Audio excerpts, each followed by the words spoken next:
Nefa. Sorry to keep you waiting. That is perfectly all right. My data indicates clear skies in the coming days. Current conditions for maritime travel, optimal. I'll be ready whenever you are. But are we really gonna set off without telling anyone again?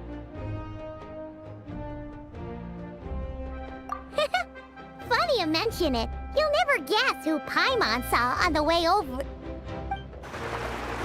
Hey! You didn't seriously think we'd let you leave without a farewell party, did you? No chance. Yeah, come on, Traveler. We've already made all the preparations. And most importantly, how dare you try and slip away without first paying your respects to the almighty Dragon Lord! A little bird told us you'd soon be leaving for Nodcry. So, we asked Paimon to give us a heads up before the date of your departure. You sure it's not time to think about changing that little habit of ours? Don't worry, we won't keep you long. Besides, everyone's there already. Shaska, Ian-san, Auroron, even the Pyro Archon herself. You're invited too, Anefa. Shilonen has a special gift for you. Accompaniment request accepted. Shilonen demonstrates excellent massage technique. My impression of her is exceedingly positive. Wait, so robots like massages too? Or is it just that Shilonen really knows how you're wired? Alright, enough with the chit-chat. Let's head to the venue. Woohoo! Party time!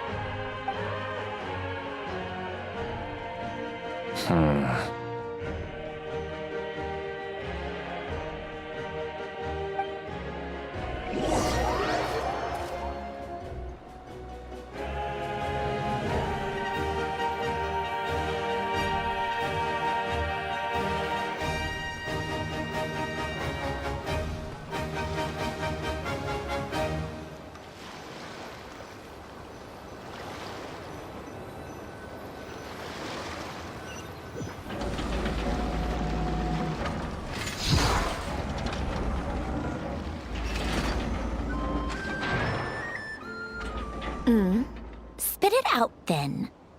They've set off. Just as my calculations projected. About time I met this variable in person.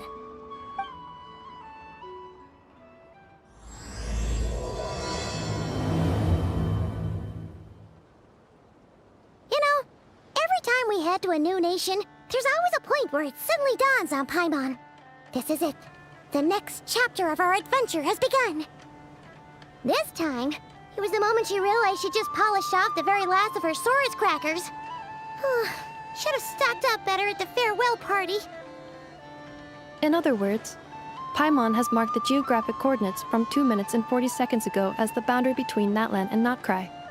This deviates somewhat from the official coordinates stored in my database. Paimon meant more in terms of how it felt on a psychological level. Anyway, what about you, Traveler? When did it really sink in for you? Huh, that actually kind of makes sense. What about you, Anefa? Come to think of it, maybe we should be asking the other way around. So, when you came over to Natlan, what was the moment you felt like you'd left Nodcry? In that case, probably when my sensors could no longer detect the moon's power. The moon? You mean, that one we can all see in the sky? Negative. I was referring to... here we are. Paimon, Traveler, we have arrived in Notcry. Oh, wow!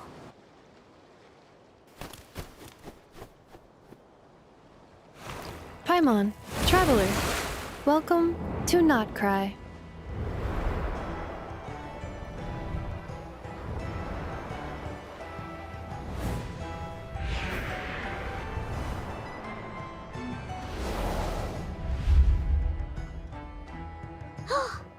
That must be Nasha Town up ahead!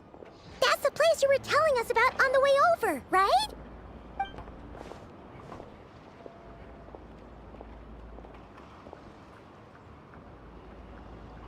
That is correct, Paimon. It is also the most bustling commercial hub in all of Notcry.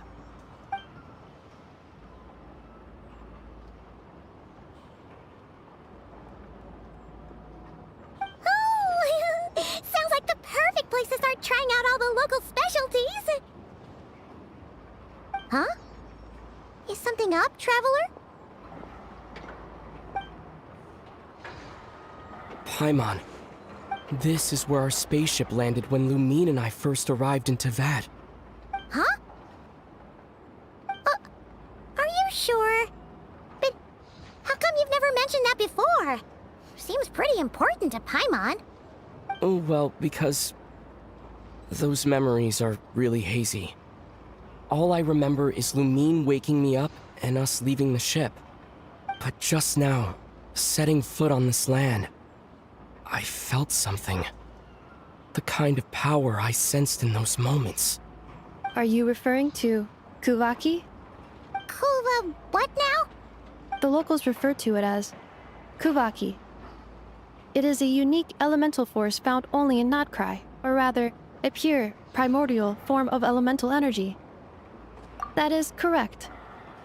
Another similar concept I have found in my database is the primordial sea. Legend has it that long, long ago, the moon that shines in the sky above us once rose from the land of Notcry. Modern geological surveys and meteorite studies conducted in the region have since supported this claim.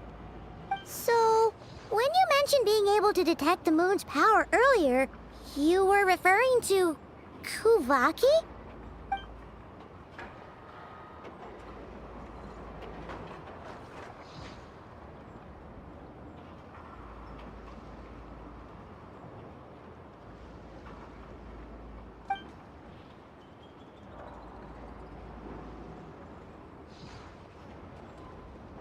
Wait, Traveler, you're saying we might actually find your spaceship here? Do you still remember where it landed? Notcry is surrounded by the ocean. In other words, it could have been anywhere along its coastline. Negative. Description still lacks sufficient detail to pinpoint target location. Hey, it's okay if you can't remember everything right away. After all, it's been a really long time. Let's just do what we've always done and keep searching as we explore. Besides, what have you got to fear with your sidekick Paimon still here? I'd be more than happy to help you out as well. Our pleasure. Anyway, just knowing that your spaceship's here in Notcry surely counts as a big step forward, huh? Like we've crossed another boundary? Paimon couldn't have put it better herself. You sure are a quick learner, Inefa.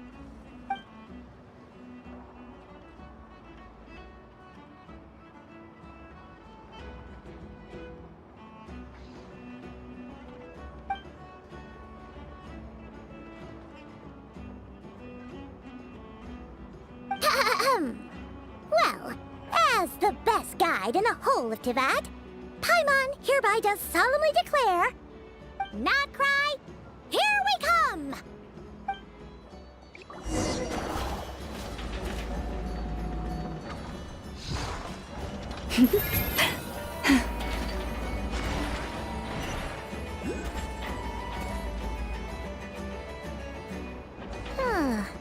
It just occurred to Paimon, if we were looking to put out a missing spaceship commission, or to learn more about Notcry, wouldn't it make sense to drop by the Adventurers Guild?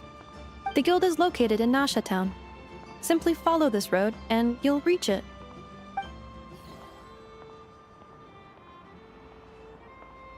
Huh? What in Teyvat is that? Looks kinda like a Sealy, floating around in the air like that. That is a kuhanki, a species unique to the land of Notcry. A Kuhenki? Does she have something to do with the moon, too? Indeed it does. According to the Frost Moon Scions, the indigenous inhabitants of this land, the kuhanki, are said to be familiars of the moon goddess, leading those who walk in the moonlight's glow to things of great importance. The moon goddess? Don't all people here worship the Tsaritsa? Although Notcry lies on Snezhnaya's border regions, the people here have held their own unique beliefs since time immemorial. As I mentioned, everything in this land shares a deep connection with the moon and the sky above. The beliefs of the Frostmoon Scions seem to date back to the civilization of the angels. According to the documents in my database, even the 7 Archons did not exist at that time. Wow! So the origin of their beliefs goes back even further than the Archon War? Correct. At some point, you may come across some statues of their goddess. The Frostmoon Scions carved these as well. Hey! Looks like she's floating away! I suggest you follow her. The probability of an ordinary person encountering a kuhenki lies in the single digits. Many here consider them heralds of good fortune.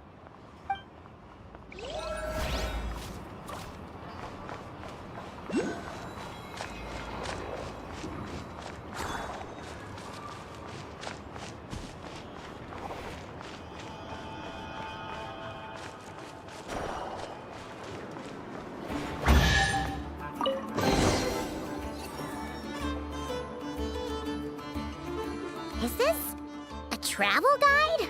Huh. It actually led us to something useful.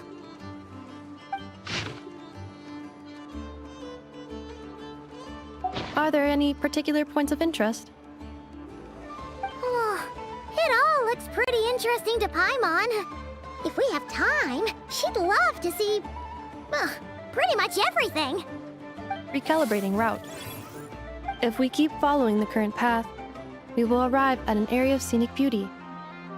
From there, we will be able to identify both the Adventurers Guild and several must-visit specialty stores. Yikes!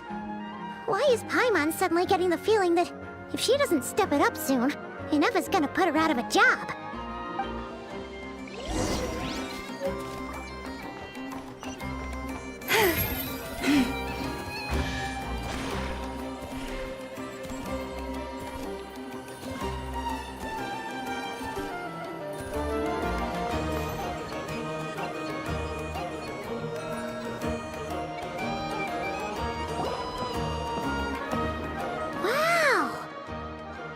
Town actually looks pretty big from here. Feels a bit different than Paimon imagined, though. Which aspects in particular deviated from your expectations? Well, Paimon keeps hearing people describe Nodcry as an adventurer's paradise. So she kind of thought it'd be a bit more picture perfect somehow. According to legend, there was indeed an era of peace in Nodcry's past, the age of the Fae. Tales of those ancient heroes are still told today. One of the most well-known is that of the Lantern Fae. This individual performed many good deeds for Nodcry. The present-day Lightkeeper's nightly lantern patrols are, in part, a tribute to their memory. But then, one day... What happened? There came a devastating abyssal calamity that swept across Nodcry, and for a time it was left desolate. Heartbroken by what had become of the land they had so cherished, that Fae extinguished their light, just as the abyss had extinguished all hope. Nowadays, the paradise people speak of is more of an aspiration, or an irony, perhaps. An irony? Today, no official authority governs Nodcry. In theory, at least, it is somewhere a person can do whatever they wish, and become whoever they want to be. The Adventurers Guild is just over there, in Nasha Town's Central Plaza, and the flagship tavern is over that way. Hey, what's that building over there? You know, the biggest, tallest one. That is Aino's Boom and Blast Kuvaki energy cannon. It gets activated when the wild hunt threat level outside Nasha Town reaches a certain threshold. But according to the scan I just ran, the energy cannon appears to be malfunctioning, likely due to a recent discharge. The wild hunt? Isn't that the abyssal calamity you mentioned that's specific to Nodcry? It is a phenomenon that has been occurring for several centuries now. Yet the time and location of wild hunt attacks are seemingly random. At first, it was more of an old wives' tale that adults used to scare children. If you don't start behaving, kid, some night, the wild hunt's gonna come for you. Listen. Do you hear that? That weeping in the fog?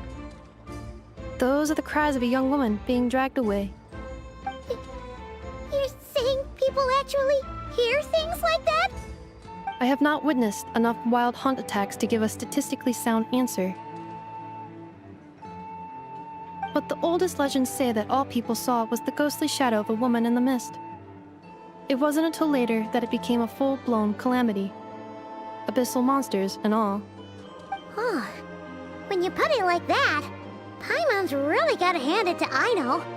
Not only did she repair you, but she's even built a giant cannon to keep the wild hunt at bay. Absolutely.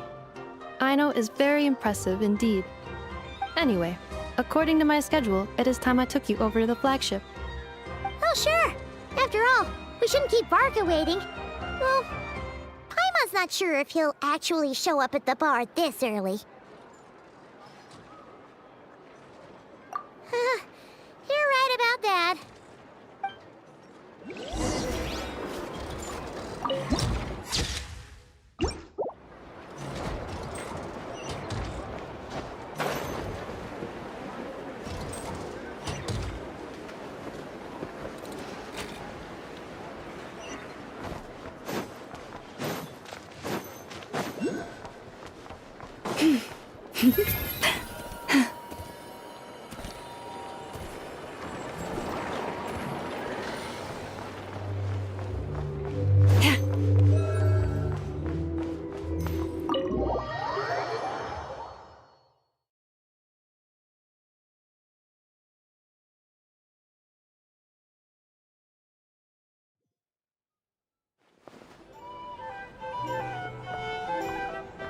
Here we are, the flagship.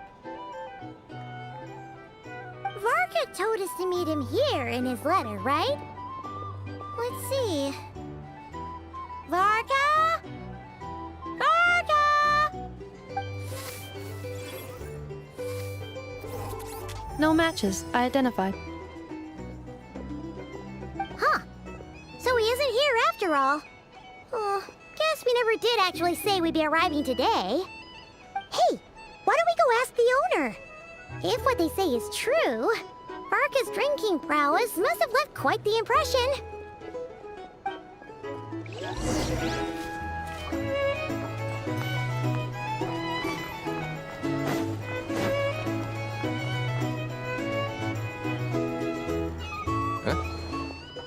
Well, well. If it isn't the ineffable Inefa. Hello there, Demyon. You know each other? Of course! Inefa's a regular here at the flagship. So, robots are into booze too? Not at all. The energy conversion efficiency of alcoholic drinks is very low, and most of them are full of impurities. Still, I can affirm that your berries and fried meat deserve a solid 9.12 out of 10. It has Aino's approval too. Funny that you should mention that. While you were away in Natlan, Varka would come in here every day to pick up a serving of berries and fried meat for Aino. Aww. He must have been worried sick that she wasn't eating properly on account of being so hung up about Inefa being gone. Actually it's 'cause Varka found out that Aino went wild after Inefa left, gorging herself on snacks she normally couldn't get her hands on. So it was more worry that she wasn't getting a balanced diet. I think I might have just put my foot in it. Anyway, since you're back from Natlan, these two must be the ones Varka mentioned. The Traveler and Paimon, yes? Yep, that's us. So, from the sounds of it, you must be a close friend of Varka's too. Varka? Goes without saying. After all, he's the only one around here who's ever managed to stay standing after 10 rounds of the roulette special. Paimon can't believe he's made such a name for himself. Though, guess it's hardly surprising how. Right now? Must be somewhere near Anvantinyarvi. That's quite far from here. Huh? Where's that? It's a lake in the northern part of Nodcry. Word reached him of trouble brewing around those parts, so he took his knights to check it out. Oh. So, we missed him? Varka knew you'd say that. So he specifically told me to make sure you stayed here and enjoyed yourselves. He sends his assurances that everything's under control.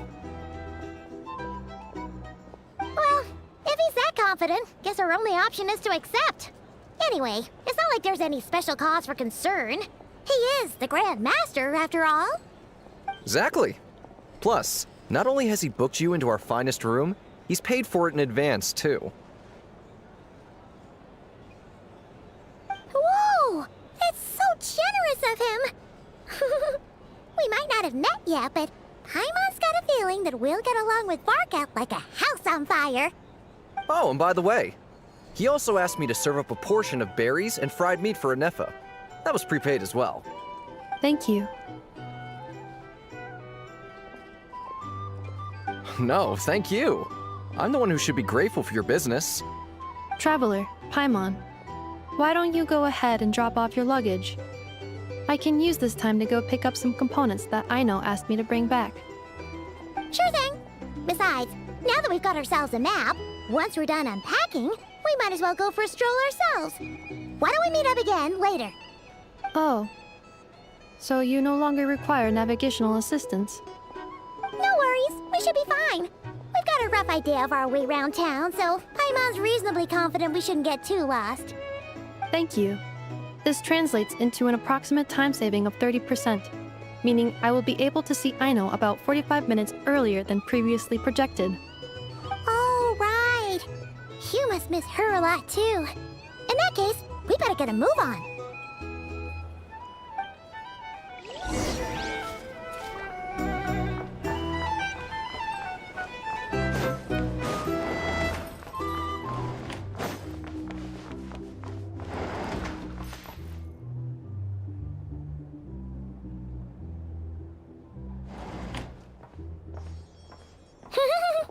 Feels pretty nice having someone sort out our food and lodging for us, huh? But is this really the flagship's best room? It's pretty big, make no mistake, but it looks a little worn out, right? Though, to be perfectly honest, that feels right at home with everything else we've seen of Nasha Town. You mean it's got something to do with Nodcry's history? Oh, that makes sense. But what exactly was this calamity?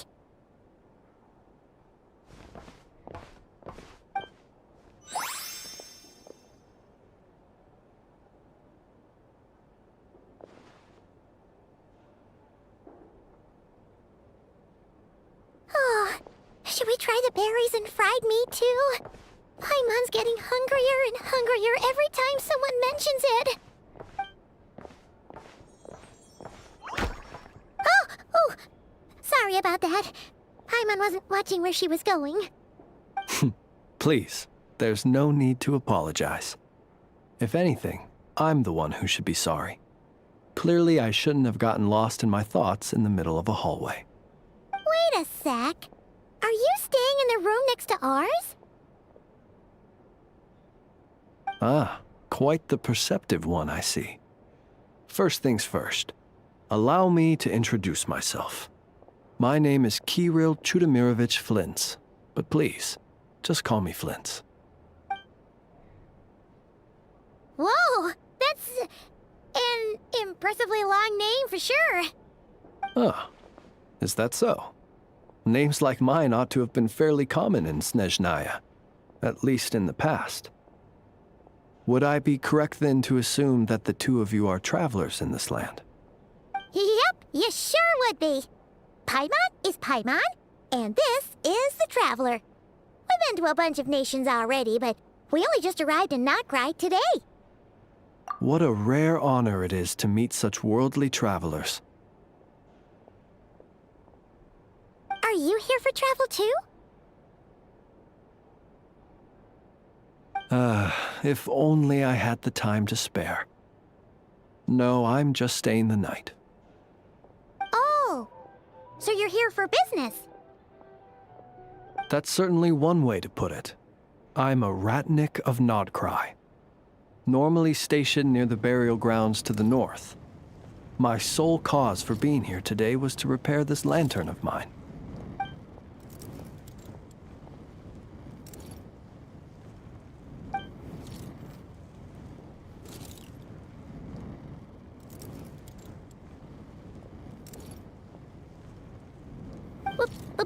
burial grounds?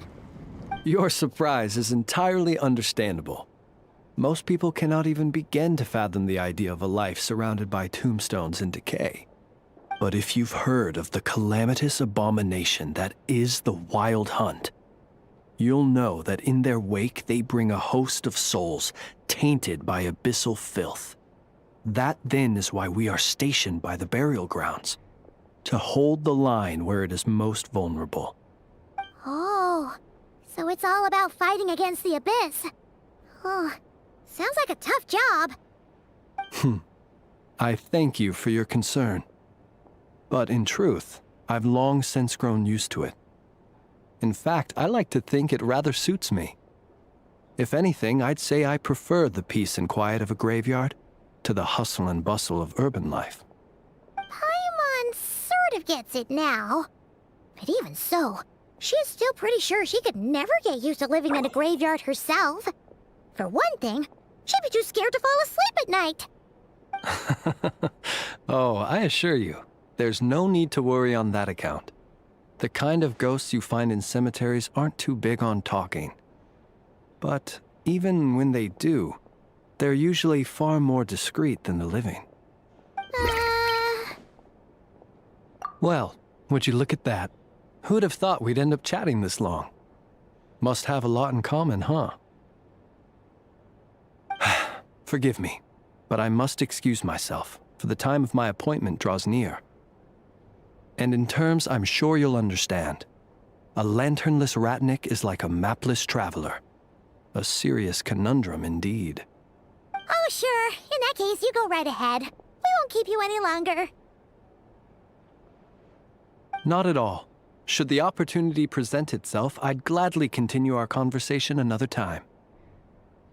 You're always welcome to come visit my grave. I mean, the grave I stand watch over. Your visit would bring much-needed light to that place of final rest.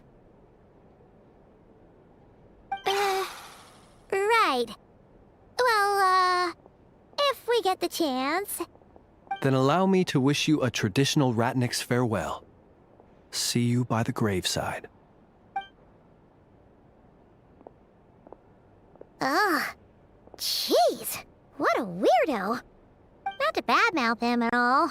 In fact, he seemed pretty cultured, but at the same time, kinda spooky? Must be all that time he spent around graveyards.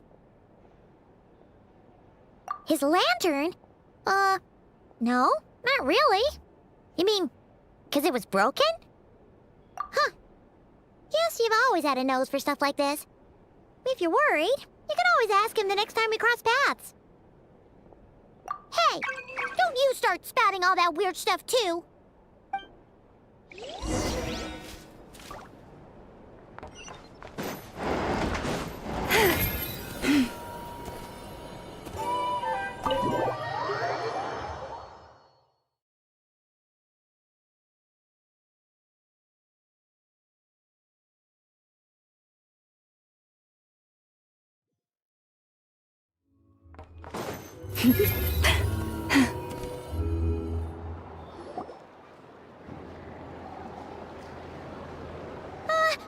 Paimon almost forgot something super important. Were we gonna go try out the berries and fried meat?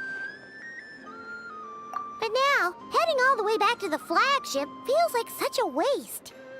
Please, accept today's boon. Come night or day, may the blessings of the moon goddess shine down upon you. Huh? What's going on over there? Wait, free food? Wow, the people here are so nice! Quick, let's grab some too. Paimon's super curious what their food tastes like. Moonlight illuminates the path before you, travelers from afar. Huh?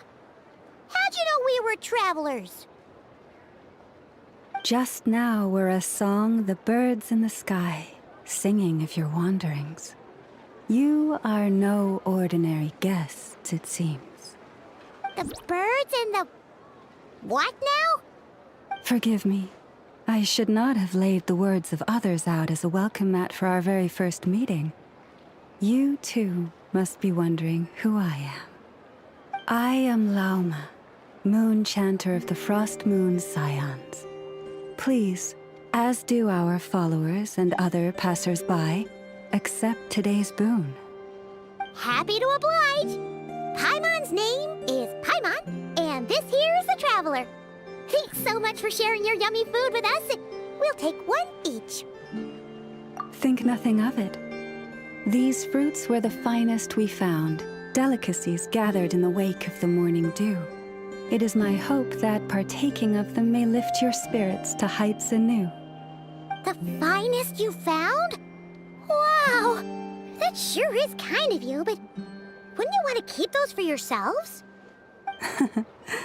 The first fruit of the harvest must be placed upon the moonlight altar, not as an offering to the gods, but as a spark for lost hunters. For it is the blade of the starving that darkness most easily corrupts. As perhaps you have already heard, we Frost Moon's Scions revere and worship the moon goddess. We believe that together, virtue and compassion are the shining light that will lead us all out of the long, dark night. And now, with tides of haughty Fatui swarming into Nodcry, driven by greed and greed alone, more than ever before, we must all unite under the banner of virtue. Ha! Look who it is again. Those unsufferably kind-hearted Frost Moon Scions. Got enough for us too? That's right! 2 servings each! We're starving over here! The Fatui! After what you've been doing to our sacred statues, how dare you even show your faces? Wilhelmina, bestow today's boon upon our guests. You hear that? No slacking now. We'll have the very best you got. But, my lady, they... Please, you two, accept this meal. But remember this. Kindness is the first lantern left to guide those who stumble in ignorance. Come again? Let me finish. But should they still refuse to follow the moonlit path, then by our frosted blades shall we show them its shadow. You! Hey, look who it is. Tch, whatever. Just you wait. We'll be coming for you next. Huh? Where's the meat? Who wants to eat this garbage? Those stooges really are the worst. Ever since they came to Nodcry with all their weird equipment and built that so-called experimental design bureau, our lives have been turned completely upside down. Judging from how they reacted just now, it seems the Fatui already know who you are. Well, we have gotten in their way in pretty much every nation we visited, so we're probably at the top of their blacklist by now. I see. Then, on behalf of the Frost Moon Scions, I thank you for the goodwill you have shown us. Because if they had gotten ahead of themselves just now, I'm sure you would have stepped in to help. Just as the birds and beasts put it, your arrival heralds joy to us all. Besides, for a weary traveler far from home, what better respite than to bathe in the moonlight? You will always be welcome at the Frost Moon Enclave, the place we call our home. May we meet again in the moon's gentle glow. These are delicious! So refreshingly fresh! Those 2 Fatui wouldn't know a good thing if it came up and bit them on the shoulder. Looks like Anefa isn't done with her shopping yet, and the Adventurers Guild is still empty. Where should we head next? Good idea! Wouldn't want to let the Kuhenki down, after all. Let's see... Okay, Paimon's got our route all figured out. So, all that's left to say is... don't fall behind! This is Nuts and Nuts. It's mostly mostly a fruit shop, but there's a crafting bench too. This is the Speranza, one of the travel guide's recommended restaurants. All the waiters here are kids. This is the Vesnici Prolecha greenhouse. Apparently, their flowers are all made of metal, so they'll never wilt away. And this is the Rossum workshop. If you ever need a weapon made, this is the place to go. And over here, they've got a super tall observation deck. Whoa! Take a look at that! You can see really far out into the distance. That way's north, and that looks like something built by the Fatui? And then over there to the west, that must be the place Lauma mentioned, where the Frost Moon Scions live. So, what'd you think? Even if Enefa kinda stole her limelight earlier, this just goes to prove that Paimon's own tour guiding skills aren't too shabby either, right? She sure is! It'd take hundreds of years of practice to beat the best tour guide in all of Tibet. Huh? Look! There must be someone at the Adventurers Guild now. There's already a line forming outside. Looks like we'll finally be able to ask about your spaceship. Oh, or was there anywhere else you wanted to stop by first? Where? Which one are you... Oh, now you mention it, Paimon's noticed it too. Ugh, better not be who she thinks it is. Anyway, where we go first is completely up to you. Either the Adventurers Guild, or that suspicious-looking shop. A word of warning, though. If we step into that shop, be sure to keep a very close eye on your Mora.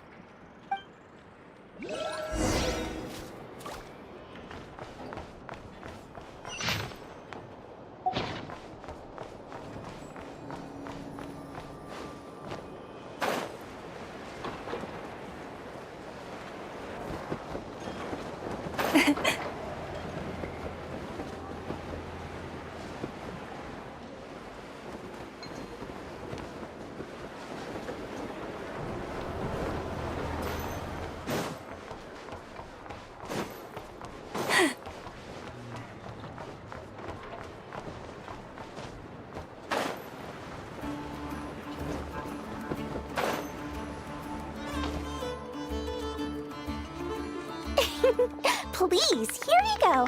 And if you ever need anything else, don't forget to make the great Lord Sangama Bay your first port of call. Oh dear. So it is the real deal. Of course it's the real deal. Everything you'll find here is 110% real, meaning every one of my deals is as real as a deal can... Wait a minute. Well, if it isn't my two most valued clients! And with no small thanks to your munificent patronage. Come. How could you just sneak into Not Cry like this without telling your dear Lord Sangama Bay? If I'd known earlier, I would have made an absolute pulled out all the stops to ensure that your boat ride over was as comfortable as humanly possible. Thank the Archons we didn't tell you. Oh, come now! You know as well as anyone how impeccably and conscientiously above board I am when it comes to doing business. Well, regardless of whether that's true or not, the main issue here is that we had no idea you had a branch in Not Cry. A clever merchant always has a backup plan, or two, or three up their sleeves. As the saying goes, a rabbit with many burrows fears not the hunter's arrows. A merchant with stores galore hears no debtors at the door. Since you're both here in Not Cry, would you care for some of my finest local souvenirs? Whatever you're looking for, I have it. Or if it's Sumeru you're missing, I've got that covered too. We literally just arrived. Do we look like we're on the hunt for tourist trinkets to take back for our friends? My, your high-minded tastes never cease to impress. In that case, I know just the thing. You must be on the hunt for something like this? What's that? Your hat? Information, of course. Information about Not Cry, locked securely in the otherwise impenetrable vaults of the Lord Sangama Bay's brilliant mind. I knew it! I just knew you'd appreciate the value of my wares. On the back of all our pleasant dealings in the past, I'll even take a hit by throwing in some insider info for free. Wow. You sure are feeling uncharacteristically generous today. What do you mean by uncharacteristically? I am the most generous person forget it. Anyway, the long and the short of it is this. The moment I set up shop in Nodcry, it struck me how many different factions there were, all competing against each other for power and influence. Well, as they say, there's no time for business like a crisis. Things got even more turbulent after the Fatui pulled down 2 ancient moon's remnants. People began to catch a whiff of the coming chaos. And the more troubled the waters, the greater the potential profit. Not at all sorry to interrupt, but we're not here for Mora. Oh, really? But surely it was the tales of an adventurer's paradise that brought you here. The chance to take your very own slice of all the latest and greatest business opportunities? In that case, what would you like to know about?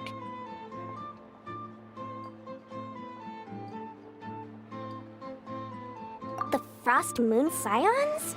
You mean the people who believe in the Moon Goddess? They're not a bad bunch. It's just, well, they have such simple tastes. No luxuries, no indulgences, no nothing. Trying to earn a little more from that lot is like trying to squeeze blood from a stone. Still, things between them and the Fatui have gotten pretty tense. It's only a matter of time before the powder keg goes boom. And when that happens, that's when business will start to boom too. Oh, they're an organization set up to keep the locals safe. Apparently, they have a long and glorious history, and they're made up entirely of volunteers. But seriously, a volunteer organization in Nodcry? This place is hardly a magnet for noble hearts. No pay, all work. That's not a business model, and it's certainly not for me. Everyone knows they're here for the Ancient Moon's remnants, but no one's sure why they pulled them down in Nodcry of all places. Anyway, they've been acting mysterious enough, but if you ask me, that Kuvaki Experimental Design Bureau of theirs up north hides secrets wilder still. That bunch of booze-loving monstaters? Ugh, don't even get me started. As fellow Outlanders, I thought they'd be easy pickings, but somehow, every single one of our business negotiations wound up at the flagship. I've done plenty of deals with heavy drinkers before, but those guys? I never once made it to the contract signing before blacking out. I'm getting flashbacks of the hangovers just thinking about it. What now? A spaceship? Nope, never heard of anything like that. Don't you two get involved in any big business here without so much as a heads up, you hear me? At the very least, consider letting me in as a key investor. Oh, I almost forgot to mention. Sooner or later, you'll no doubt end up doing business with some other merchants in Nodcry. And someone's bound to mention a place called the Curatorium of Secrets. Listen to my advice. Do not, under any circumstances, go there, no matter how much trouble you're in. The Curatorium of Secrets? What do they get up to there? Just a place that handles all kinds of disputes. But the owner will charge you an absolute fortune, and she has a temper to match. Nothing like your friendly neighborhood Lord Sangama Bay. You're not just saying that to stop your competition from undercutting you, right? When did that little pipsqueak get so sharp? And after I gave them all that info for free just to win them over. What do you mean? Of course not. I'm only thinking about your wallets. I mean, on behalf of your wallets. You're really not convincing anyone, you know. All right. Business is a cutthroat business. I won't argue with that. But I'm not lying about that boss lady. Not only did she make it into my top 3 people not to mess with in Nodcry, she's also in my top 3 people most eager to trade in favors. Seriously? It feels like you're just bad-mouthing your rival now. Fine. If you don't believe me, go see for yourselves. We might both be from Sumeru, but compared to hers, my conscience is so large. Why, it could fill 3 whole palaces of Alcazar's array. But when you realize what I'm saying is true, don't say that good old Lord Sangama Bay didn't warn you.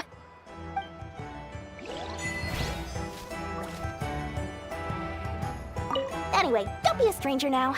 We might be a nod cry, but don't forget, Dory's doors are always open for you.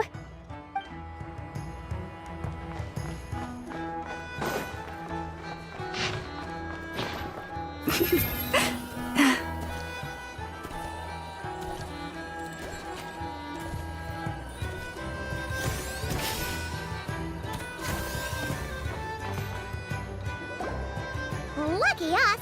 The line seems to be gone now. Come on, let's go say hi to Catherine. Hey, Catherine, we meet again.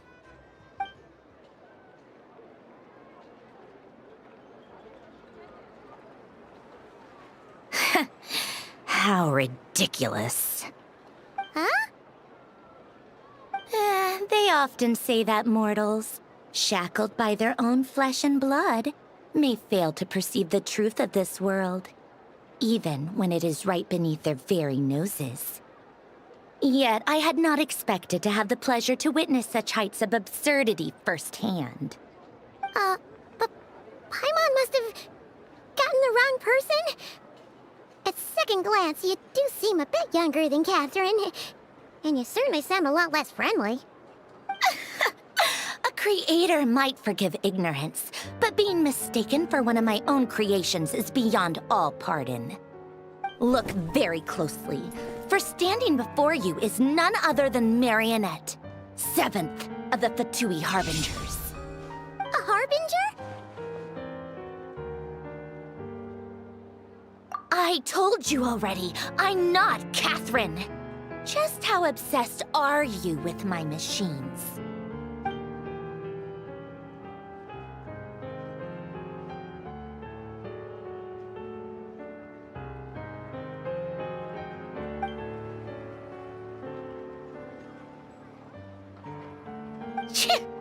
Today's encounter is merely a courtesy call. A friendly warning, if you will. You interfered with my work once before, with that little robot. I let it slide. After all, it was nothing more than a distraction, a side project at best. But we are in Nod Cry now, and as such, I strongly advise you not to stand in the Fatui's way. Otherwise, the next time we meet, I might just have to drop all this meaningless etiquette. Oh, please. You've got some nerve coming out with barely veiled threats like that. You're the one stirring things up here. Oh, perhaps you have misunderstood. Just because Nod Cry lacks a ruler at present, that does not mean it should not be ruled. We Fatui are simply establishing a new order. Yeah, right. More like shady experiments, judging by your massive, creepy research facility. I've said what I came to say. What you do next, only you can decide. So why don't you start by using your already limited processing capacity to calculate your even more limited options?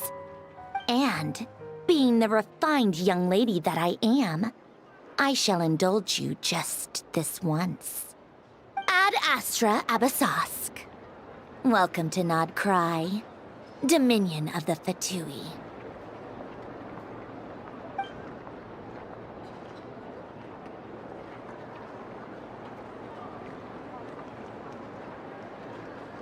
Ugh! Paimon's so mad right now! How can anyone so obviously evil be so annoyingly self-righteous? But if a Fatui Harbinger is here to greet us in person, that can only mean one thing. We'll have to be extra careful from here on out. Paimon hates feeling like she's being watched. Hey! The real Catherine's back! Ad Astra Abyssosque. Welcome to the Adventurers Guild. How may I help? I will do everything I can to assist you. Oh, you're so much nicer to talk to, Catherine. Please don't leave us again, okay?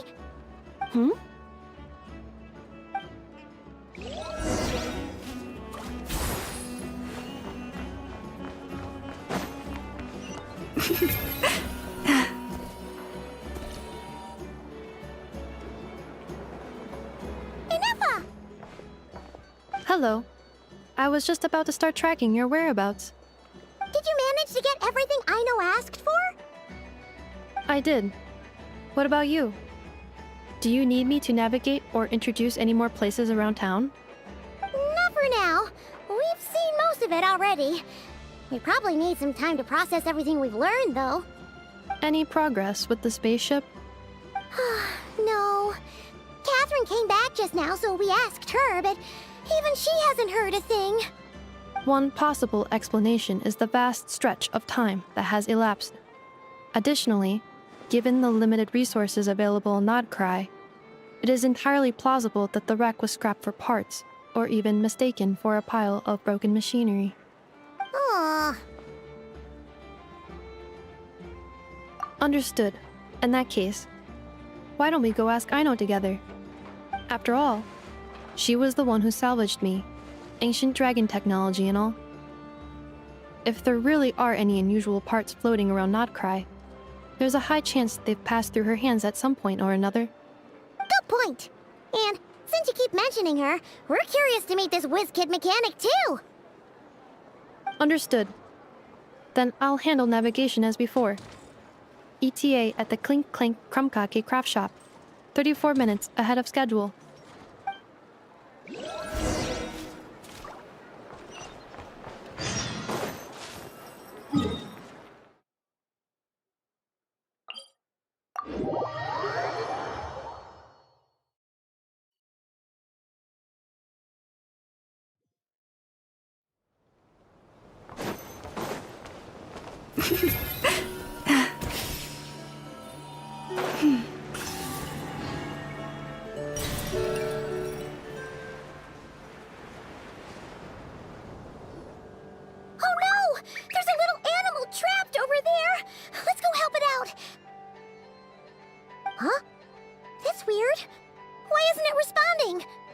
The tides of Kuvaki affect everything in Nodcry, so much so that many creatures have evolved a kind of dependency upon it, growing stronger or weaker as it waxes and wanes. This little animal must have been caught here unprepared. So you're saying we need to use Kuvaki? Paimon will leave it to you guys then. Don't be scared! We'll get you out of there soon!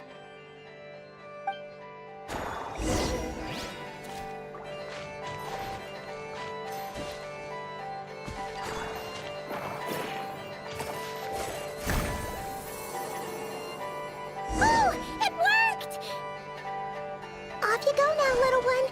Don't go getting yourself caught again.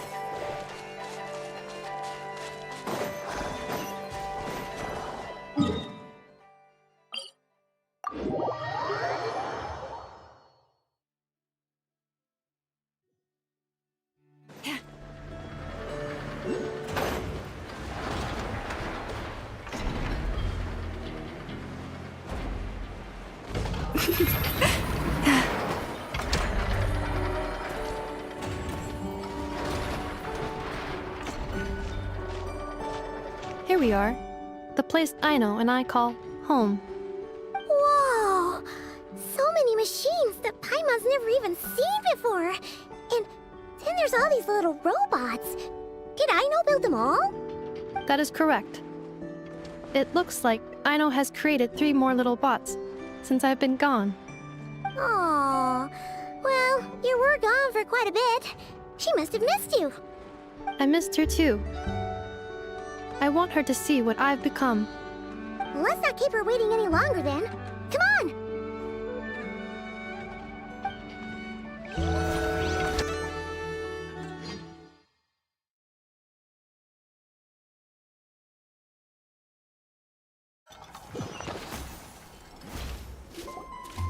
Aino, I'm back.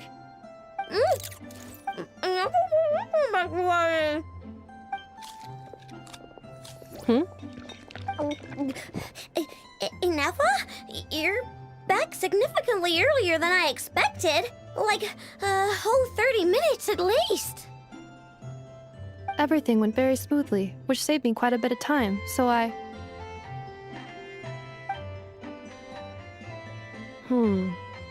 I know. Could you turn around for a moment? I know. I've been on my best behavior the whole time you've been gone. She's got chocolate all over her mouth. I know.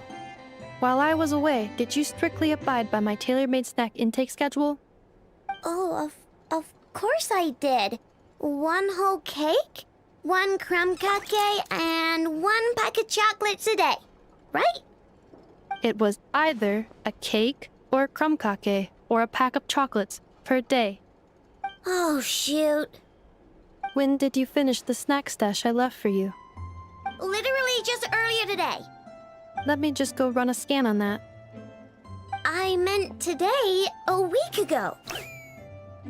And then you restocked an entire week's worth on your own initiative?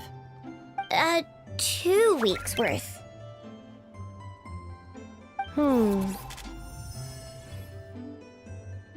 Why does Paimon feel like the roles in this household are pretty much the opposite of what she imagined? Calculation complete. Aino's recommended snack calorie intake for the next 4 weeks. 0. No fair! You're a meanie, Nefa. This is what happens when you break an agreement. Oh, come on! Don't do this to me! I only ate a teeny bit extra every day. Just a teensy bit extra. That is objectively not a teensy bit extra. Oh, seriously? If you'd only arrived half an hour later, I would have had everything cleaned up and you wouldn't have noticed a thing. But now that I think about it, you even said you'd come back a bit earlier than you did, so I wouldn't have to worry. But then, you were away so long, and I was so worried about you. And that's the only reason I even... Oh. I know. I am very sorry to have kept you waiting. I'm back now. Welcome home. Oh. So, will I be able to keep eating snacks as usual now? Negative. Okay. Well, given that I am later than I initially projected, I'll let it slide. But just this once. Thanks, Inefa! You're the best! I know. Allow me to introduce. It's the honorary knight and Paimon! I know. Uncle Varka talks about you guys all the time. Nice to meet you, I know. Inefa's told us all about you, too. Huh? Really? She actually said that about me? Well, she's not wrong. Oh yeah, so, you're here to see Uncle Varka, right? A couple of days ago, he suddenly said he had to head out on business, and that he might not be back for a while. He asked me to let you know if I saw you. Yeah, we heard about that at the flagship. Did he say what he was doing? Nope. Just told me to take good care of you guys and make sure you feel right at home. Oh, shoot. Please, take a seat.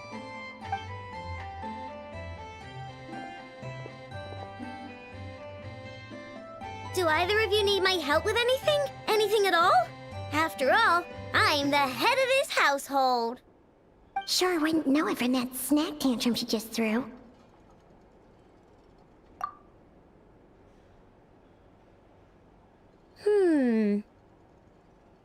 A spaceship, huh? From outside to that? Exactly. So, ring any bells? No. Oh, you sure? Nope means nope. Never seen the slightest trace of it. More specifically, by nope, I mean I've never seen a single piece of tech in all of Notcry that might have come from out of this world. Not in any new machines or in any old ones either. Huh. What Aino means is that your spaceship almost certainly has not been disassembled nor repurposed as parts for other machines. Oh, so that's what she was getting at. Yep. I've taken apart pretty much all the fun stuff in this city at one point or another, but I don't recall ever seeing any components that were anywhere near that special. So, either your spaceship crashed somewhere it's never been found, or someone did find it and then hid it really, really well. But who would even do something like that? Beats me. Maybe someone who thought they could stash it away for a rainy day. Just like how I sometimes hide snacks in the...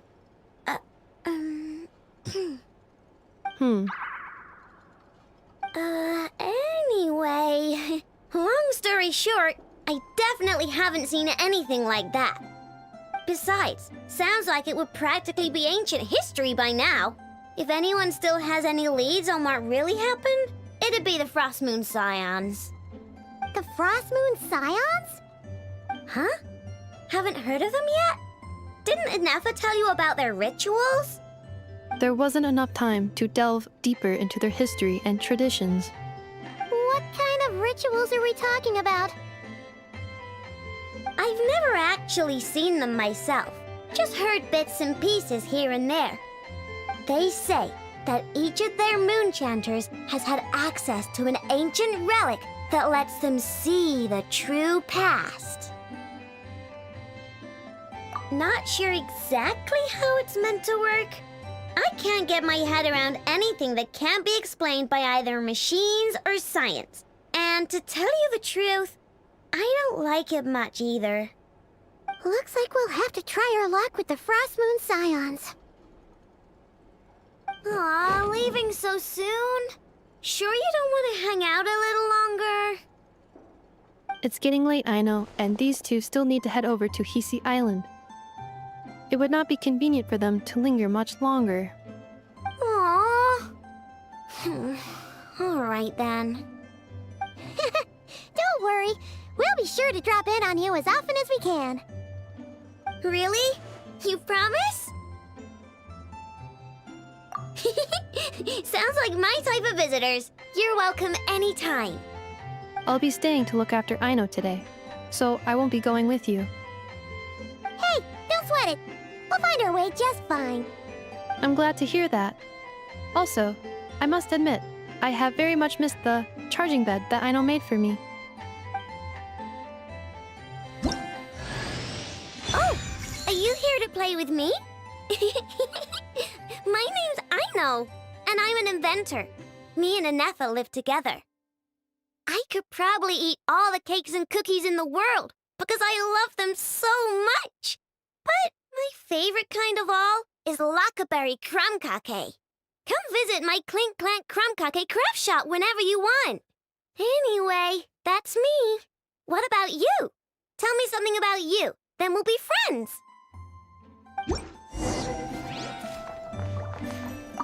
Inefa, Yes? feeling comfortable? I am indeed. No bed in the world is as comfortable as this one. Inefa, Yes? want me to increase the charging rate? Please, if you would. Thank you, Aino. Inefa, Yes? I'm hungry. In that case, please enable quick charge mode.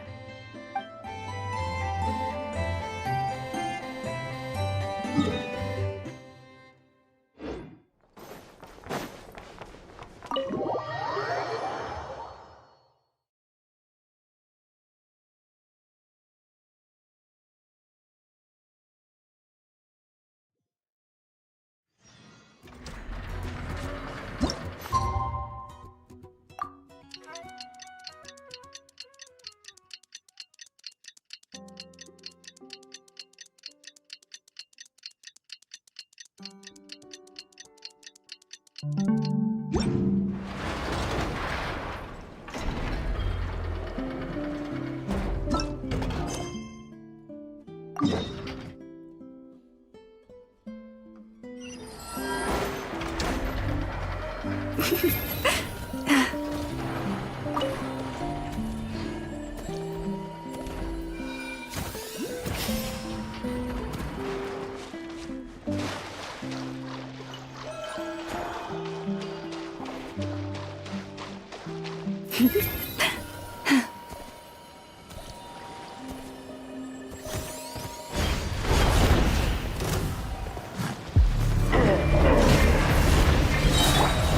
me with praise!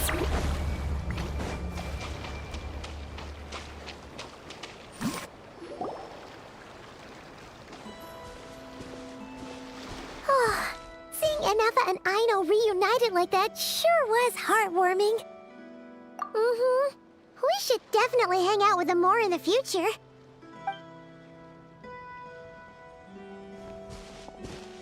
Speaking of homes, we must already be close to where the Frost Moon Scions live. The vibe here feels different, just like the scenery.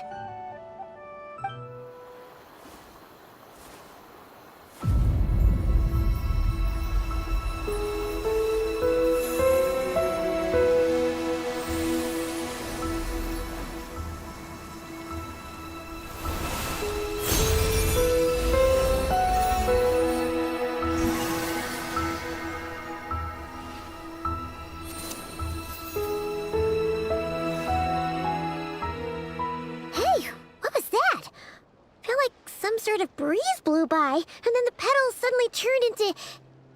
Huh? Is that a Kuhenki? She looks different from the ones we saw before. Hey there! What's your name? Huh. Doesn't seem able to speak.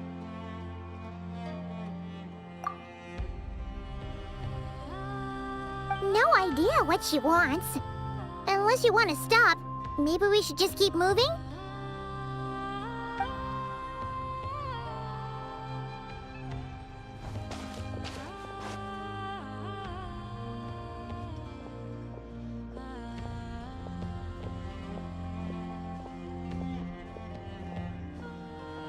She's following us! Go on. Go on now. We've got stuff to do. Best you find someone else to hang out with. Hey! Don't make it sound like Paimon's some kind of meanie. Paimon had no idea what she wanted, okay? Ugh. Anyway, next time Paimon sees her, Paimon promises she'll be nicer. Seeing as we're on our way over to meet Lauma anyway, we can ask her about it while we're there.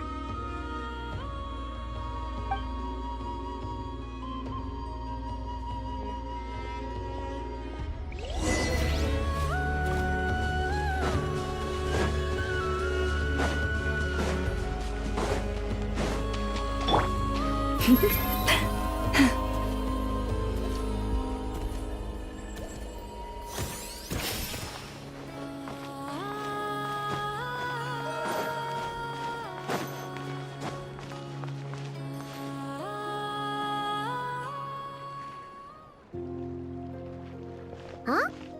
Hey, look! Isn't that Lauma? The moon chanter? Let me take a look at your wound. You must be more careful.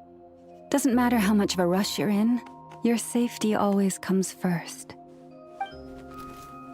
Oh, you're back too. How was your day?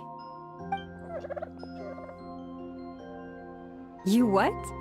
Those two Fatui? The ones who were causing trouble in Nasha Town? You went to teach them a lesson?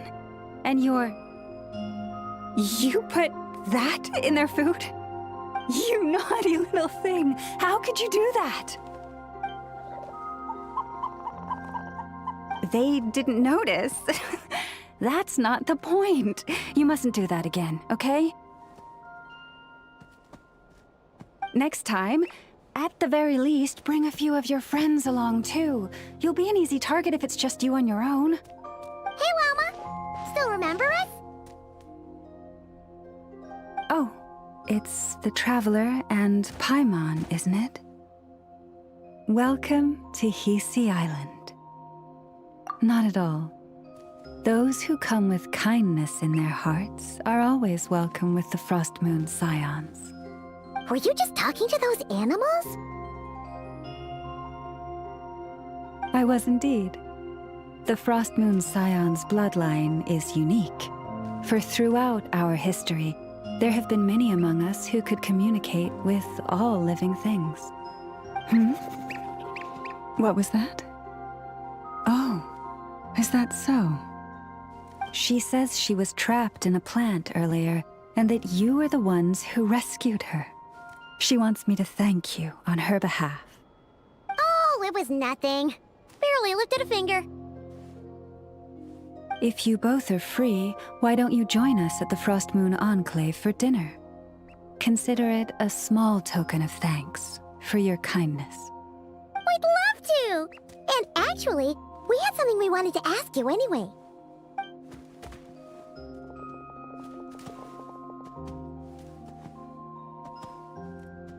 Oh. You're interested in the story of Kutar? Kutar? Yes. Kutar is our moon goddess. The moon maiden who guides us. But up close, this one somehow seems a bit different from the one in Nasha Town. It's like it's more... natural? Or like... more harmonized in its design. That is because, ever since the Fatui arrived in Nodcry, they have been modifying and defacing our statues as they please. These statues were made by the Frost Moon Scions who settled here hundreds of years ago, crafted from the very finest Lunasol stone. Not only is this stone exceedingly rare, but it also brims with Kuvaki. I suppose the latter must be what caught the Fatui's eye. For a time, we put up fierce resistance. But now, this is the only one left that still retains her original form. We heard they even pulled some ancient moon's remnants down from the sky. That's right. The two largest remnants landed in Nodcry. One here on Hisi Island, and the other on Paha Isle. The Fatui built their research facility on top of the remnant over on Paha Isle. But they've had their sights set on the one here, too. Ooh!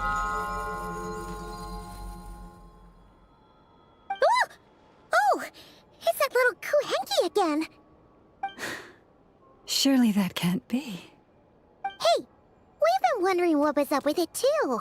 It just appeared out of some petals and hasn't stopped following us since. No, that is no ordinary Kuhenki. These we name Luonnotar, beings born from the moon goddess's blessing. Can you understand what it's saying? We honestly haven't got the slightest idea why it's been following us. I'm afraid not. I cannot fathom its thinking any better than you can. Sometimes a long time must elapse before the moon goddess's blessings turn into Luonnotar. Perhaps you two were simply there to witness that transformation. Oh, maybe. Legend has it that the Luonnotar bring good fortune. Given that it seems to have taken a liking to you both, why don't you let it come along with you? Really? Then you can start by helping us find some more treasure chests along the way. Capiche?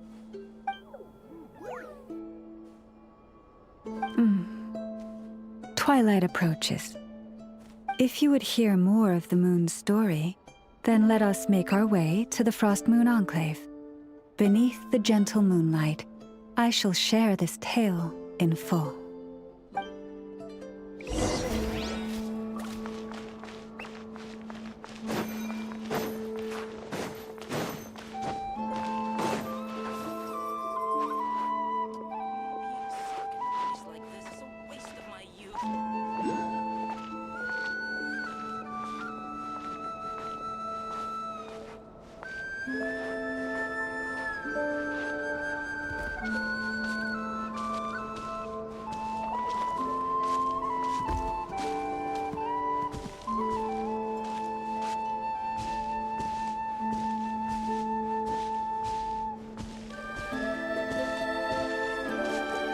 Oh, Lady Lauma, you're back.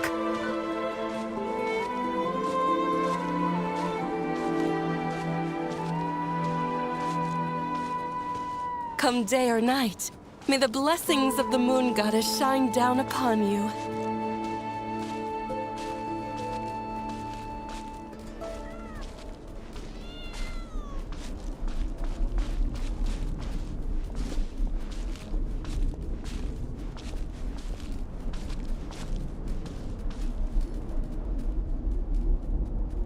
Lauma, you have returned.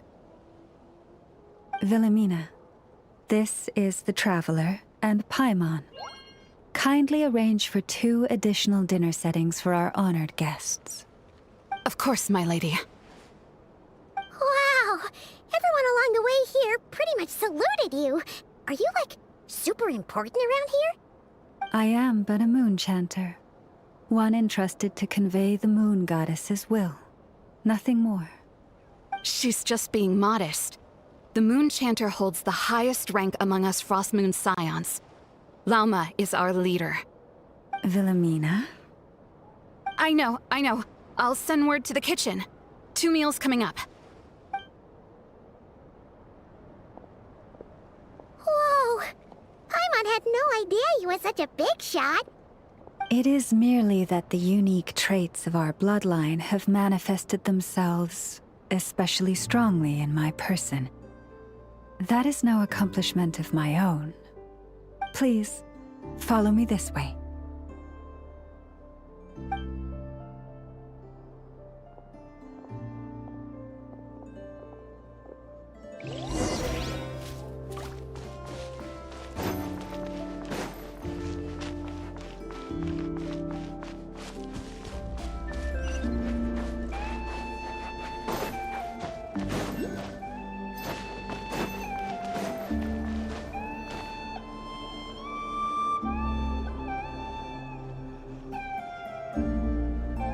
Even to this day, I am still trying to piece together the many fragments of our past. It is a story not only of the Frost Moon Scions, but also of the moons themselves. A story of the moons? Yes. We Frost Moon Scions are the last descendants of the ancient golden realm of Hyperborea. Its former glory may have faded, but what remains is a memory uniquely ours. In the distant past, Tivat had not just 1 moon, but 3. It is said that they were created by the primordial master of this world, cast into the firmament to keep peace in the land below.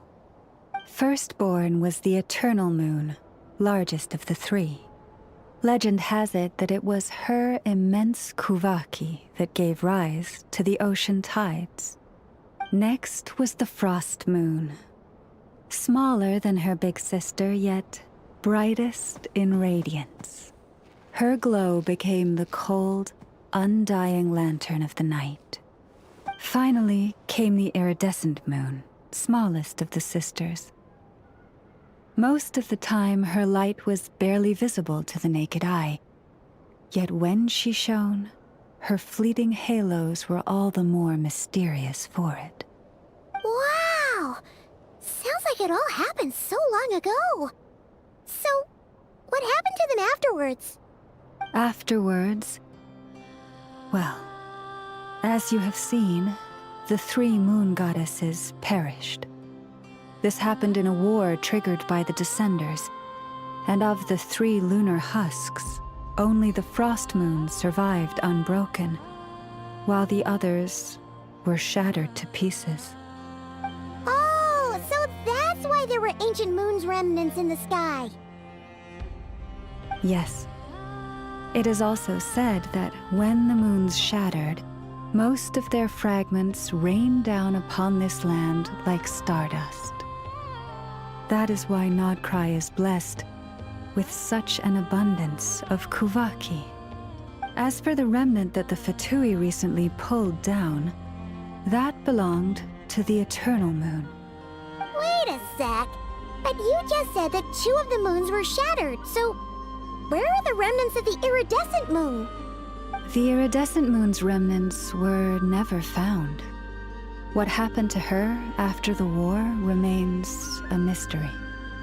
Some say she vanished in an instant, while others believe that her remnants are simply too delicate to leave a trace.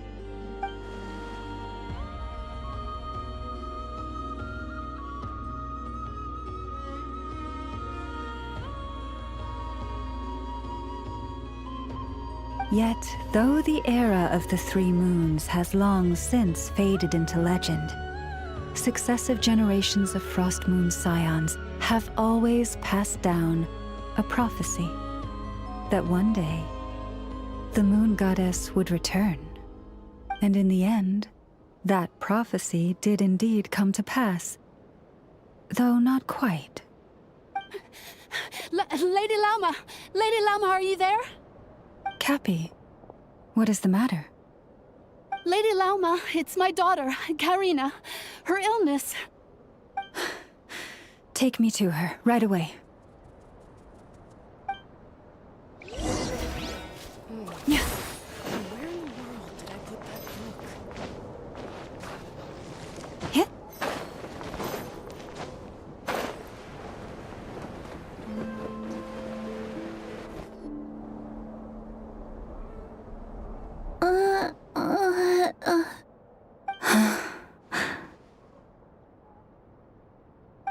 Her sensitivity to Kuvaki is flaring up again. After her last treatment, did you follow my advice and seek medical help in Nasha Town? But those doctors are all Snezhnayan. They're outsiders, compatriots of those brutes who invaded our homeland. How can we possibly trust them? Not all outsiders are enemies, Cappy. They've been treating this condition for generations. They have the experience we lack. But we're Frost Moon scions. Should we not remember what the outsiders did to our moons? Surely the Lady Kutar will reward our devotion. But Cappy, Kutar is long... This isn't the time for a debate. O lost child, snow-swept and buffeted by the howling winds of the frigid night, let not the silver flame within you fade. By the frost moon's grace, I shall warm you, curled up as a fledgling in frozen soil.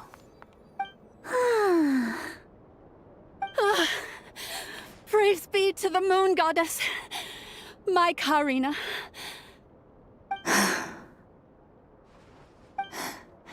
Remember, she must take powdered laka berries daily. It will ease her symptoms.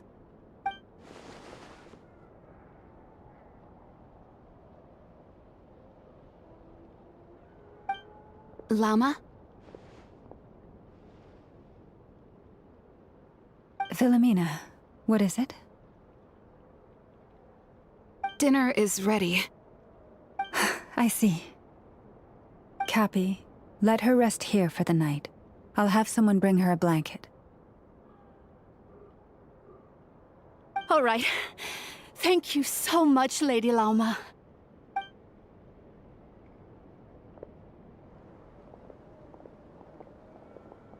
Will she be all right?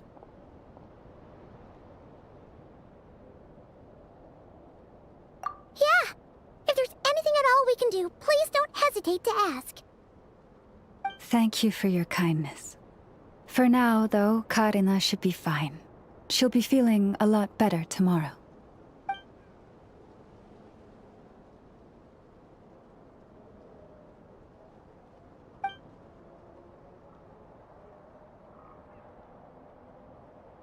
Please do not be worried.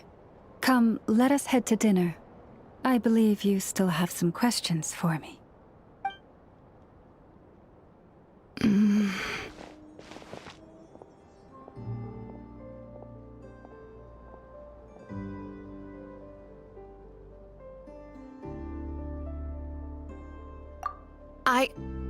Oh, sorry. Yes, I'll be coming too. I was just thinking about something. Oh? Lauma makes such an unshakable moon chanter. calm, capable, someone we can count on. Deep down, though, I know she's been quietly carrying the burden for the rest of us. Traveler, Paimon, believe me when I say that as a fellow Frostmoon Scion, I do worry about Lauma. It's just that sometimes it's hard to say it to her face. Could I ask you to look out for her? I can tell she really trusts you. I fear that would stress her out even more. Sometimes I really admire her strength, but at the same time, I can't help feeling powerless myself.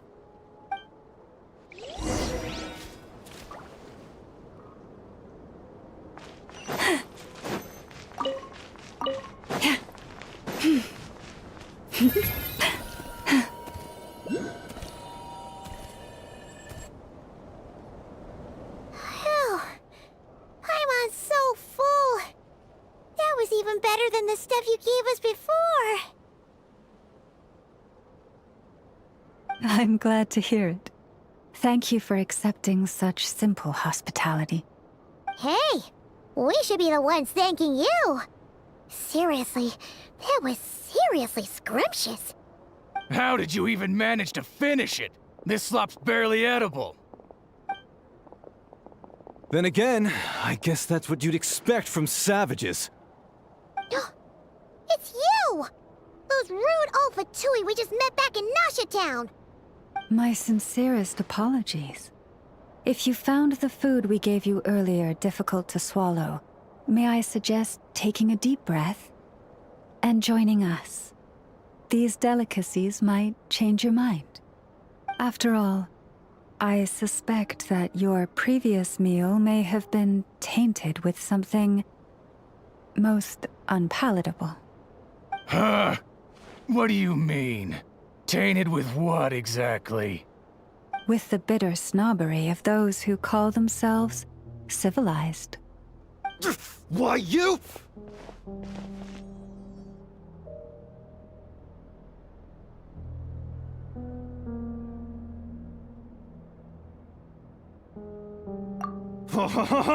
Looking for a fight? Sure, I'd be more than... Hold it! We're not here to brawl. Yet. We're here on official business. Orders from above. We're here to deliver the Frostmoon Scions a warning. Or rather, a final ultimatum. You have 3 days to hand over the relic and reveal the whereabouts of your so-called Kutar. If you fail to do so, the Fatui will immediately begin the cleansing of Hisi Island. Which, by the way, is the sovereign territory of the Tsaritsa of Snezhnaya. What insolence! Your demands are outrageous! For generations, this land has belonged to the... Dear guests, allow me to save you both time and trouble with a speedy reply. The Frostmoon Scions will never hand over anything to the Fatui. And to those who set foot on our land with ill intent, I say this. With your blood, we shall draw an inviolable line in the snow. That applies to you, too. Stubborn savages, the lot of you! Better hold back this time. Cleanup sequence initiate. Strike a pose! Hey!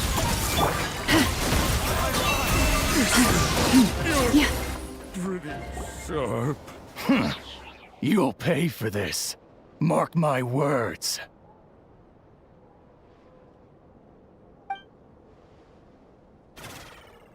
Hey! If you're so tough, get back here and put him up! Huh. Guess all they're good for is running away. I'm so sorry. You've had to put up with far too much unpleasantness today. Come on, it's not your fault. We don't like bullies like them either. But still, they mentioned a relic and Kutar. What exactly could they be after? Oh yeah, so this might not be the best time to bring this up, but we kinda have a favor to ask of you, Lama.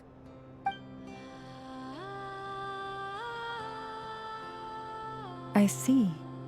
So your questions concern the sacred relic too. Please, do not hesitate to speak your mind. Unlike those insolent intruders, you walk in the moonlight with open hearts.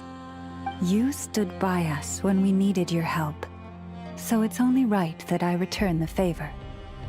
But let us continue this conversation somewhere more fitting.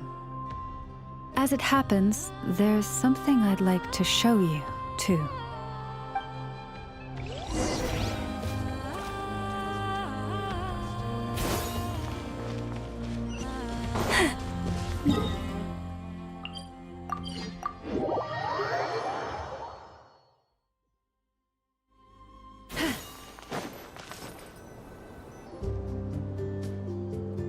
Wow! It's spectacular! Kutar was born here on Hisi Island around 500 years ago. As it just so happened, a priestess of the Frost Moon Scions witnessed the moment of her birth.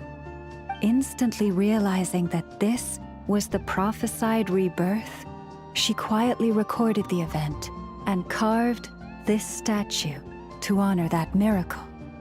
According to legend, Kutar's birth was accompanied by the sudden appearance of many kuhenki, who wove the moonlight that bathed her into silken vestments fit for a goddess.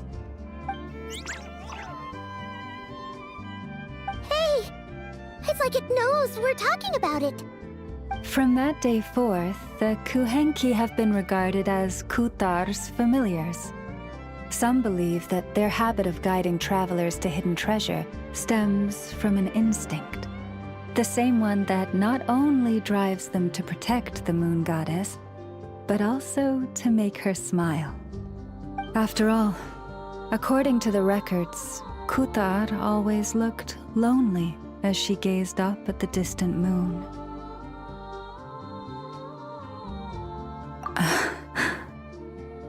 Kutar left Hisi Island before I was even born.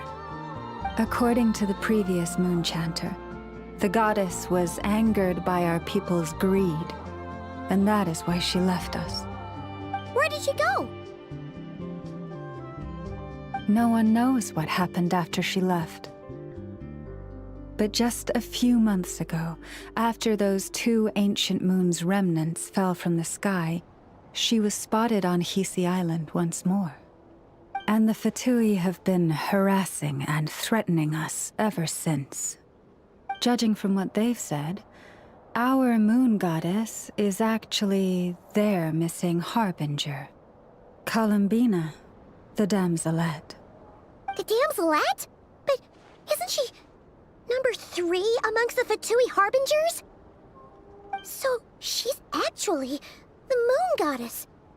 Why would she join the Fatui then? That too is a question I've struggled with. But even at the best of times, understanding other people's choices is difficult, let alone those of a goddess. Plus,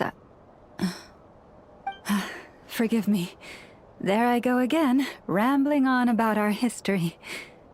But you came here to ask about the sacred relic, didn't you? Honestly, Paimon's not sure which part she's more curious about now.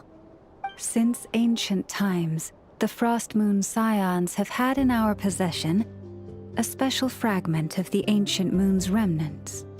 A piece in which I sense a power unlike any other.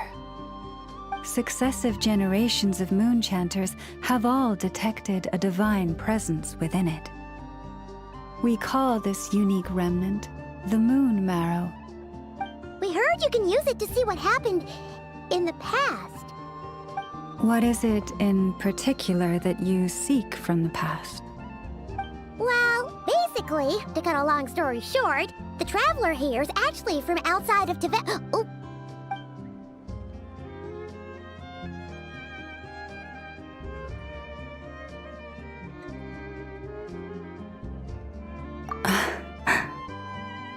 Thank you.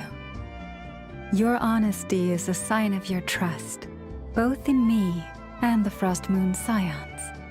Unfortunately, though, I won't be able to use the moon marrow to shed light on your past just yet. Our people revere the moon marrow as a sacred relic. I'm only permitted to retrieve it from the secret chamber in which it is hidden once a year, on Moon Prayer Night. Oh, really? So, when's the next moon prayer night? Judging from the tides this evening, a little less than 2 months. Huh? Does that mean the date changes every year? The ceremony is held on the night when the moon is closest to Tevat. This is also when Nodcry's Kuvaki reaches its peak. Only then can the seal on the secret chamber be lifted. Oh, guess we've got no choice but to wait. I am truly sorry that I cannot help you sooner. But, as the Moon Chanter, I swear that I will do everything I can to help you find the answers you seek. Think nothing of it. After all you've done for us, you deserve nothing less. Who'd have thought today was only our first day in Nodcry? Feels like so much has happened already. If I may be so bold, what does family mean to you?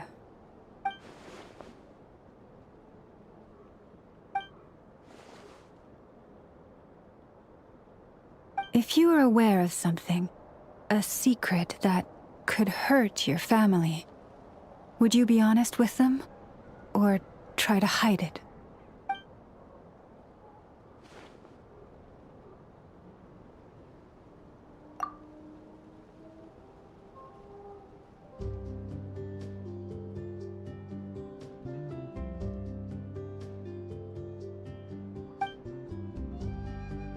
Oh, I'm so sorry.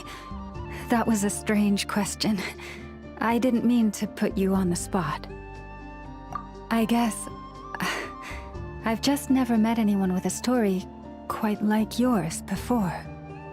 I just suddenly had the urge to ask. It's getting late, and you two must be rather tired too. Would you like to stay the night here on Hisi Island? I can have someone prepare some lodgings. Oh, that's all right. We've already got a room back at the flagship as it happens. Speaking of which, if you ever need us, feel free to come knocking.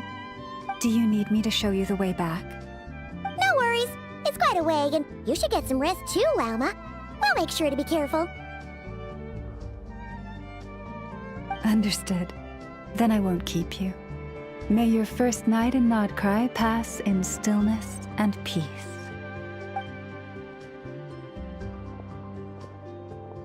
So, what you thinking? Sure was an eventful day, huh? The good news is, we're not at a dead end in the search for your spaceship yet. We can always learn more about this place while we wait. The usual drill, huh? Paimon's really getting sleepy now. If she gets too tired to fly back, you carry her, okay?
Hey, what are you doing here? These flowers.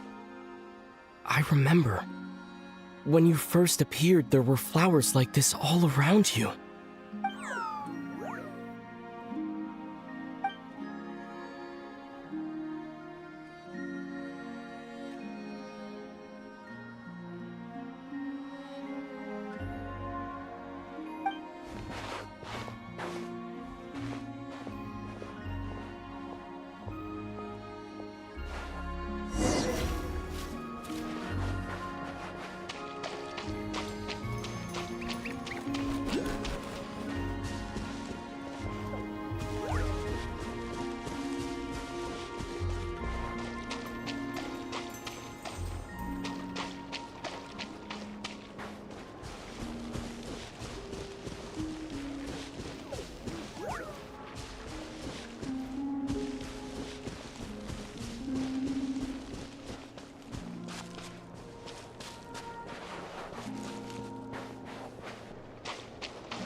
Who goes there? How did you get in here? I am but a passing traveler. I followed your song here. I'm very sorry if I've intruded. Akuhenki. She brought you here.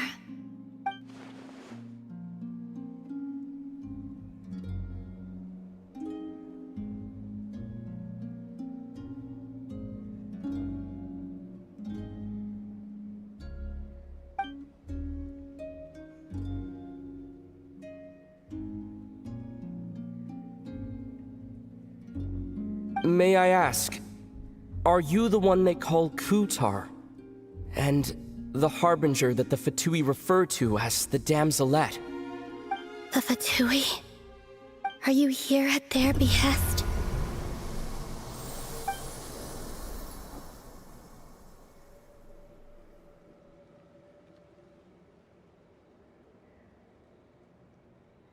Please, don't get me wrong. I have no intention of doing anything for the Fatui. I just wanted to ask you about Nodcry and the moons. The moons? Do not believe in what you can see. What truly matters is what you cannot.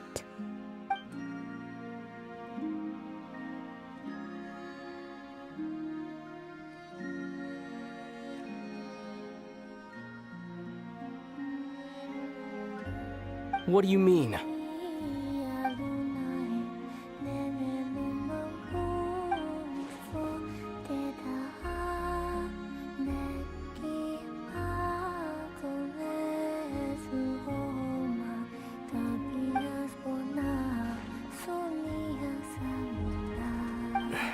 Listen, I'm the Traveler. I'm on a journey through the nations of Teyvat. Hello.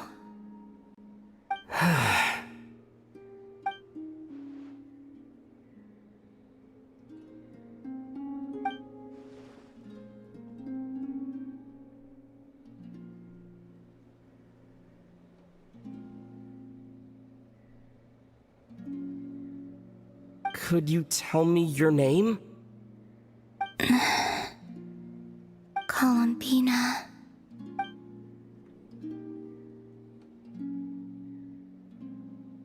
Kutar, the Damselette, the Moon Goddess. Pick whichever takes your fancy. I do not know my own name.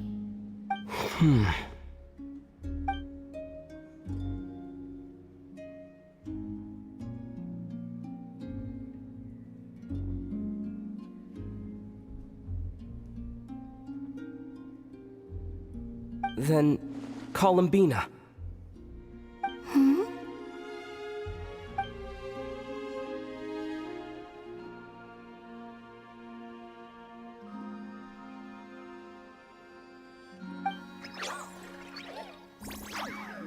This Kuhenki, this Lanatar, did you bring her into being? Come here, little one.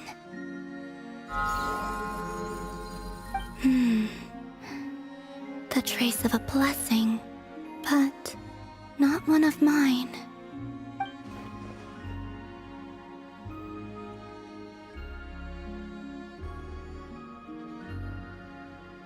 People always assume I can do many things. Assume I have done many things. But I haven't. All I ever wanted was to.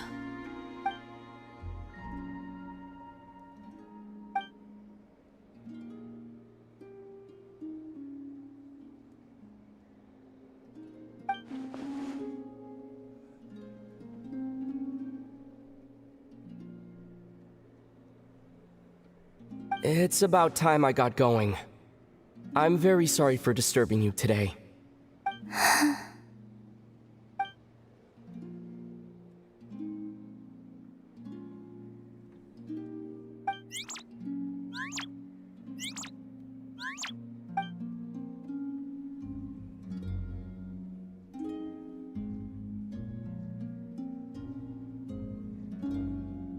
Columbina, that Kuhenki. Oh, you're leaving?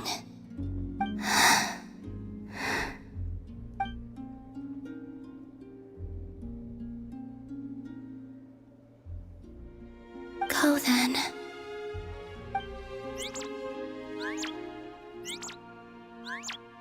Goodbye. Take care. The moon can be treacherous.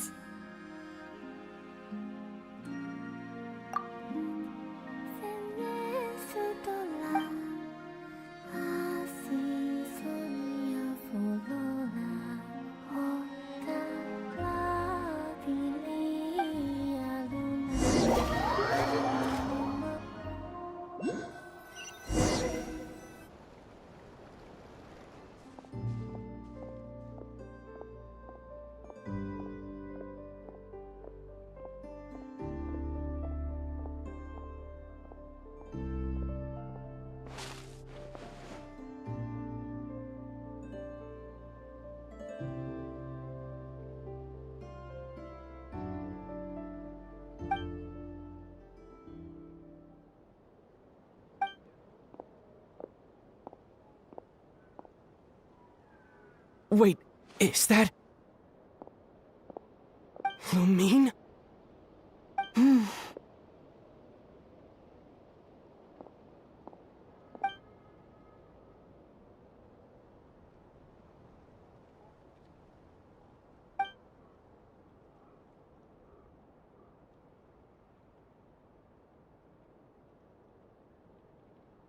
Lumine!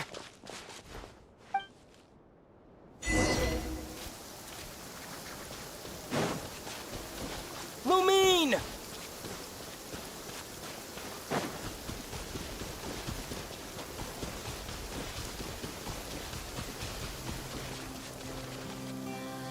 Lumine! Ether, it's you.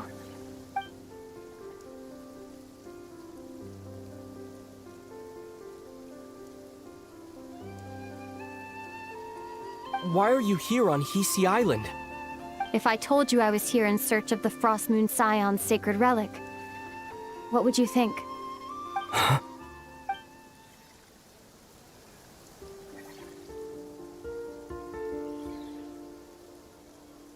Are you also here to uncover the truth about our past? That's right. What happened to us in the past, how we came to Tevat, why our spaceship crashed here.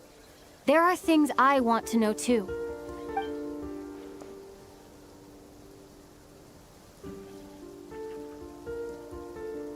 But I'm not about to sit around waiting for another 2 months to find out.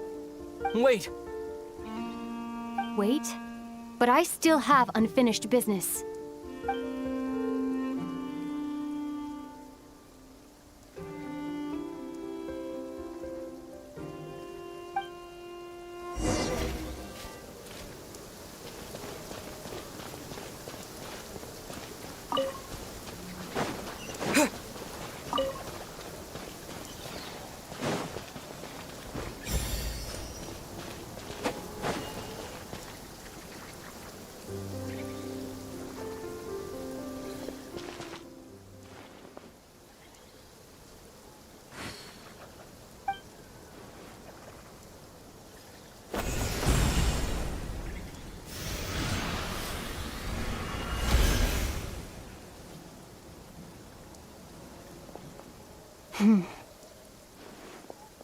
Hold on a second. What's wrong? That's the Frost Moon Scion's sacred relic. We can't just... Use it to get to the bottom of all this? We should at least get their permission. You barely even know her, yet already you hold that moon chanter in such high trust? What do you mean? She told you that the seal can only be broken on Moon Prayer Night, when the flow of Kubaki is at its peak, yes? You heard all that? Watch this. Huh? But... Get it now? She's been stalling for time. As long as the statue's base is imbued with sufficient power, the secret chamber can be opened at any time.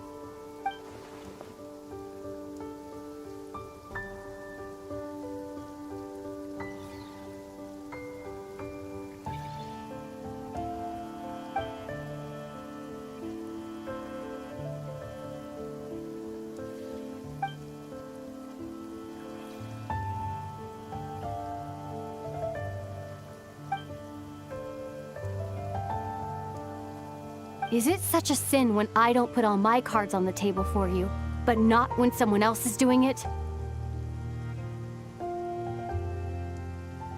It's not like that. Is it? Lumine, you've got it all wrong. This whole time, I've wanted to ask you, what happened to make you like this? I admit, I've been having trouble accepting it. But after all this time apart, I've finally come to terms with who you are. Willful side and all. I trust you. I still do. Through all the worlds we've traveled, you've always been there by my side. If there are things you can't explain yet, I can wait while the journey goes on. I'll wait as long as it takes. Until the day you're ready to talk. Ether.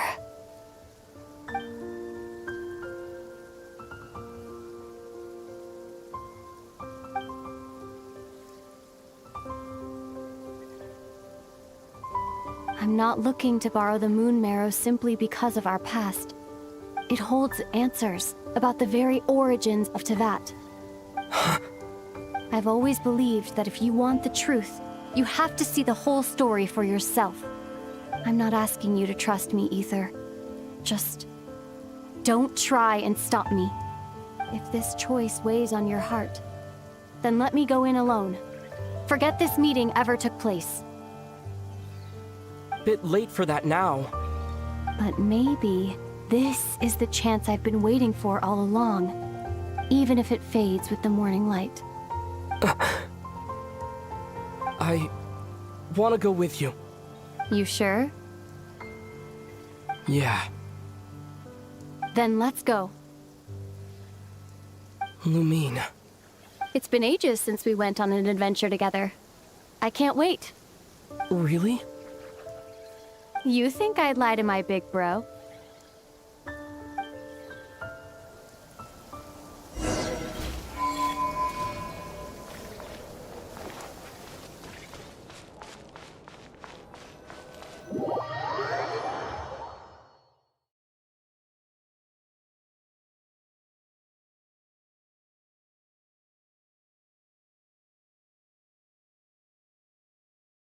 From what I understand, the path ahead is likely to be full of trials and challenges. A deterrence against intruders, and a test for those who truly seek entrance. I doubt the two of us will have any problems. I agree. Still, if we get separated, things could get tricky. Best we move together and watch each other's backs. Even the sound of your footsteps takes me right back. As a warrior, as a traveler, as my big brother.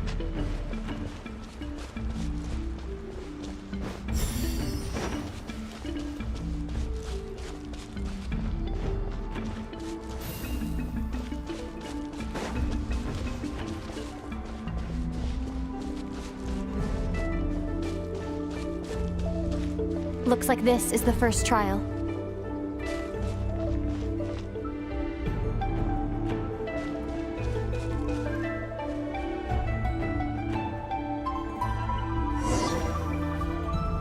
Ether, do you understand how Kuvaki works?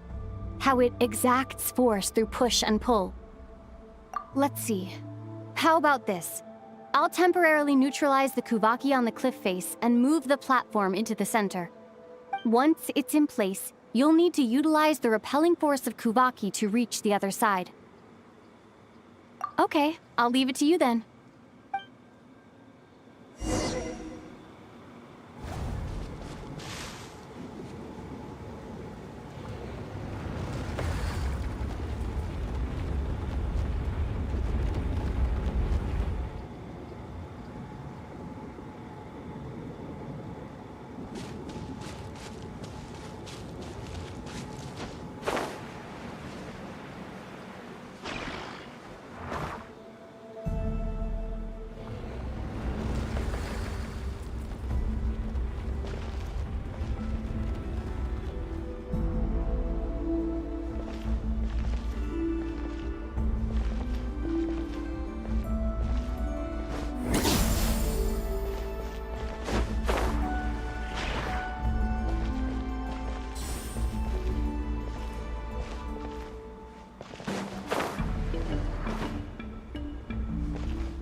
This should help Lumine get across. Lumine!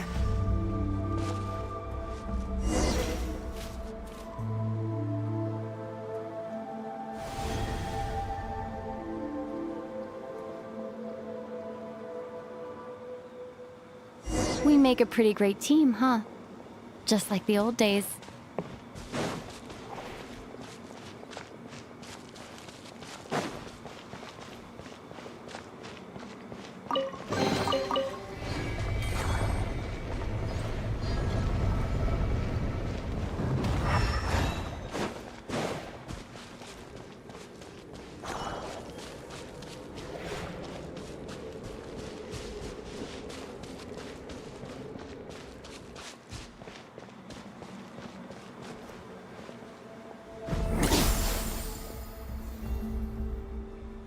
A wide open space.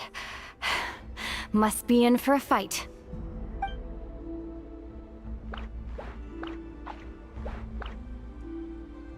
Was that it? What a letdown.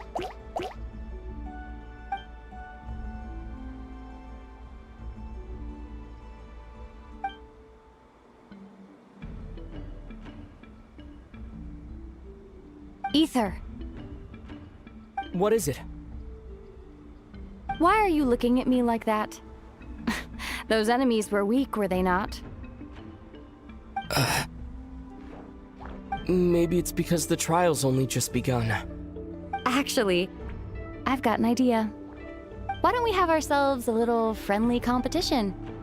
Let's see if your journey has made you rusty. You're on.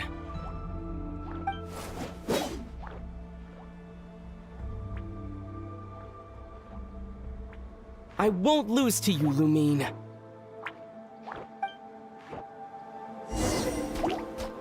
If memory serves, I used to come out on top more often than not.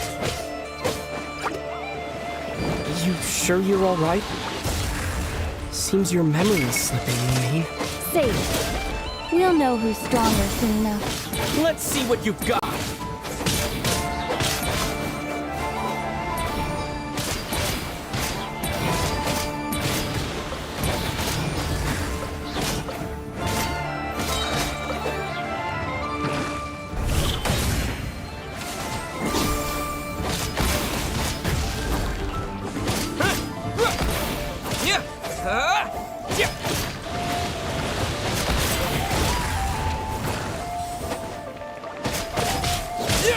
Here, I'll let you take this one.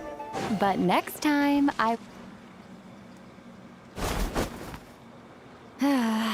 Fine. You win. Didn't feel like you really wanted it anyway. Going all out in a place like this sounds like overkill to me.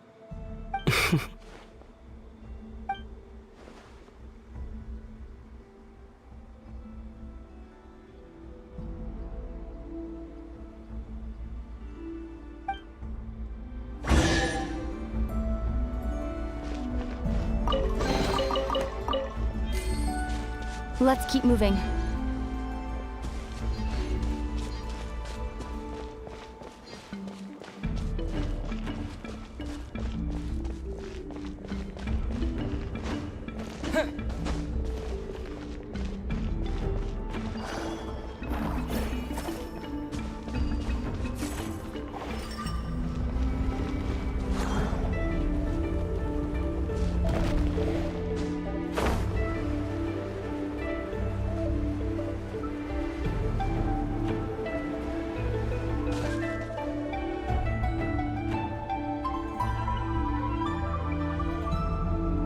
What is this place? No sign of any monsters. Feels like a ritual site. But something's missing. It's ahead. Inside that thing that looks like a mirror. I can feel it. But maybe it's sealed within. Can you open it using Kuvaki? Apparently not. Do you think it might have something to do with the Frost Moon Scion's bloodline? Lumine? If this is about strength of blood, what could possibly stop us? Let me give it a try. Why don't you check around for other clues? Sure.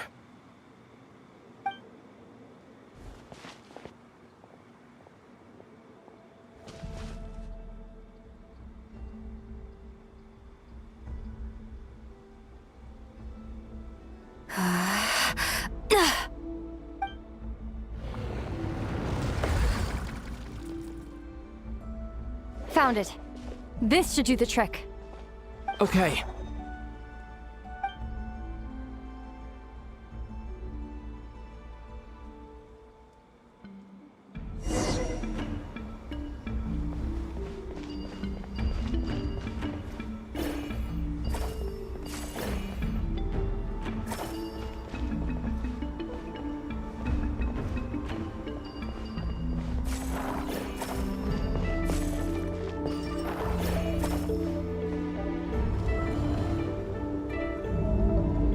Yep, that got a reaction. That's one down.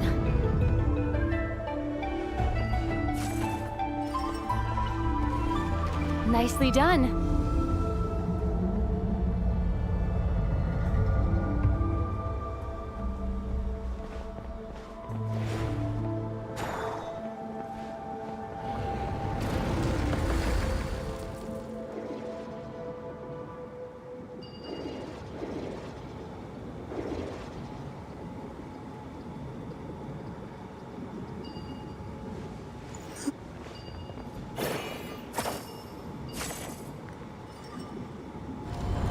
You've got this. One more to go.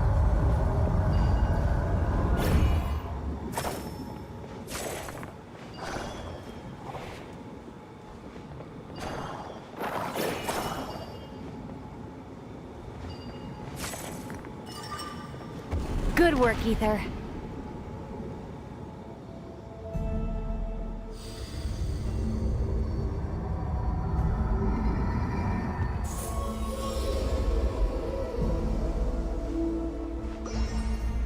Door's open. Come. We must be close.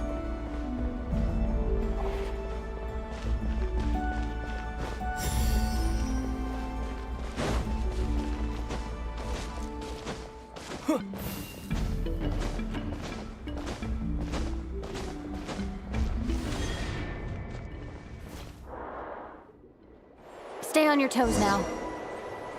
Have you considered that I might be the more experienced between us? Is that so?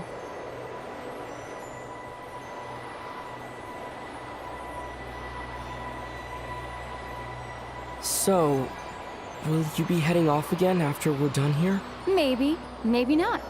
Another cryptic response.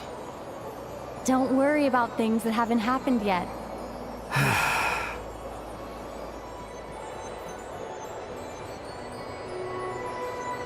At the end of all this, what do you think we'll find? Whatever it is, we can handle it. What about the end of our journey? That's not something we need to worry about right now.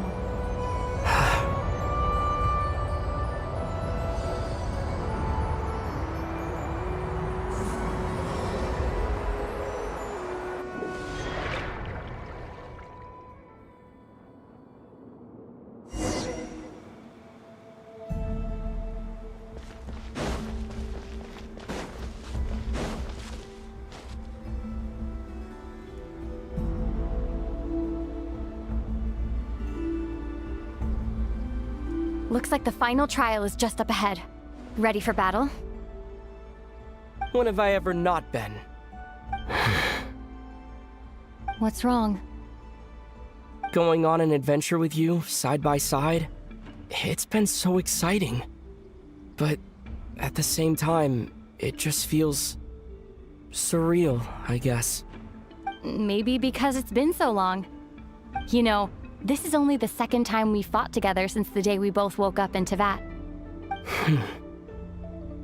Maybe that's it. Ether, let the light of our blades come together once more, just like they did in the past. Lumine. This is a night of miracles, an adventure that belongs to us. Let's not weigh it down with worries and regrets. This is our adventure.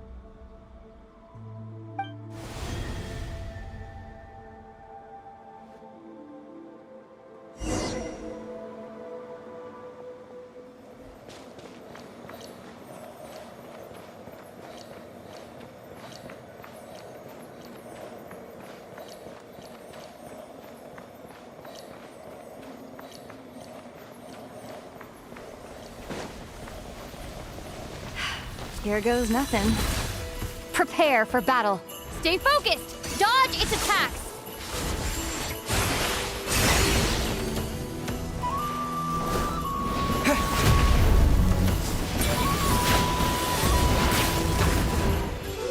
Don't forget to heal yourself!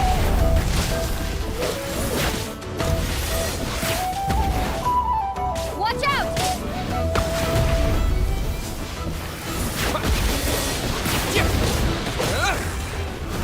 Now's our chance!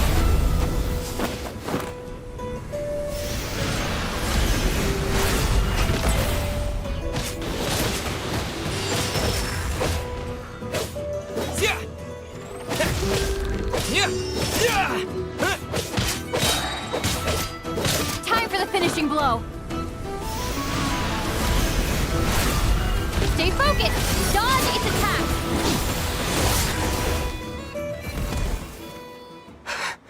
It's over. Nicely done. Flawless execution. Couldn't have pulled it off without your backup. Not too shabby at all. As for what you were saying, yes, I should have come to see you earlier. Or at the very least... Spent more time with me going on adventures like this. something like that. Instead of just running off and expecting you to follow my trail. Wait a sec. That's not an official apology, is it? That goes without saying. Come on. Time to claim the treasure we came for.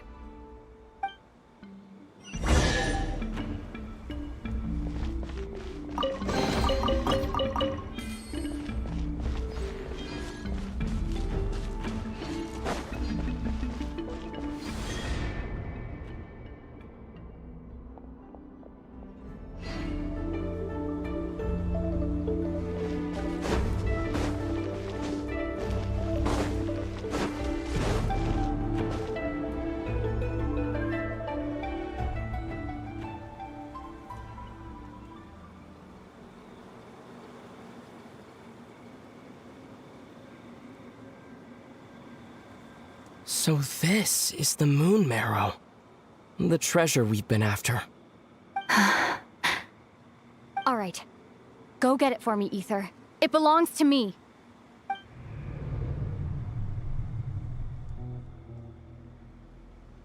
What's wrong, Ether? After everything we've just been through, you still don't trust me? Don't you want to know the truth too, just like I do? Rest assured, I'll share the truth with you afterwards. Now, go bring it to me.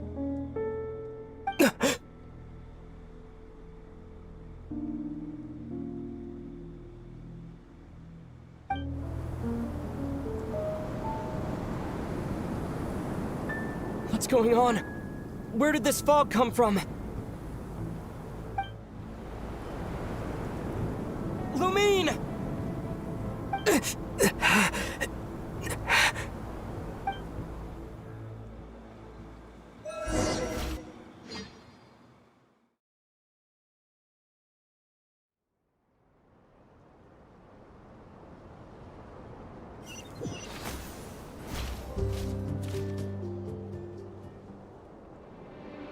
Lumine!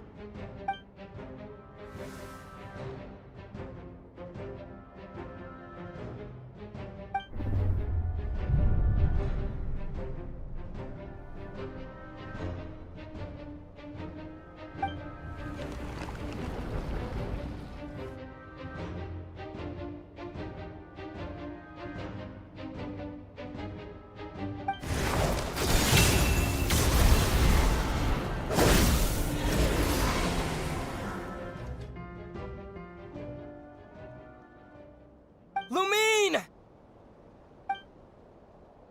Huh? What are you doing here? Yes, we ran into each other at the flagship this afternoon. I'm honored you still remember.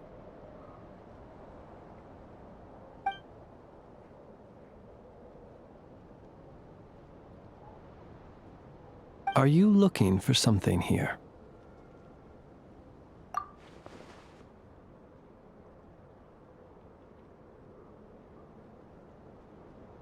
And you just happen to end up surrounded by the Wild Hunt.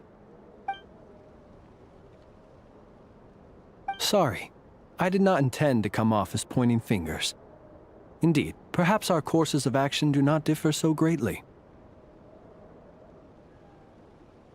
Not exactly. We Lightkeepers are accustomed to patrolling at night. A long-held tradition, you understand.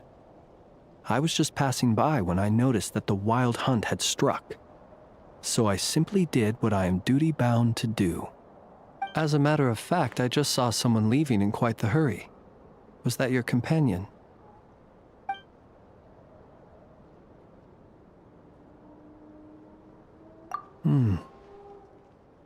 Perhaps I should take my leave now. After all, my patrol isn't over yet. Nodcry is a dangerous place to be at night. I'd advise that you head back soon as well.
Paimon woke up and saw you were gone, so she made you a cup of berry juice to help you sleep. Her own secret recipe. When you get back, drink it up and go get yourself some rest.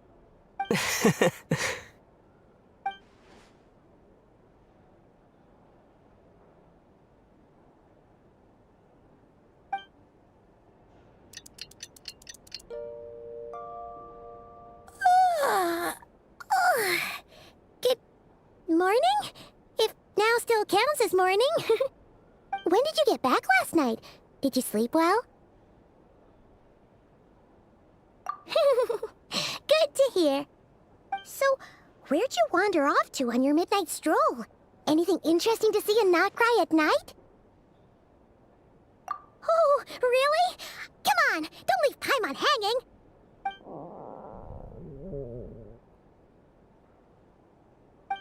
All right.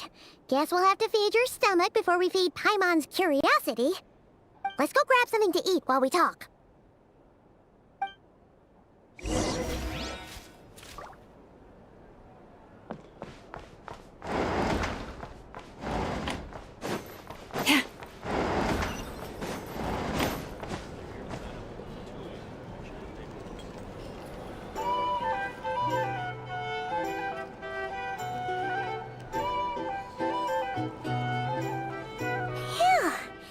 This is just the best, huh? Free food, free lodgings. This bark is friend for life material, that's for sure. Hey, did you hear what happened? Hear about what? You know, all that commotion over at the Frost Moon Scions. Crazy, huh?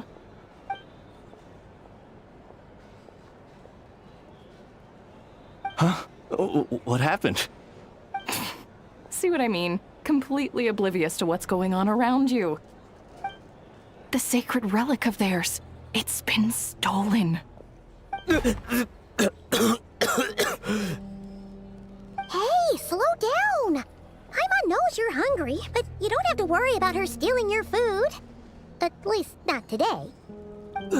What? Was it those Fatui? No idea, but the news has already spread right through Nasha Town.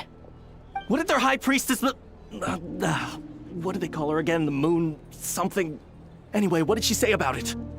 What could she say? She's the one who discovered it was missing.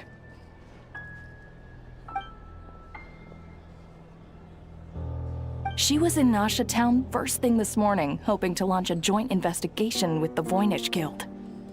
Whoa! Did you hear that? Lauma and the others, their sacred relic's been stolen! Who in Tivat would even have the nerve? Paimon bets it was that bunch of good-for-nothing, rule-breaking, troublemaking Fatui!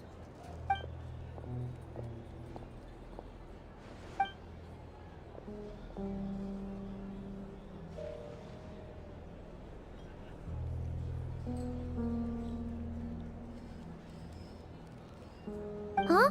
What's wrong? You feeling okay? A joint investigation? Good luck getting any takers. Unless there's some reward or business opportunity to sweeten the deal. Same thoughts here. So just a few minutes back, she switched gears and headed over to the one place that might actually be able to solve this. The Curatorium of Secrets. Ah! You scared, Paimon! What is it? Huh? Okay, just... Hey! Paimon's not a baby, you know! Quit pulling her arm! Our drink recommendations? Well, for start.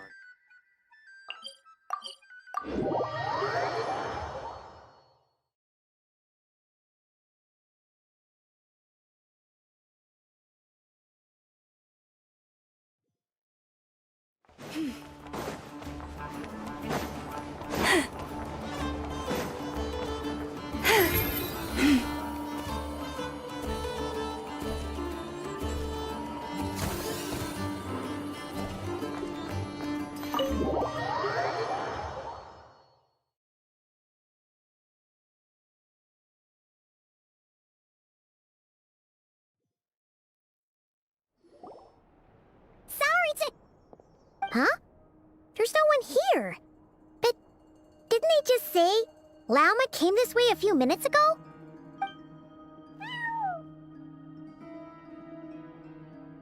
No one except for a cat watching over the front desk. Excuse meow? Are we supposed to check in here?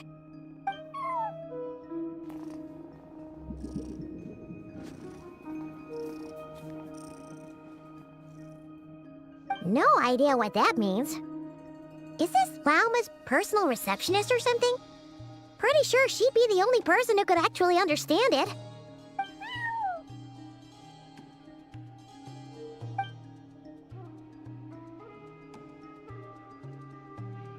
Huh? It's heading into that room! But why not? Like I told you already, that's just... Huh? Another client.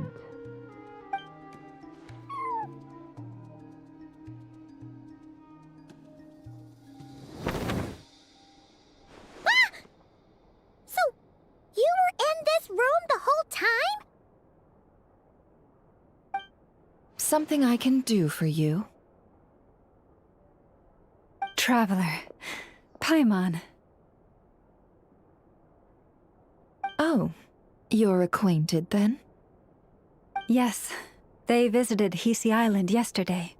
We had dinner together. Allow me to introduce you. Traveler, Paimon. This is Nefer, boss of the Curatorium of Secrets. Pleasure to meet you. They are travelers who arrived in Nodcry just yesterday. Greeted by the birds and beasts of this land, they are kind-hearted souls who walk in the moonlight's glow.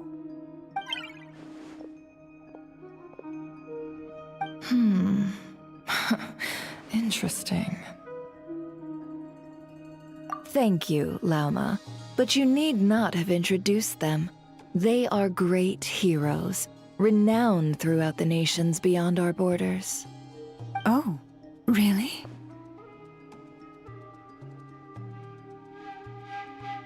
Do not forget, I deal in information.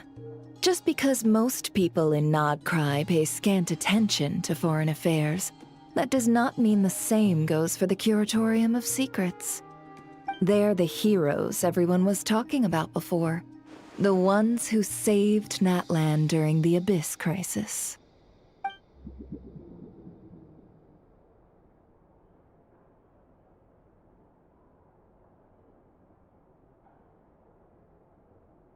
I see. We Frostmoon Scions seldom leave our domain, so I had not heard of your heroic deeds. Please, forgive my ignorance. It's no big deal. We were hoping to keep a low profile anyway. If we had to list all of our titles and good deeds, we'd be talking till sundown, and then some. Huh? What's wrong? Still not feeling great? So, what brings you both to the curatorium today? Oh, so basically, we were just eating when we overheard people talking about how the Frost Moon Scion's relic had been stolen, and then he dragged Paimon over here. I see. Ah, I see. So you came over here because you were worried about Lauma. A combination truly befitting of great heroes. Strong at arms and pure of heart.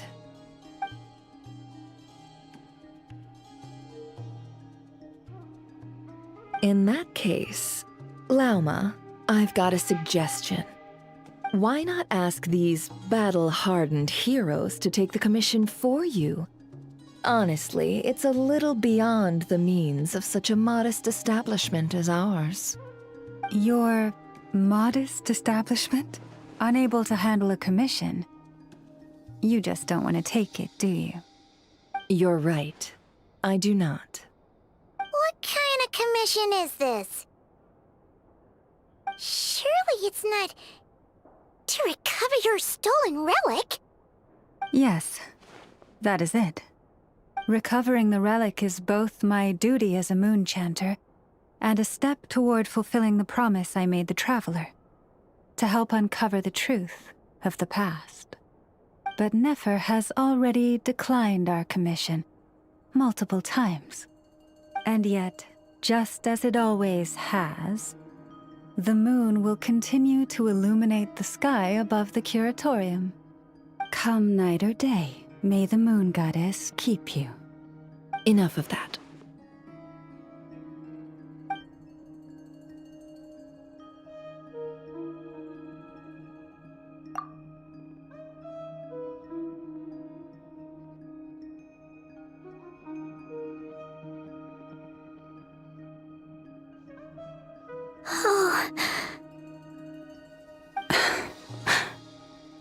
So, according to him, he never came into contact with the relic.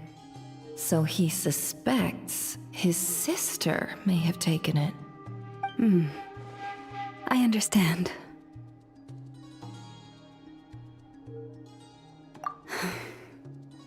The Frost Moon Scion's secret chamber has remained hidden from the world for generations. But the reason outsiders are forbidden entry is not only to prevent theft. Within the chamber lie ancient trials, challenges designed to test the worthiness of those who enter. To intrude without rightful cause is a most perilous act indeed. So please, don't be too hard on yourself. The fact that you made it through those trials proves your right to stand before the relic. To put it simply, the Moon Marrow itself has deemed you worthy. No. Your honesty tells me everything. You never sought to take the Moon Marrow for yourself. As for what happened at the end, I suspect the chamber's protection mechanism may have been activated. Among those who entered the final chamber, there was either someone with impure intent, or else an abyssal presence. The Abyss? Perhaps that's why, then. Either way, the Moon Marrow was taken. And I believe you. So the problem remains the same. I need to recover our relic. See? Didn't I tell you it would all work out in the end? But before everyone starts celebrating, forgive me for asking just one more thing. Are you absolutely sure your sister took the relic? What do you mean? Weren't they the only ones inside at the time? Who knows? Think about it. After your sister broke the seal with abyssal power, what was to stop someone else from following you in there? In theory, nothing. And as it just so happens, I received a tip-off from one of my sources earlier this morning. Word is, Today, of all days, the Fatui suddenly called off their search for the relic. What? Huh? Why? Well, either they woke up this morning and suddenly decided they'd lost all interest, or... Exactly.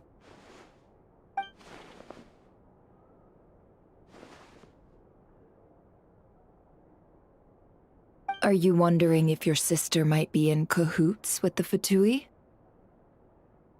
Which is why I asked, are you absolutely sure your sister took the relic? Or to put it another way, do you really know your sister?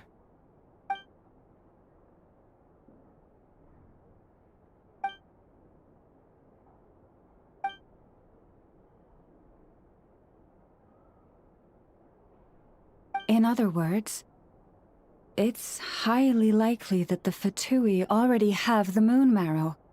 So, basically, all we need to do is find our way into that Fatui research facility, and we should be able to get to the bottom of this, right?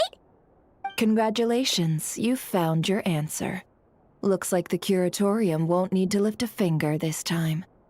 Well, Lauma, there we are. On behalf of our long-standing cooperation and the great hero by your side, I'll waive your consultation fee. But just this once. You're really not planning on helping us? I think I've helped more than enough already. If we're to stand any chance of infiltrating that facility, we'll need the help of a specialist. Just so you don't get the wrong idea, let me make myself crystal clear. The Curatorium of Secrets has always striven to abide by a policy of strict neutrality. We do not take sides with any faction in Nodcry. I cannot help the leader of the Frostmoon Scions sneak into a Fatui facility. That would make me their enemy. When one of their harbingers asked me to help them infiltrate your territory, I gave them the same answer. No. All right, I understand. But I do have one final request. I promise it's my last. It had better be. No matter who it is, I want you to help us persuade the next person who walks through that door to join us. What is she up to? You're that desperate for help? What if it's a member of the Fatui? It doesn't matter. You're welcome to tell them everything, even about our plans to infiltrate the Experimental Design Bureau. All I'm asking is for you to say one thing, just one thing to help persuade them. If you do that, I promise I won't ask you for anything else. Made up your mind? Fine. Fine, I'll play along with your little game. Besides, as long as I'm not personally involved, no one can accuse us of taking sides. Boss, I'm back!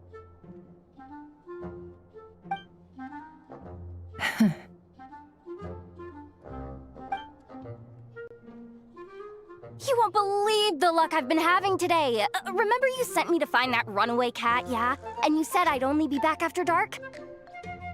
Well, guess what? Right after I left the house, this big ibis flew over and the missing cat was right in its claws. And once it got close, it loosened its grip and... Boss, you're meeting clients. I'm so sorry. I'll get out of your way.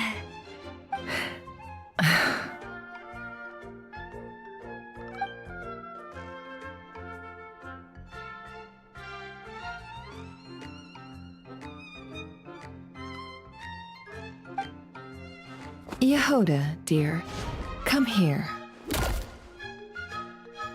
Huh? Me? Is something the matter? Oh, hi there. My dear Yehoda, I have a request. Yikes! Why does the boss sound so scary? Did I do something wrong? would you be so kind as to accompany these 3 delightful clients of ours and help them infiltrate the Fatui's Kuvaki Experimental Design Bureau? What is going on here?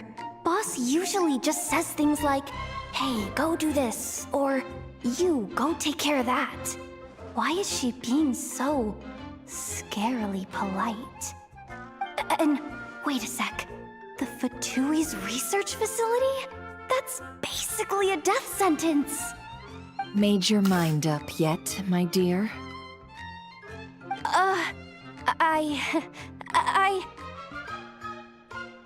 What is up with Boss today? Am I supposed to say yes to this? Or maybe it's because the mission's too risky, so she's actually looking out for me? Why is everyone looking at me like that? Is this some kind of test? I can't let the boss down. Can I? Have you made up your mind?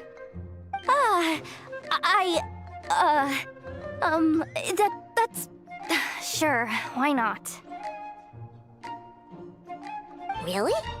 You really don't mind helping us? Huh? Oh, yes. I mean, no. Of course, I guess I do. Oh, thanks so much! We owe you big time! On behalf of the Frost Moon Scions, too, thank you, Yehoda, for your help. What the? Seriously, what just happened? Why does the boss look so fed up? Oh no, was I supposed to turn them down? All that mentoring, time spent teaching her how to deal with different factions. In one ear and out the other. Never. You got what you wanted. You promised that was it. I know this goes against your principles. I won't forget the favor. Trying to get me to change my mind now? Of course not. I just wanted to say thank you. So, thank you. Oh. Yehoda, we'll leave the planning to you. Let's discuss the details elsewhere. Huh? Oh, okay. Oh, what have I gotten myself into? Oh, by the way, Yehoda, before you go... What is it, boss? You're fired. Huh? Effective immediately. As in, this exact moment.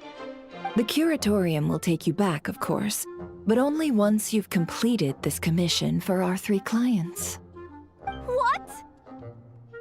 Is there some issue? Well, here's the upside. Without me taking a cut from your commission, you'll earn more. Seriously? Can someone explain what's going on here?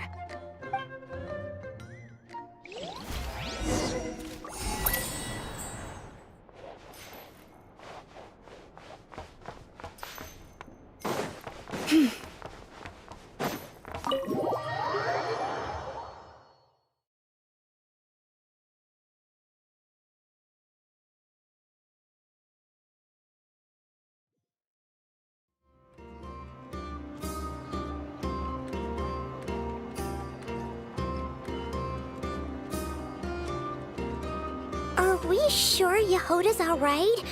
She looked totally crushed just now. She'll be fine. She's just in shock. But one thing's for sure. The Curatorium's professional standards are beyond question. The fact that she only requested 1 day to prepare says it all. As an apology, I'll ask my animal friends to help her out more often in the future. Also, thank you for being honest with me. It means a lot. Was it really, though? As far as I see it, trusting your family is never wrong. In this case, let's call it a misjudgment. But the truth is, we all make mistakes every now and then. What matters is how we deal with the consequences. So, in return for your sincerity, there's something I'd like to share with the two of you as well. Oh? What is it? Perhaps it is something best said under the moon's gentle light. Would the two of you meet me on Hisi Island tonight? Oh, it does sound important. You're right. There's too many people here. Somewhere quieter makes a lot more sense. Thank you both for understanding. Then let us meet beneath the moonlight.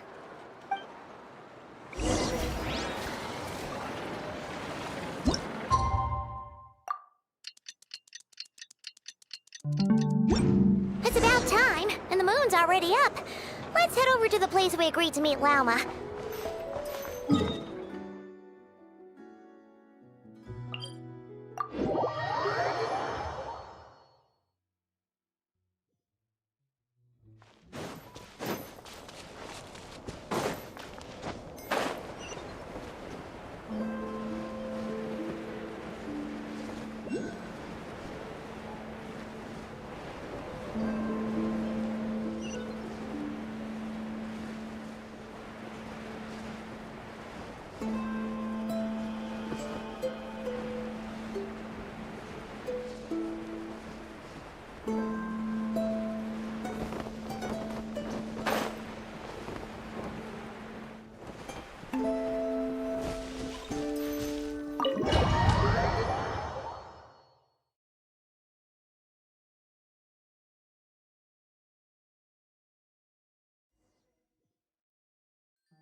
Praying? I am indeed. For the moment I was born, my people exclaimed, "Behold, eyes like the moonlit tide, antlers like the crescent moon, and blood that glimmers silver as the moon's reflection." From as far back as I can remember, I was revered as the Frost Moon's emissary and the Moontide Maiden. The first words I ever learned were prayers to the Frost Moon. The first gestures, those of our sacred rites. Wow, that must have been tough. Back then, I didn't know any better. It all just seemed so natural. The Frost Moon Scion's bloodline has long since begun to run thin. Nowadays, even those of us with antlers are few and far between, let alone those attuned to the power of Kuvaki. But I...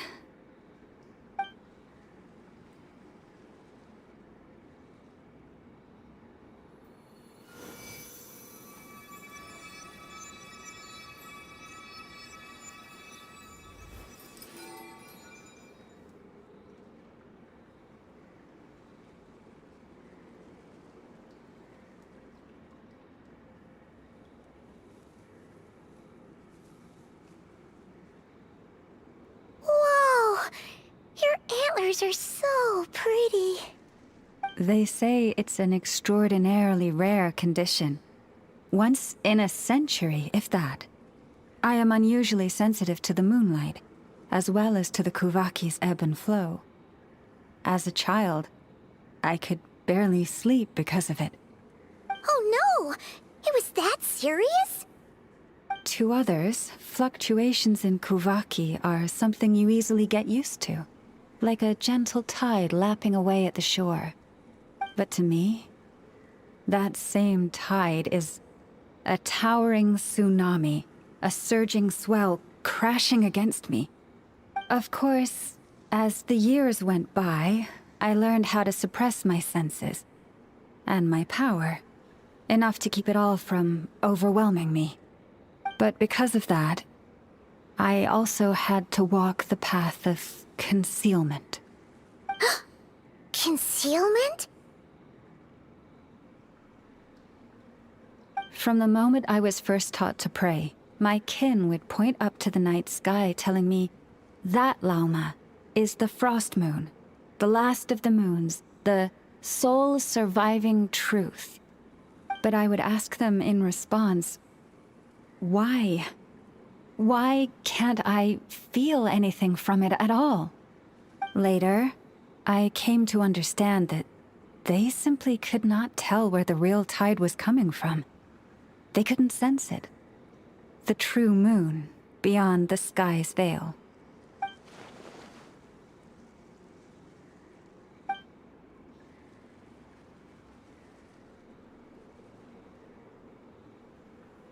The moon is false. I reached that conclusion long ago. But there was no one I could tell. Not a single soul. At least, not until now.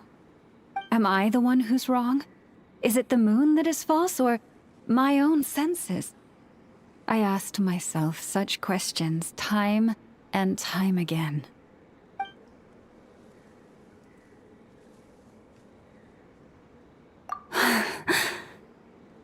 Thank you. When you called yourself a descender, I had a feeling you might be able to confirm what I had always suspected. And now that you have, it's exactly as I imagined. I feel relieved. Oh, Paimon kinda gets why you couldn't tell anyone now.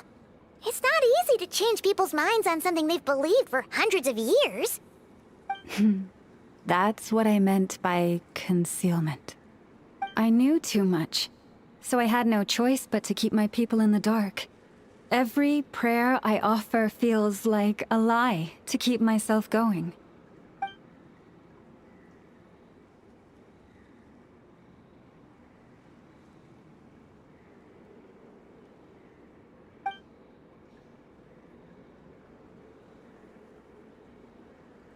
You've already met our Kutar, haven't you? Huh? When was that? And, more importantly, when were you planning on telling Paimon? Ah, no wonder. What did you think of her?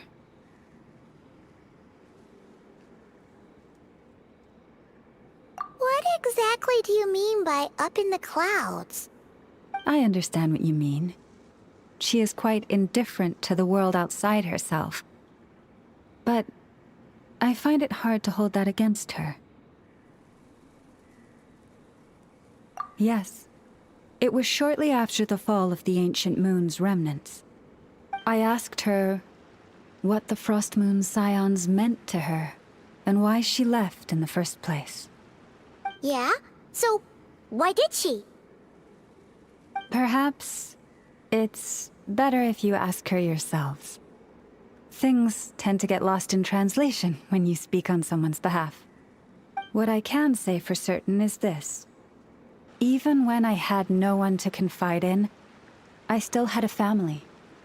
I still had the Frost Moon Scions. But that girl, born beneath the moonlight, perhaps she's never felt she had either. The truth is, though, she might have had it all. If only the Frost Moon Scions hadn't let her down.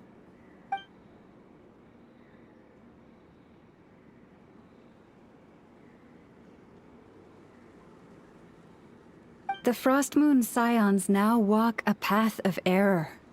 They offer their prayers to a false moon, and to a goddess who can no longer answer them. I want to change all that. But with the Fatui closing in on us day by day, the Frost Moon Scions must stand united, now more than ever. I just need to wait for the right moment. Lady Lauma! Lady Lauma! Cappy? Has Karina's condition deteriorated again? Traveler, Paimon, we'll have to continue this conversation later. We'll come too!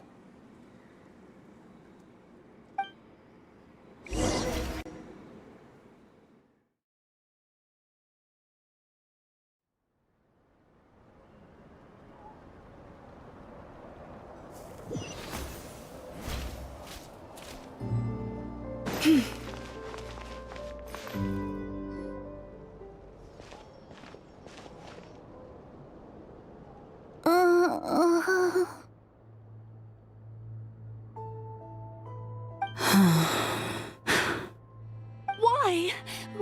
Did I do something wrong? I've been praying to the moon goddess every day. Why isn't she getting any better?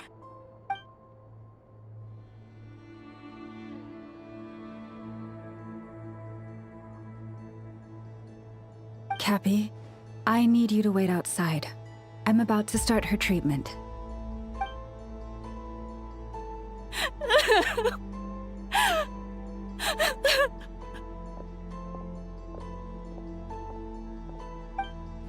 Is there anything we can do to help? Just don't be alarmed by what you're about to see. And please, don't let her mother see it.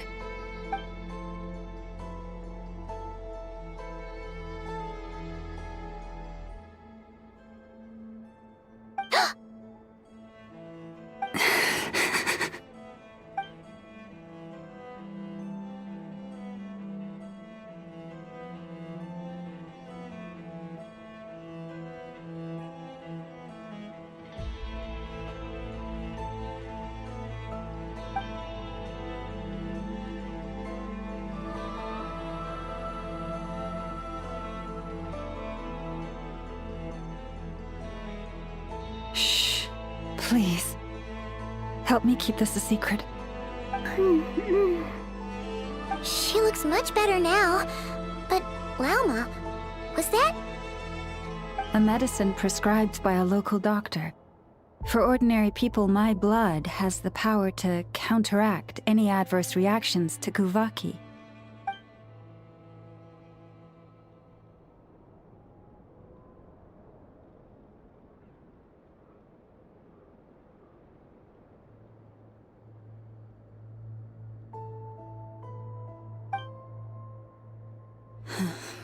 So, now you know another of my little secrets.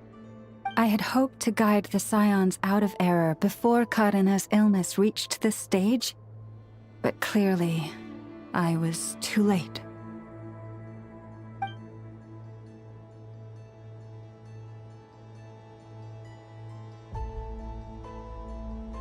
My life is as hidden from sight as the far side of the moon. Yet people only look to the bright side for guidance. If the day ever came when the two sides were reversed, could they truly accept it?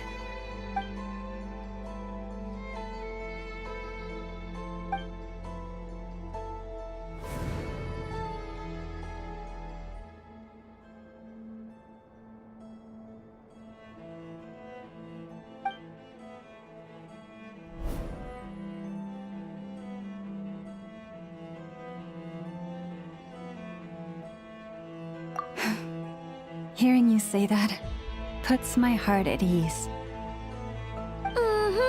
And if there's anything we can do to help the Frost Moon Scions, just let us know. Our priority, right now, is reclaiming our relic from the Fatui. But I now understand that the day I will tell everyone the truth is no longer far off.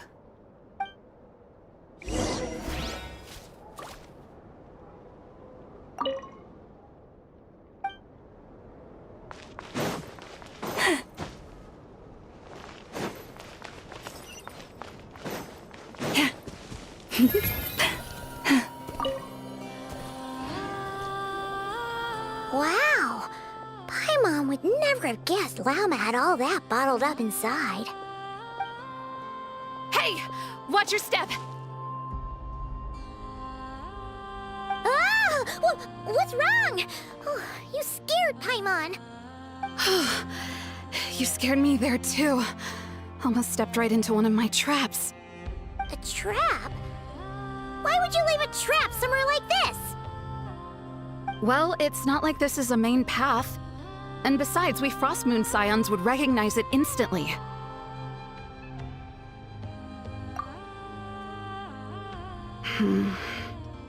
Alright. You don't seem like you're with the Fatui, so I guess there's no harm telling you. Lauma asked me to set up these traps to keep the Fatui at bay. Oh! Come to think of it, their 3-day ultimatum is almost up now. Yes. Hopefully they'll back off when they realize we won't go down without a fight. Oh, you've done a lot for the Frost Moon Scions too, just like Lauma.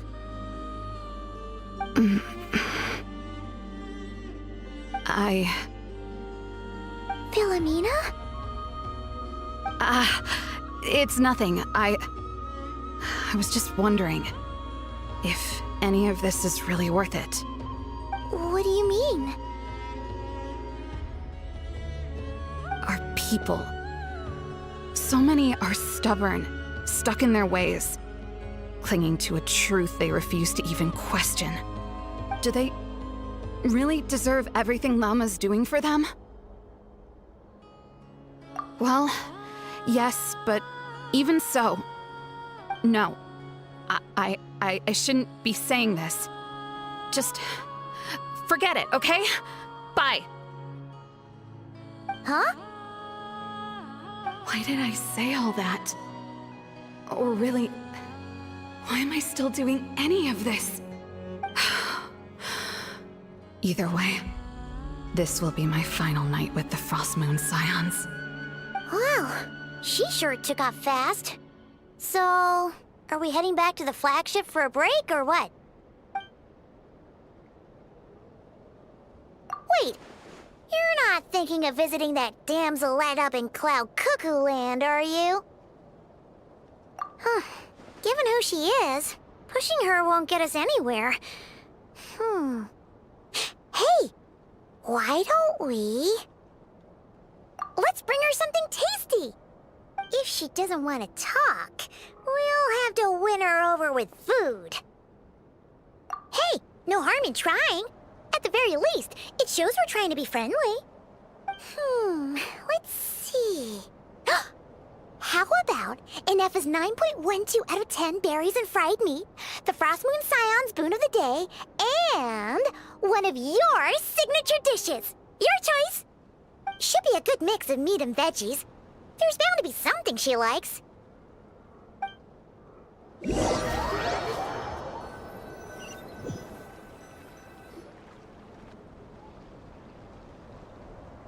Alright, food's packed and ready.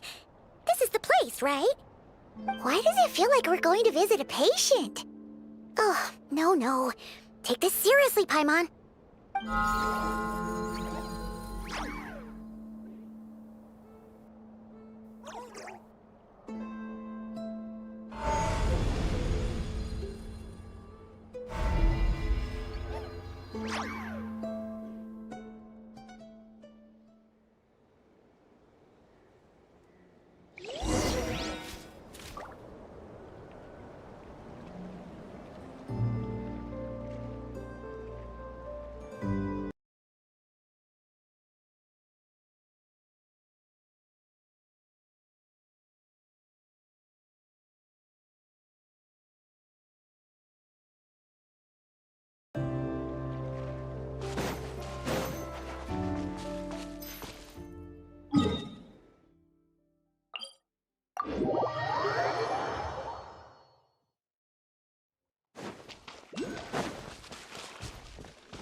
Remind me, who are you again?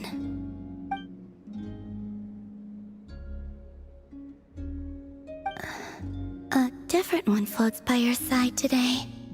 A different one? What's that even supposed to mean? Ugh, there goes Paimon's perfect conversation starter. Hi there! Paimon is Paimon, and this is the Traveler.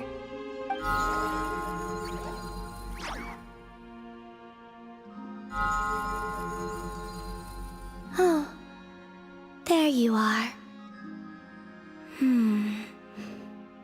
Between the two, I suppose you're cuter. Wait, what do you mean Paimon's less cute than that floaty thing? Columbina. What is it? What's your favorite kind of food?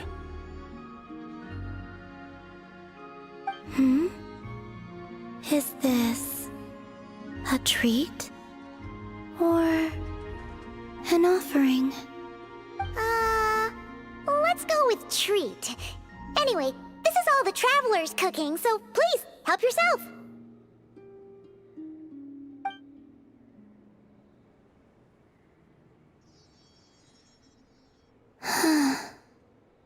Oh, that wasn't exactly a yes, but she didn't turn it down either.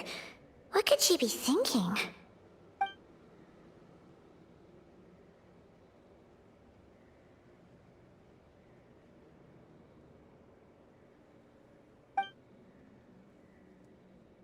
So, what do you want to ask?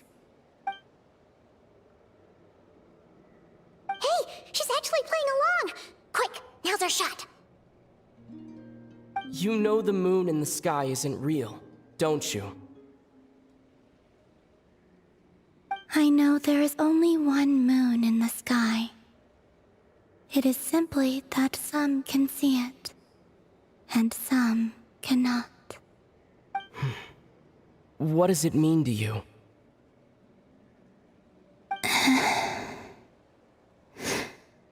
The missing prologue.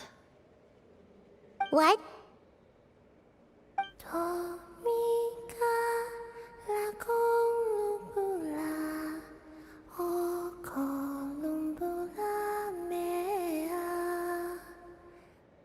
Huh?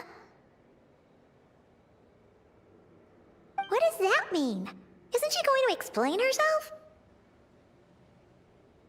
Can you tell me more about that melody? You were humming it last time, too. It must be important to you.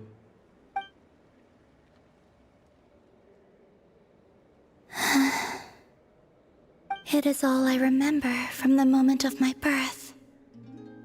A melody. A few lines of lyrics. Like a lullaby from a foggy dream. Oh, so who was singing it? I do not know. I have nothing else. Just that song. Huh? And the Frost Moon Scions who found me. They had nothing either, but hope.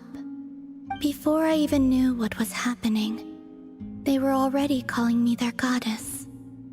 And I had no reason to decline. Like two lost infants unknowingly exchanged, I adopted their faith, and in return, they adopted me. But my adoption drops you into the story halfway through. What came before was scribbled onto the wrong pages, never even bound into the book. That sense of something missing only served to nurture their greed and doubt. And thus, I came to realize that this place was never truly my home. Greed and doubt? O Moon Goddess, forge weapons for us, drive out our enemies, and expand our lands. O Moon Goddess, heal our wounds, ease our suffering, grant us strength. They asked for everything, and I obliged. Until the day came when no answer could be given. If mortals can turn to the gods when they are powerless, then who do the gods turn to when they have nothing left to give? You've got Paimon there. In those days, the Frost Moon Scions cared more for faith than for truth.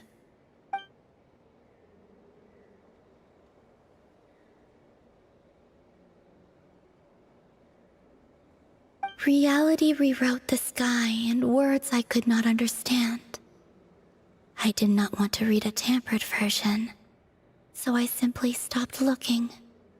The real beginning of my story lies up there, on the moon, forever beyond my reach. Like a message carved for blind hands, sealed away where no fingers can find it. Huh.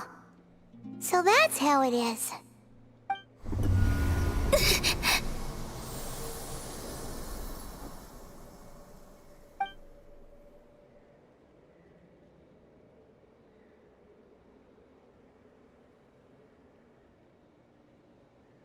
What's wrong?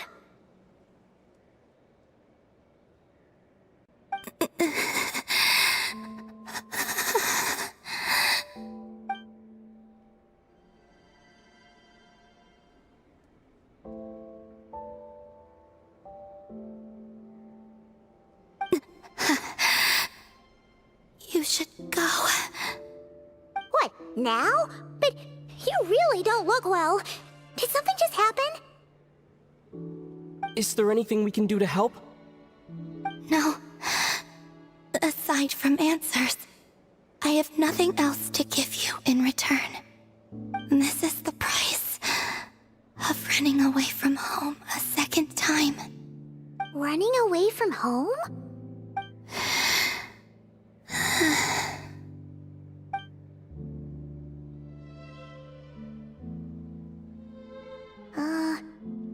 Is she heading towards the food?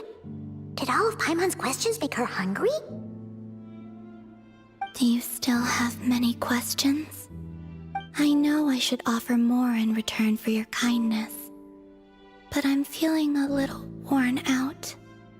Oh, we're so sorry about that. The Tsaritsa was right. Freedom always comes with a price. She said I could treat the Fatui as a second family, a second home. But in the end, they were no different. All they wanted in truth was my power as the moon goddess.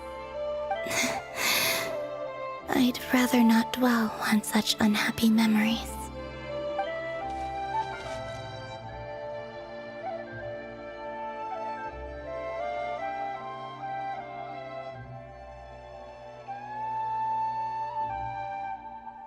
I have fulfilled my promise to the Tsaritsa, though it has used up much of my power. So you see, this has nothing to do with betrayal. So, you're just staying here for now, resting and recovering your strength? Yes. What about these flowers? They have grown in Nodcry for many generations. They're highly sensitive to the ebb and flow of Kuvaki.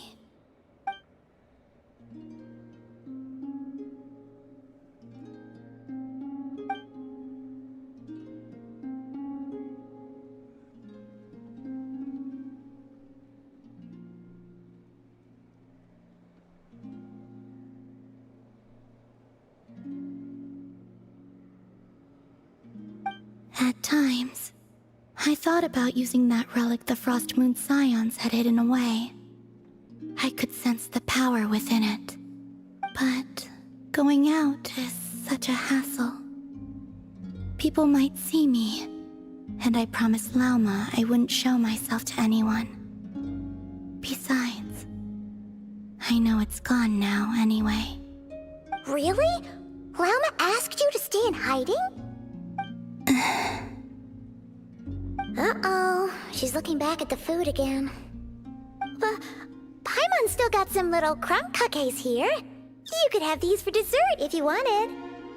Lauma said she wishes to change the Frost Moon Scions, which is why she asked me to stay out of sight. I don't really understand what she meant, and to be honest, it's not something that concerns me. But I wasn't planning to see anyone anyway. If they found their way here themselves, that's hardly my fault.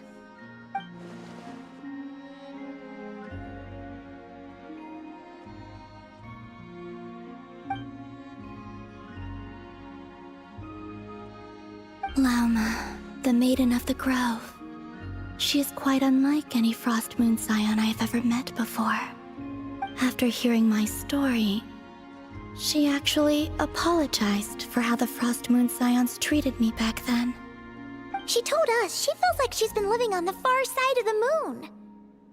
Is that so? I actually got the opposite impression. She's been keeping her true power hidden away, afraid that people might be dazzled by its brilliance, and that they'd no longer be willing to look her way.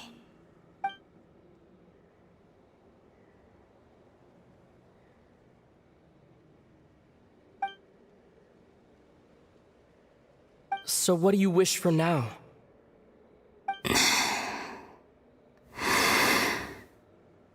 I wish to return to the moon, to the home where my story is written.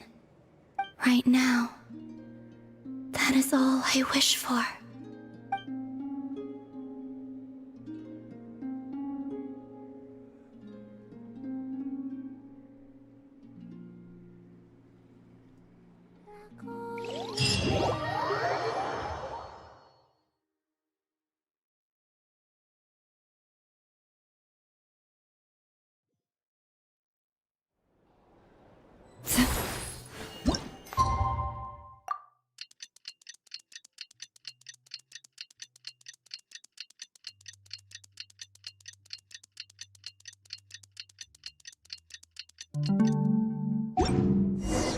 Tonight's the night we infiltrate the Fatoi's Experimental Design Bureau. Come on, we better go meet up with the others.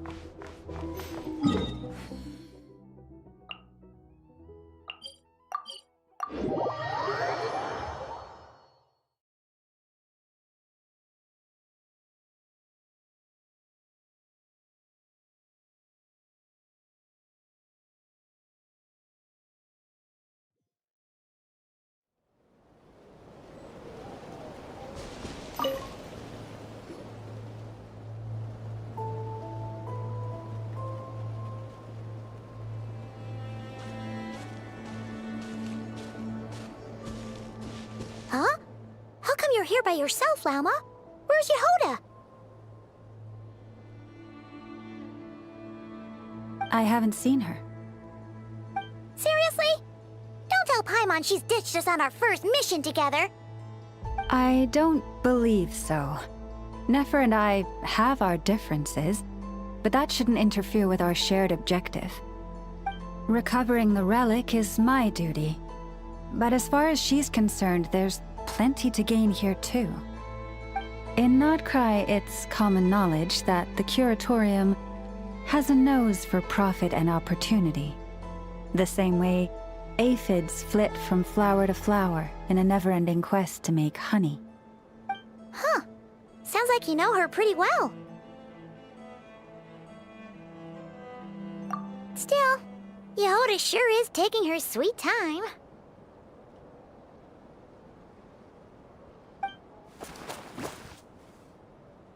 Hmm?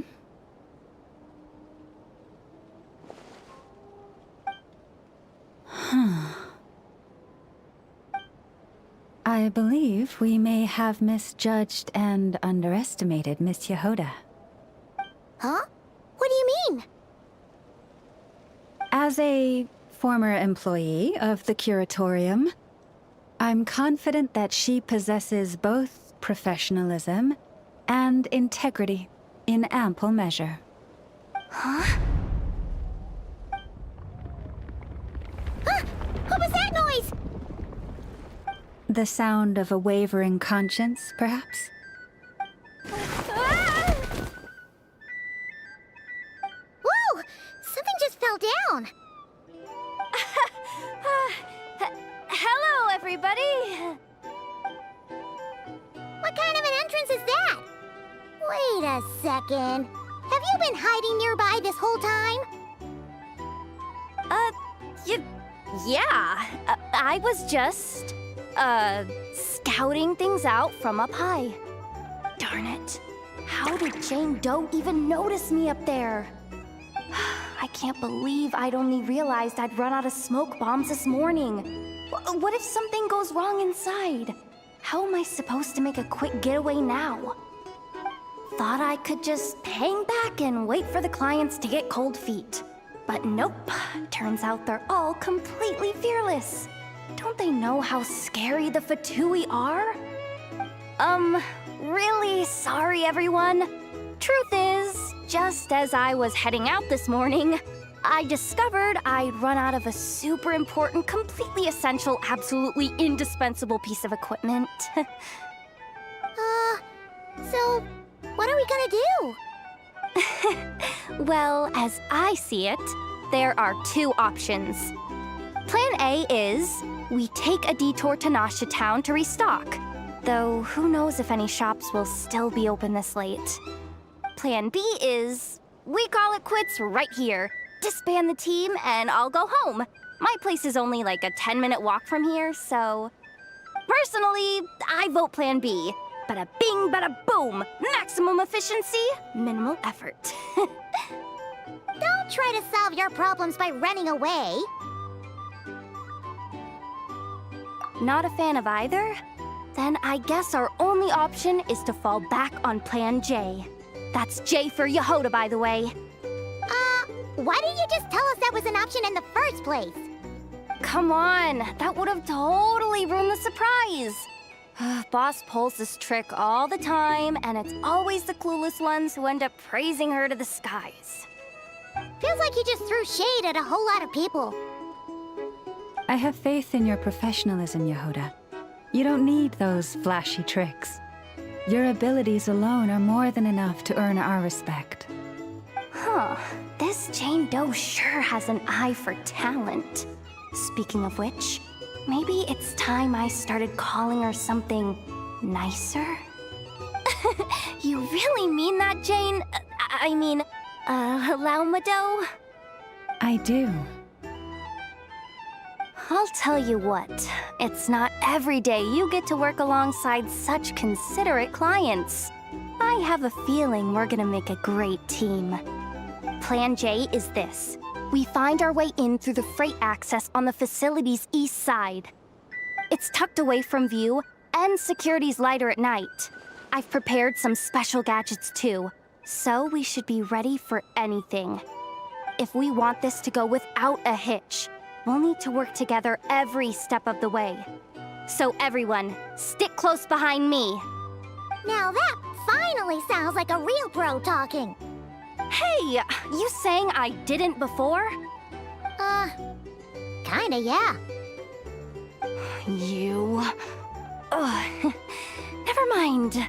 A top-tier treasure hunter like me never lets the naysayers get to her.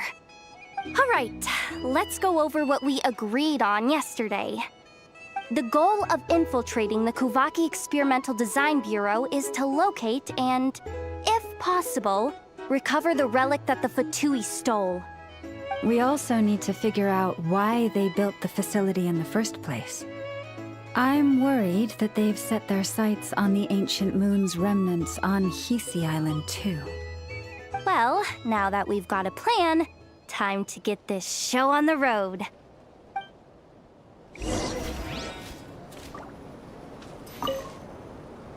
Everyone ready? Yeah? Then, let's move. All right then, let's get this job done.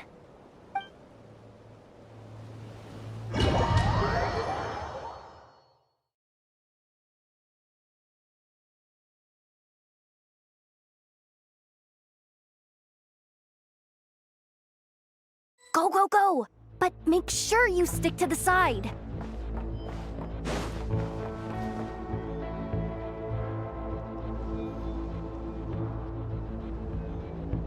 Just as I thought. There's a gate controlling access from the outside.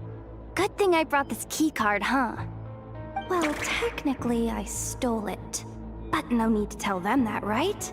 Blame that chump who thought it was a good idea to get wasted at the flagship during work hours. Ooh! Is it top-level clearance? Of course, that goes without saying. Let me read it out loud for you.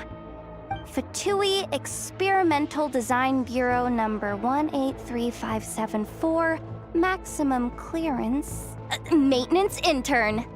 That doesn't sound very top-level to Paimon. Never underestimate interns. Even the most legendary of thieves started out as rookie pickpockets, you know?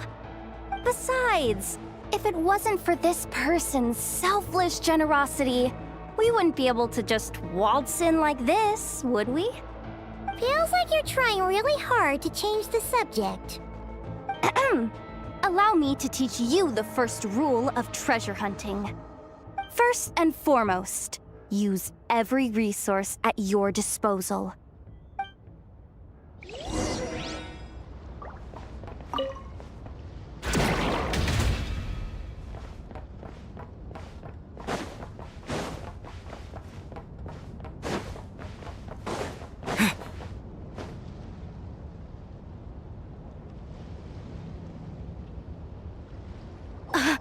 I get it now. It's like a pair of light bulbs just lit up in my head. What did you just get? The blue light, aka Plan A, is telling me to take the path along the left side. It'll be a lot stealthier, but that might mean a bit of a detour. The red light, aka Plan B, is saying, just charge straight in. But that'll mean dealing with, like, a dozen sentry bots already powering up. Although, I might be able to switch them to training mode. Their attacks will be weaker, but we'll still be in for a fight. Can't you just put them in sleep mode? Hey, I told you, I'm just a maintenance intern. Give the new recruit some time and space to blossom, will ya?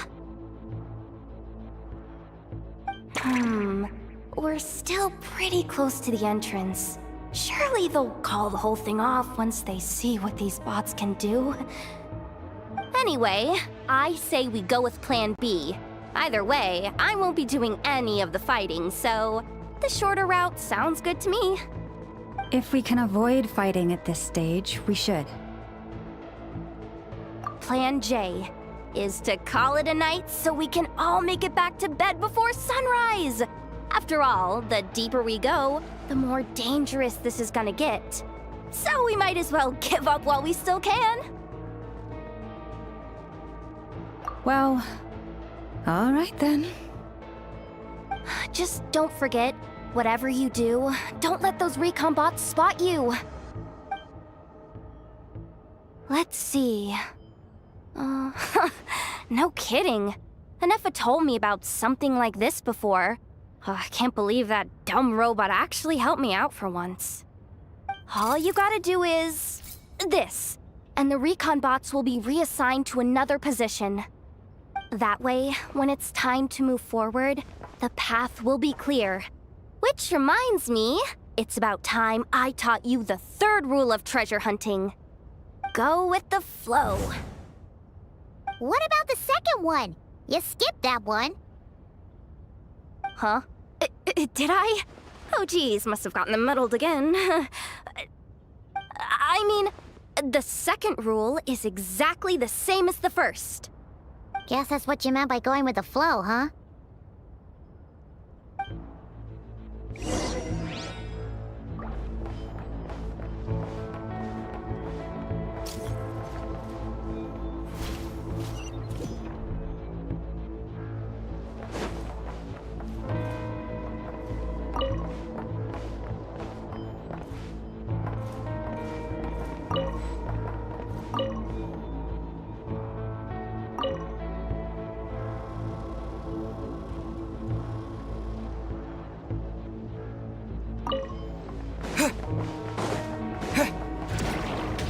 This way leads straight into the armory.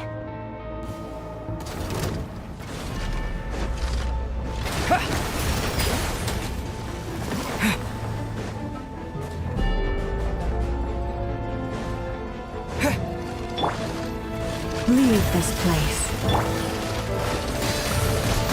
Water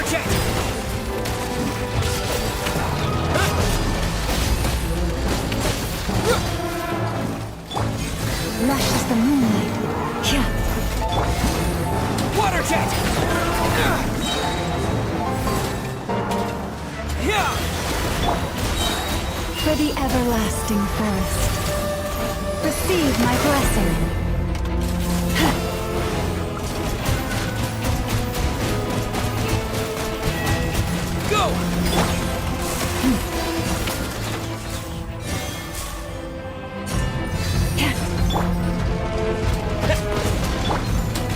Lush as the moonlight.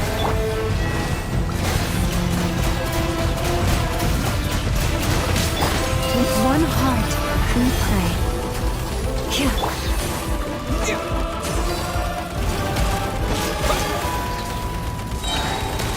Go! Bombs away!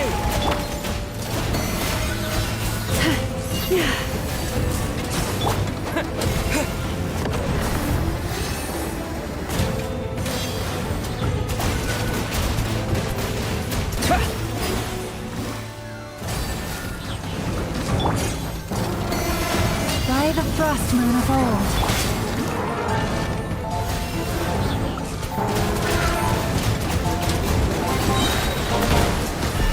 Wipe out! Branch into song.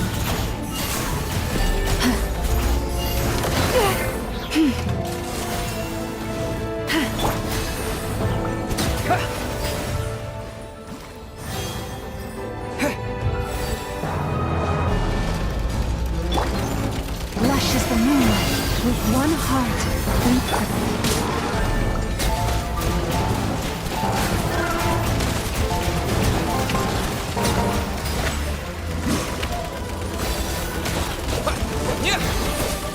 Branch into song.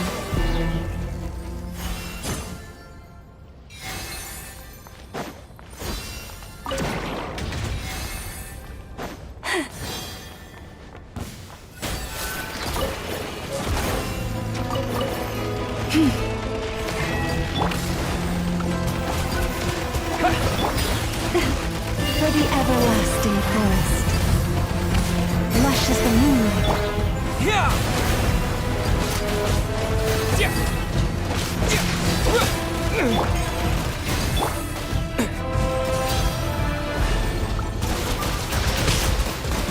Water jet! Receive my blessing. By the frost moon of old.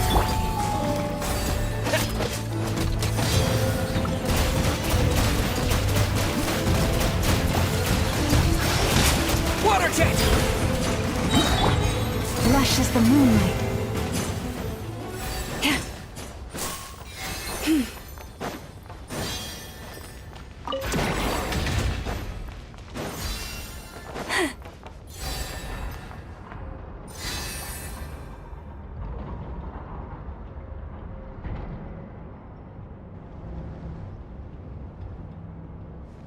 Shh!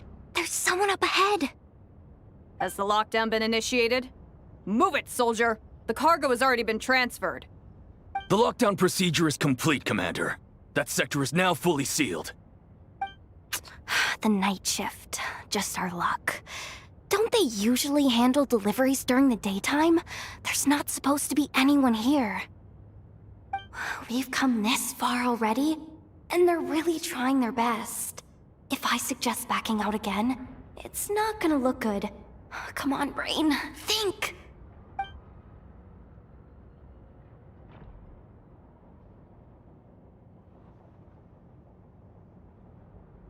Got it! The freight shaft to the upper levels. We might have a shot there. Let me see. Huh? The recon bot in the middle's not responding? A double lock failsafe? We've been outfoxed! Stay calm. Stay calm. One step at a time. Let's just find a way across first.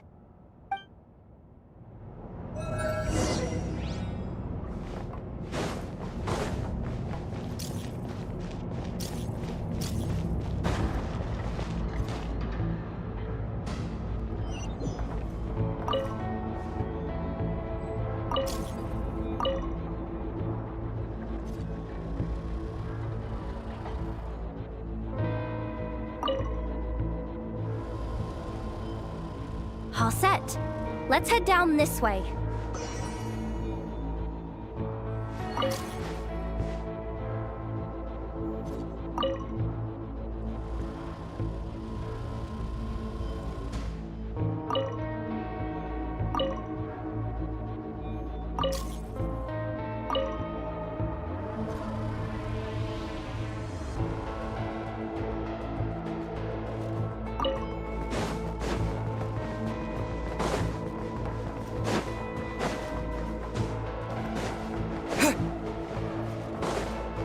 Hey!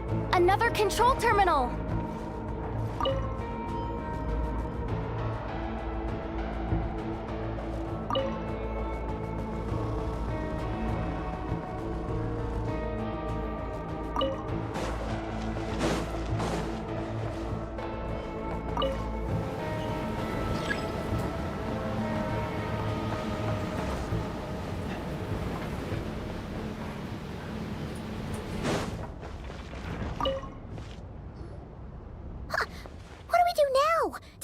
Here too. Don't worry. Bots are way easier to deal with than people. At least their behavior is predictable. First, let's find a safe spot to land. Good. That spot shouldn't draw their attention. Let's go. Let me just try something. Maybe I can use the terminal to command them to move out of our way. Security verification? With 10 questions? Are you kidding me? You really trust me that much? Fine. I'll do my best. But just to be clear, if I can't answer a question, I'm backing straight out of the terminal. No way I'm risking triggering any sort of alarm. Come on, Yehoda. You can't give up now. Question 1. What is our motto? Oh, I know this one.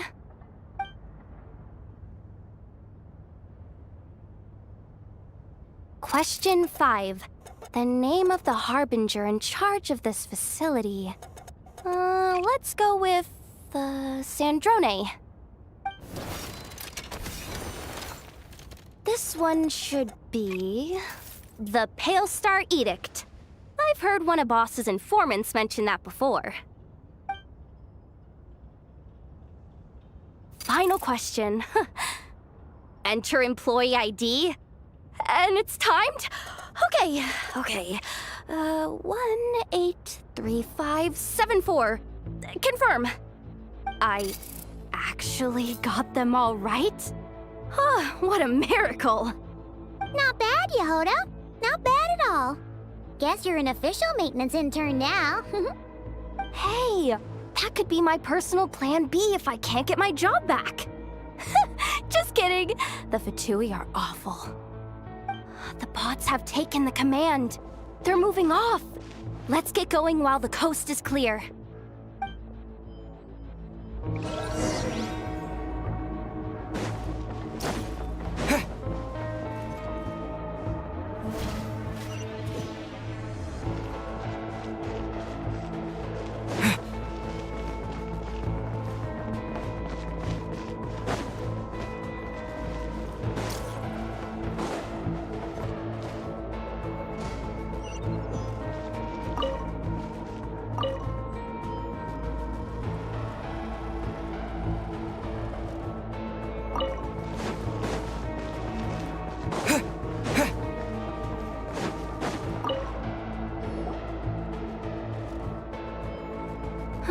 Didn't think they'd even cut off the supply of Kuvaki. They're being really cautious. If we can somehow divert some emergency power into the system, we might be able to force boot this thing. What do you mean by force boot? How do I explain this? It's like dumping a whole bucket of water into an empty pool, so that the little ducky gets to swim around again. You should probably just ask Aino instead. So, we just need to find that bucket of water, right? Paimon Paimon thought your explanation was great. Kinda adorable. In a childish sort of way. Hey, you could have just skipped that last part.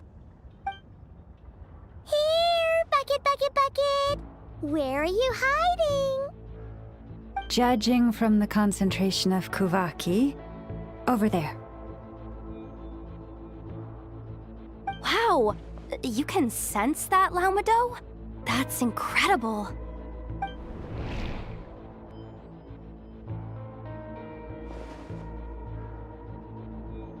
Let's move the recon bots above them out of the way first.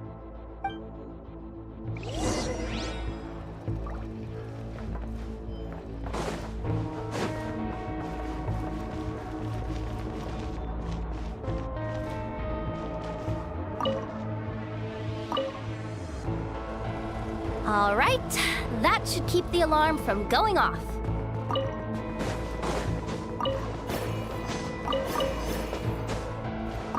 Time to plug in the charging component.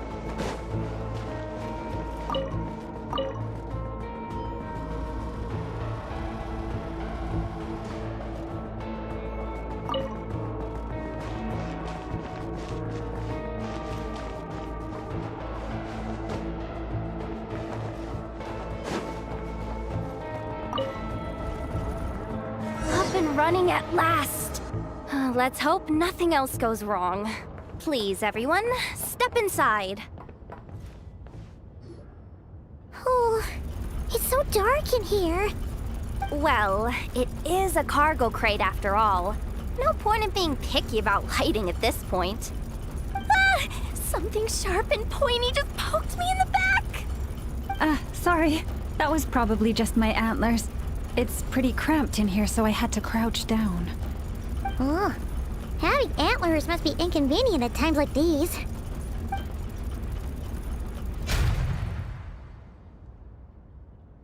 Ah! What's going on? Don't tell me something's gone wrong already. Looks like there was only enough juice in the emergency power supply to lift us this far up. Ugh. Awkward. Am I gonna get docked for this? Based on the boss's policy of docking pay for every screw-up, No, wait a sec. I've already been fired. Doesn't look like it's moving again anytime soon. I think we can get through if we follow the ventilation duct along the outer wall. The entrance has gotta be somewhere. Don't worry, this was totally part of the plan.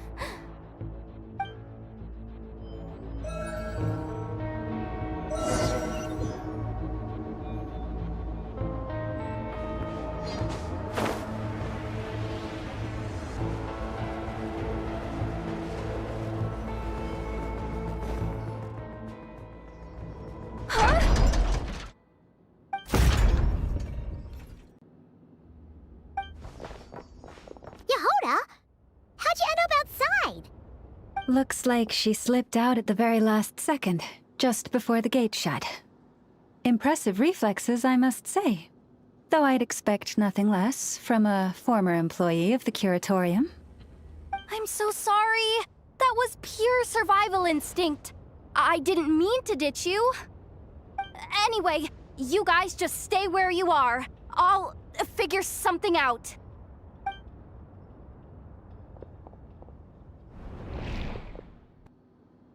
Hey, there's a terminal nearby. Hang tight! Can you hear me now? The duct security protocol has been triggered. The gate must have dropped when it detected a living presence. Wait, so we're trapped in here? I'm checking what I can do from this end. Watch out for the laser up ahead. What laser?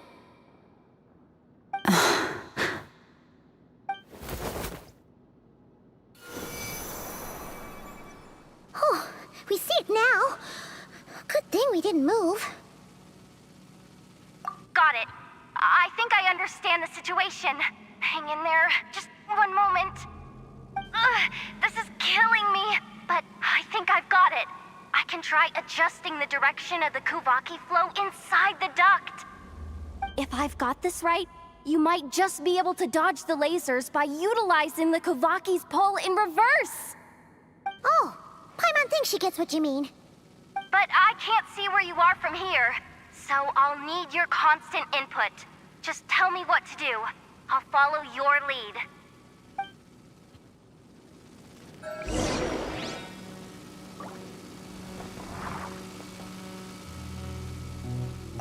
Sure thing.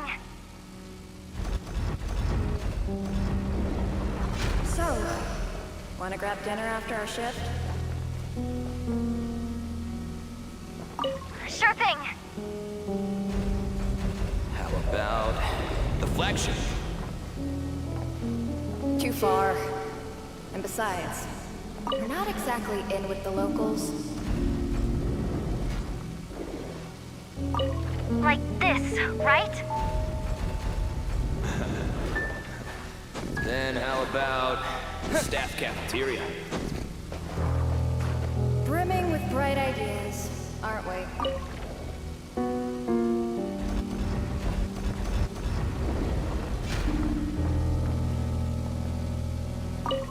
Like this, right?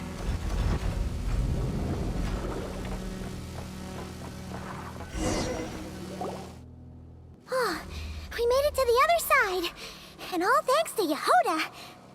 But the gate hasn't opened. How's she gonna meet up with us? Yehoda! No irregularities detected in the duct. Confirm. Confirm. Confirm. Ugh, just confirm the command already, you useless excuse for a terminal. You piece of robo-junk, you mindless pile of scrap! What the? Insufficient clearance? Of course, I don't have the clearance! You oversized... Ow! Go with the flow, Yehoda. Go with the flow. If the others make progress, that's great. But you can't bank on it. You've never been one to depend on others. So it's about time you stepped up to the challenge. Deep breaths. Stay calm. My priority right now is getting my hands on a high-level access card. That way, I can override the security protocol. Senior maintenance staff. Only they can access the core sector. But hey, there's always someone careless enough to hide a spare key under the flower pot by the door. Which means there's a good chance there's a duplicate lying around somewhere in the control room. Even if I can't get into the control room myself, doesn't mean I can't rely on some external help. If I can take control of one of those guard bots, maybe I can use it to search for the access card. This is crazy, Yehoda! You're all alone. You've got nothing. And yet, you're charging ahead like fear's a foreign concept. Maybe that's exactly why. 'Cause I've got nothing left to lose! Confirm! Am I a genius? Whoa, this feed's super clear.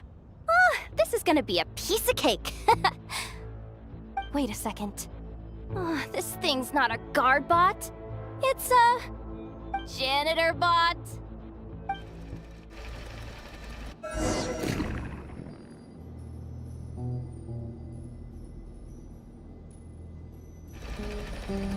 You think Marionette even knows what we do down here? She seems to spend all day either holed up in her lab or out doing the rounds. It's still a mess over there. Go clean it up. Why? Planning to skim a little off the top? No, nothing like that. Just wondering if anyone would actually notice if we didn't show up from time to time.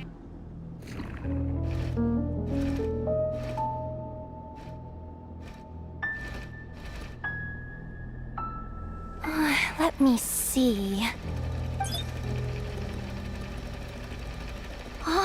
There it is!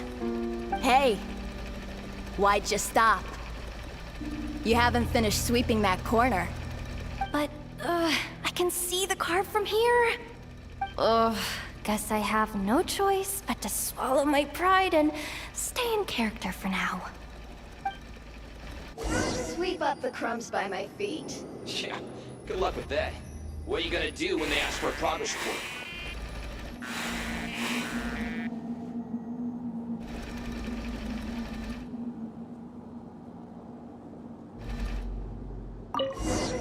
There's coffee stains at the bottom of the steps. No slacking! Sucks, though. Finally sent somewhere warmer than Snezhnaya. Yet we barely get to see the outside world. Gotten rid of the dust behind the door yet?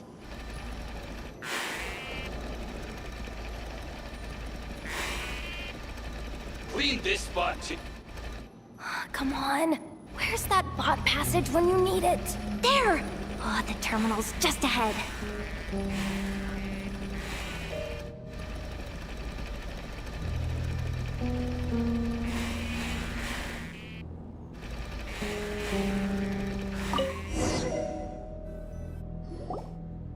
But will Yehoda be okay?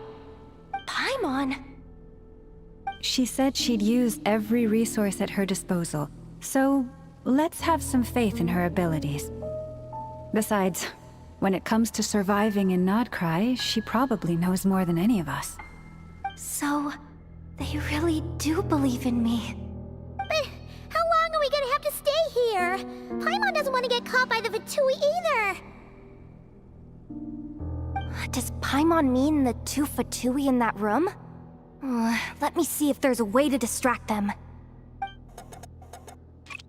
Wait, did you hear that? Huh? The alarm? What's going on? Let's go check it out.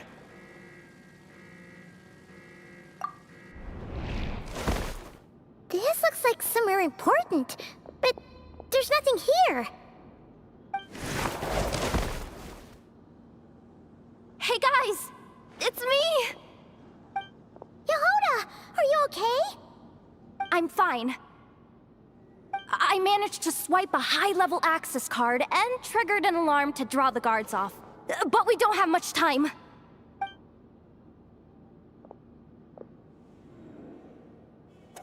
All right, looks like we can control the elevator. Come on, hop in. Let's take it further down.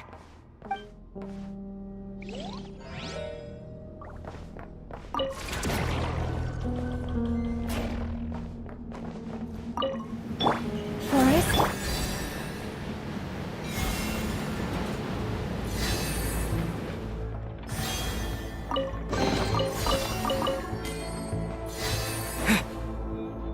We should be able to use the terminal to move the drawbridge. Here's the access card. I'll keep watch while you handle the controls.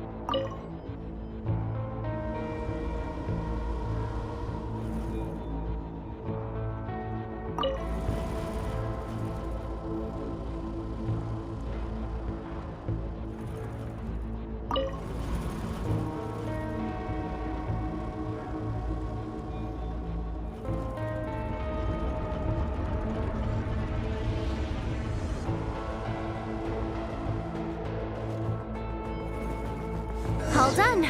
Let's keep moving.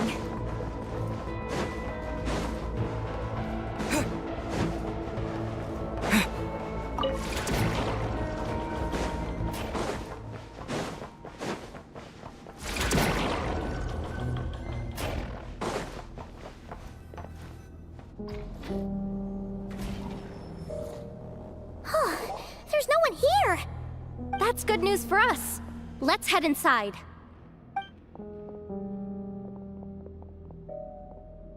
Looks like a rest area for the Fatui's Oprishniki. Huh?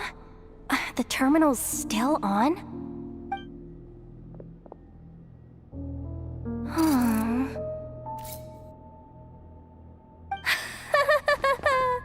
Looks like that good news is now half good news, half bad news.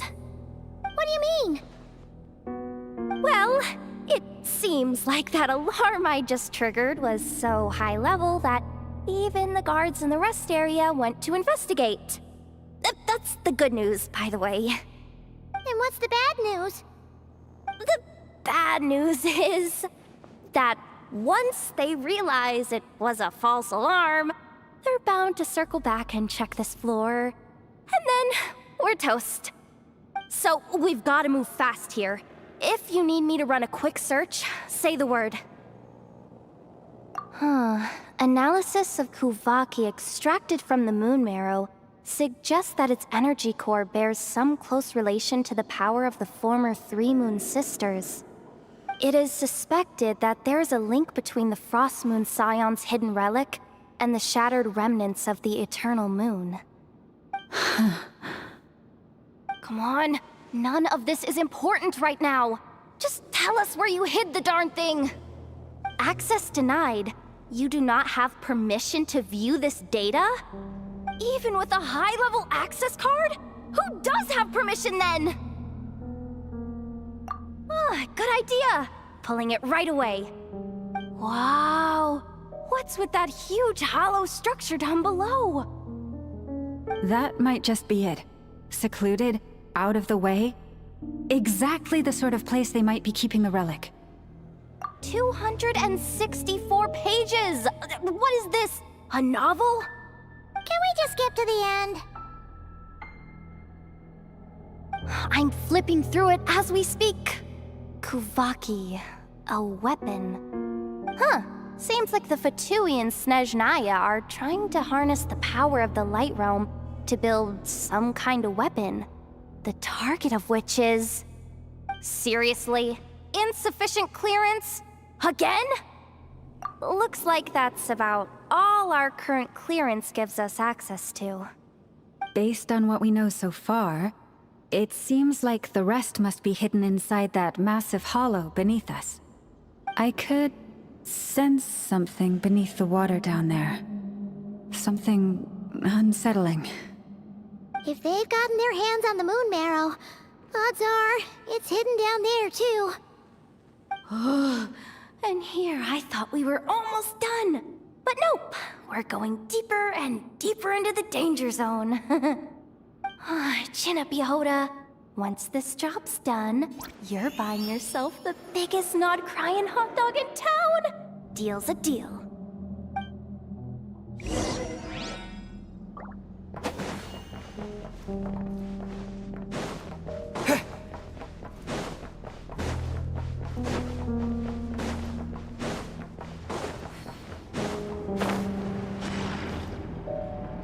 Watch out for that defense bot!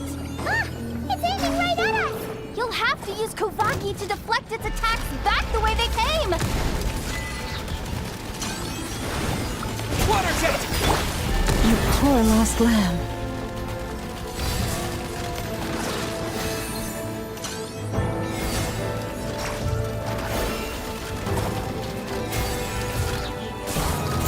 Branch into song.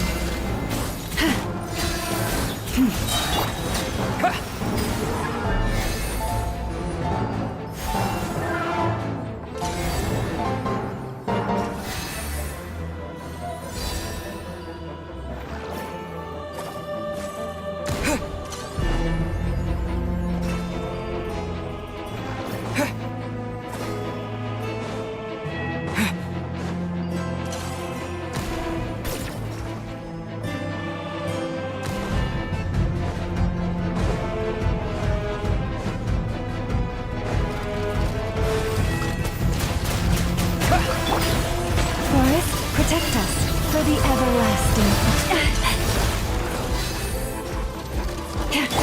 Bombs away!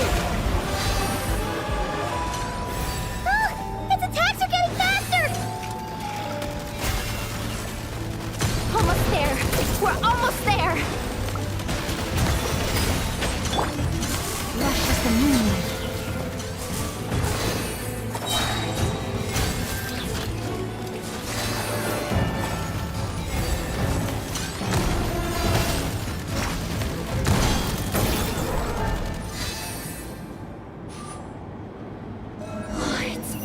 Down. Quick, let's hurry down to the lower level before we're spotted.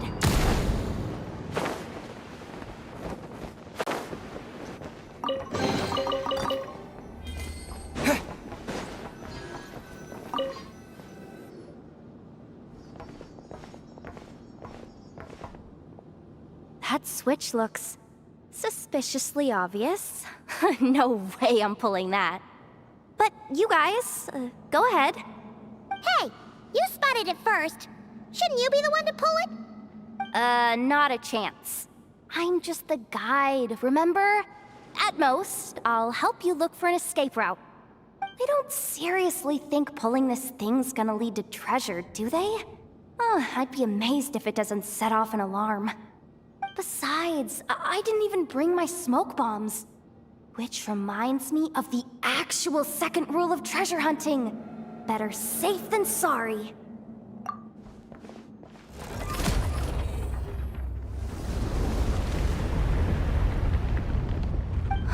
The ground, it's shaking.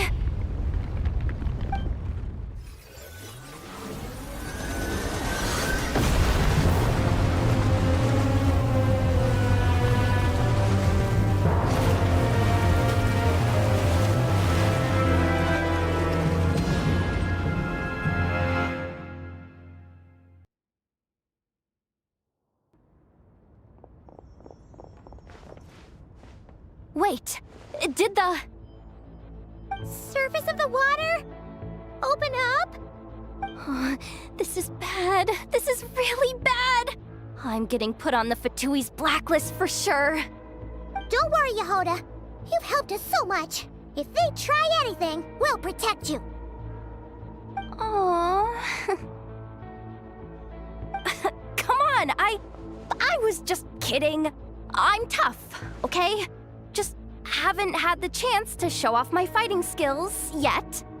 Me, afraid of the Fatui? Ugh, not a chance. I suspect the relic is hidden down below. Yehoda, your commission ends here. I am truly grateful for everything you've done for us. You don't need to put yourself in any further danger. I'm coming with you.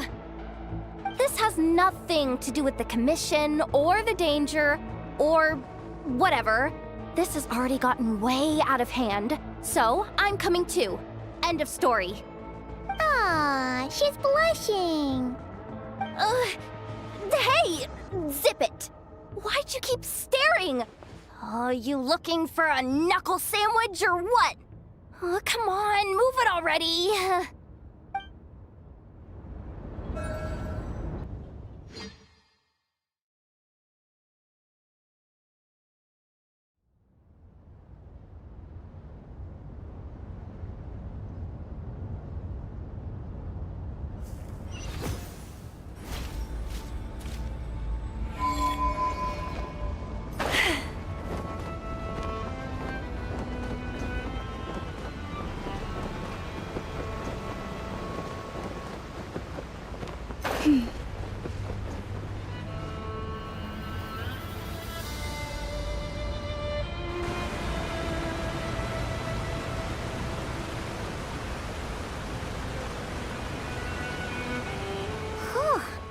It's really deep down here. What is this place? We're standing on another fragment of the ancient moon's remnants. So this was the source of the Kuvaki I sensed earlier. Wait, what? So the Fatui had it hidden underwater this whole time? This gigantic thing?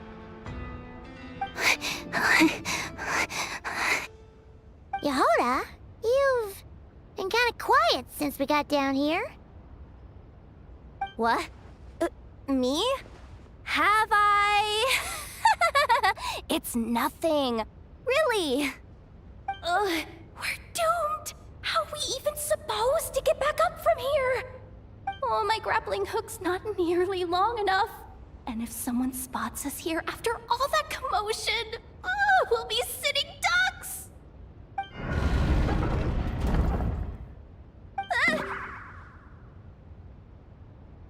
Oh no! That door's opening! Please don't say it's the Fatui! No, please, no! We finally made it here, and we're so close to getting the job done! I didn't risk my neck just to die before I've even had a chance to spend my reward!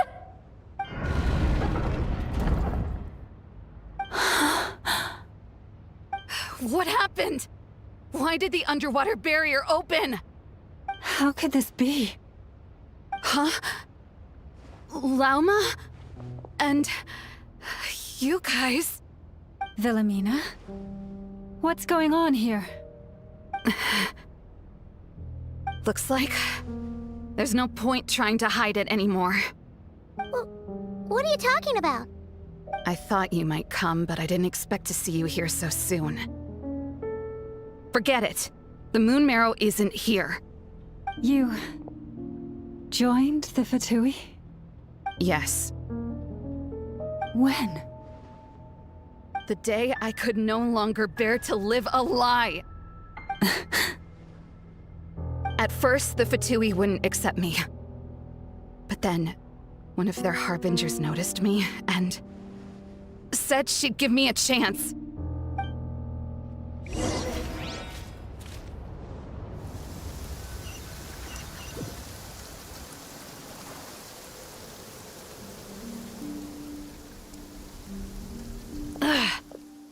Lost them again.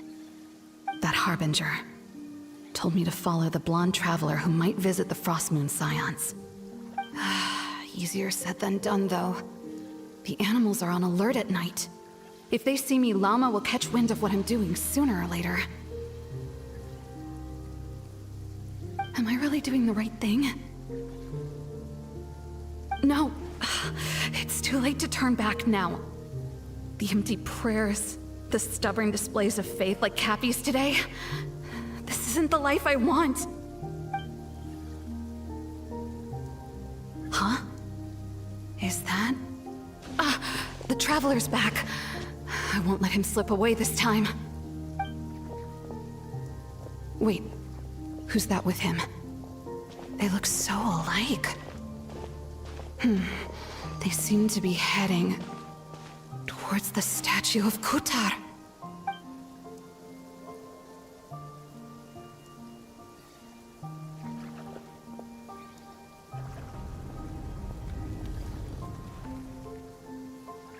They've opened the secret chamber?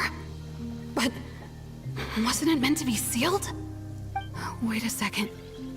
The Moon Marrow! Surely they're not after the Moon Marrow. I'd better go report this straight to... Hold on. If they do actually make it to the final room, then maybe I'll be able to get my hands on the relic. The one thing the Fatui have been after this whole time. If someone's going to take it, it might as well be me. This could be my ticket to joining them.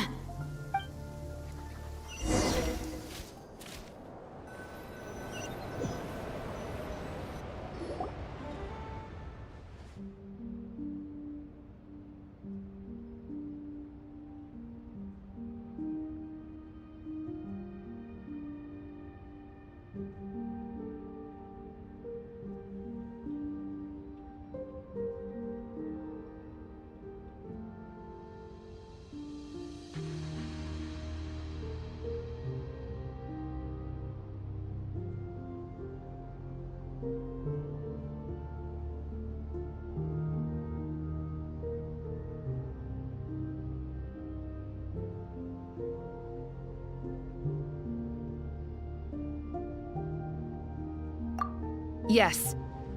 And in your final moment of hesitation, I took the chance. And then you gave it to the Fatui? But when we talked to you before, you seemed so genuinely worried about Lauma. Because I thought she was as fed up with the Frostmoon Scions as I was. We grew up together, Lauma. I know you were chosen to be the next Moon Chanter when you were just a child. They never gave you a choice in that. I saw the look in your eyes when you were treating that child. That sense of helplessness. Surely you too must see that this blind, inherited faith of ours is simply holding us back. If our prayers are never answered, then why keep praying? Do they really deserve all of your devotion? Or are you trapped by the responsibilities they imposed on you?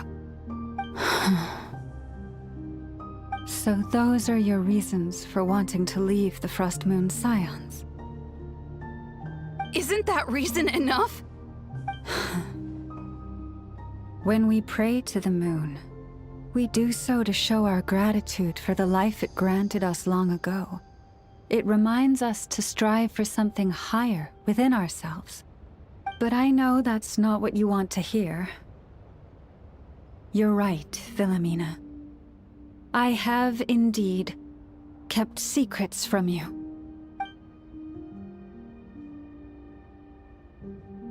I knew it. You don't want to be the Moon Chanter, do you? No, that's not it. I'm talking about the fact that the moon in the sky isn't real. What? You're saying... Huh? Ugh, I've completely lost the thread now. Oh, do we really have to do this here? What if a Harbinger shows up? Oh, I'm not cut out for fighting big bosses! The pain you sensed in me was the pain of hiding this truth. If what you're saying is true, then you already knew that the Frost Moon Scions wouldn't believe any of this. Why didn't you just leave like I did?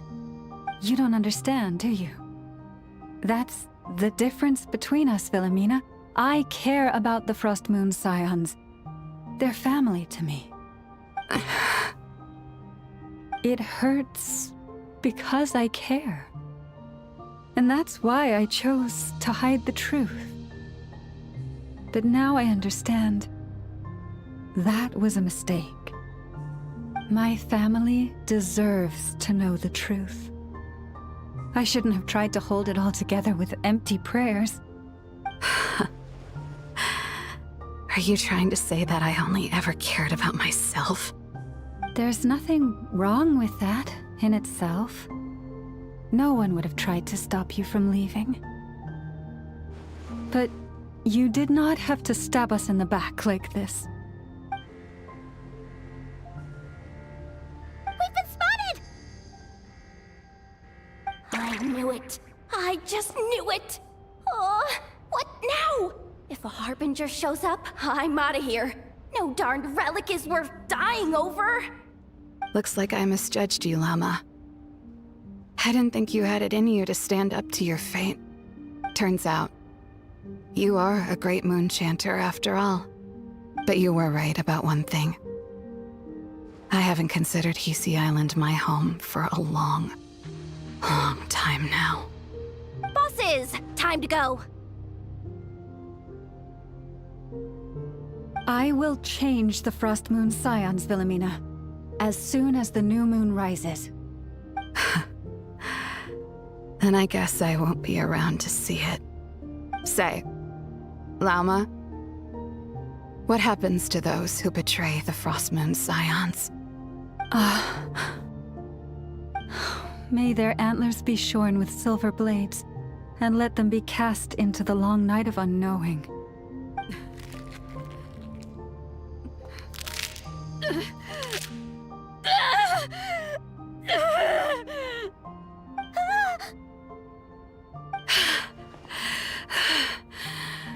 I have honored the ways of the Frost Moon Scions one last time.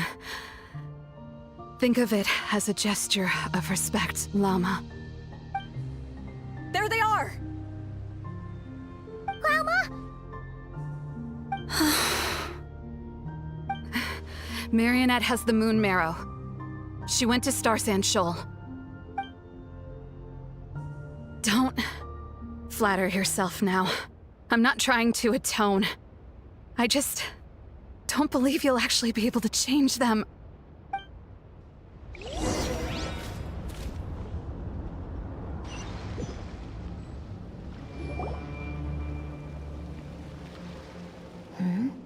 An alarm coming from the Experimental Design Bureau. Interesting. Hey, wrap things up and get yourselves ready.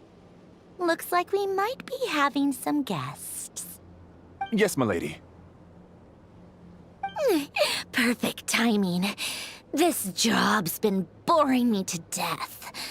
Time to test some hypotheses.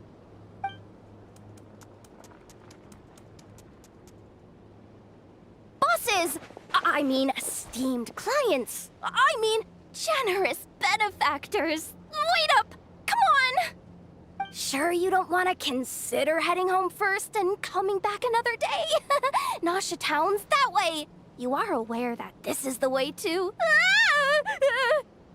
A little ahead of schedule, aren't you? Oh no, it really is a harbinger this time. Marionette. So you are here after all.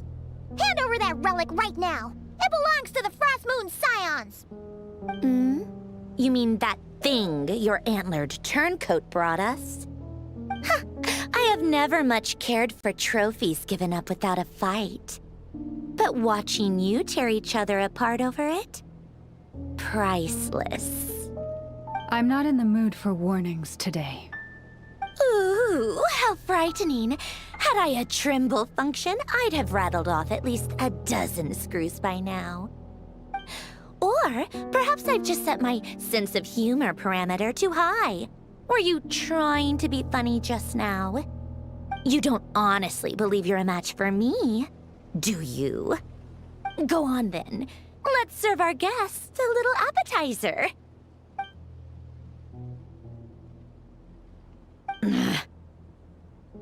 Hey, didn't you hear me? I said let's serve our guests a little...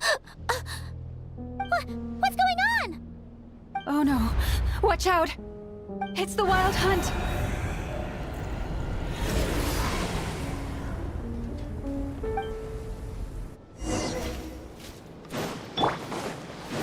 Insulation chamber. Yoo-hoo! I see everything. Branch into song. By the frost moon veil. Make yourselves a move. Everyone hold hands.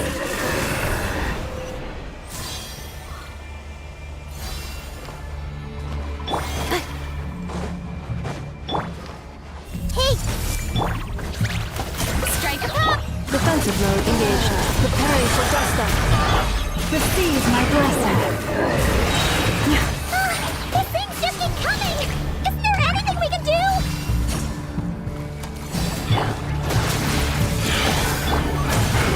Cleanup sequence initiated. Let the world collide! With one heart and clay. The Temple of Wisdom! Annihilation mode. Branch into song. Use that device to seal them away!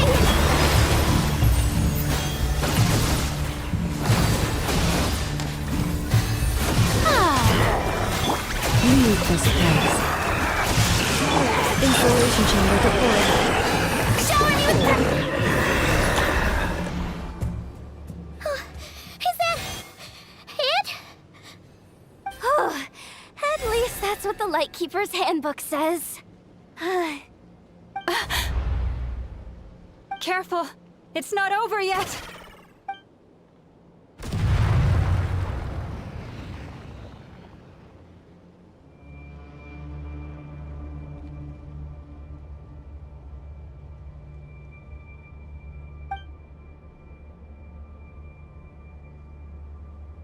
Paimon! Laoma! Yehoda!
What was that?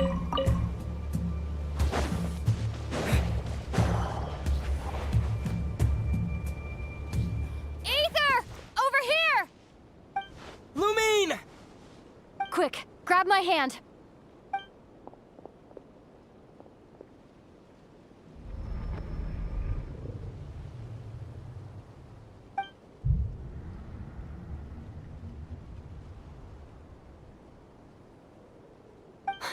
Ether? What's wrong? Why are you here at all, Lumine? What do you mean? If I may be so bold, what does family mean to you? Why were you after the moon marrow that night, Lumine? Among those who entered the final chamber, there was either someone with impure intent, or else an abyssal presence. We can talk about that later. Tell me why, Lumine.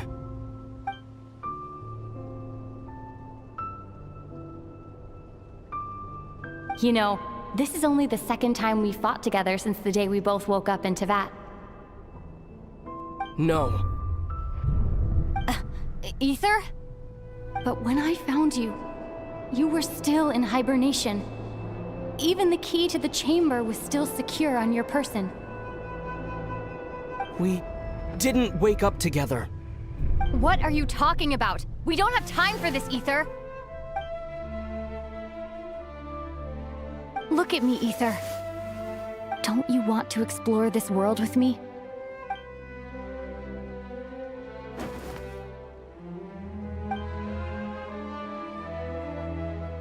You think I lie to my big bro?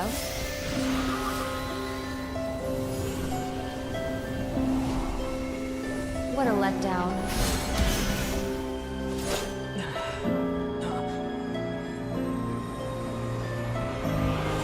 Go get it for me, Ether.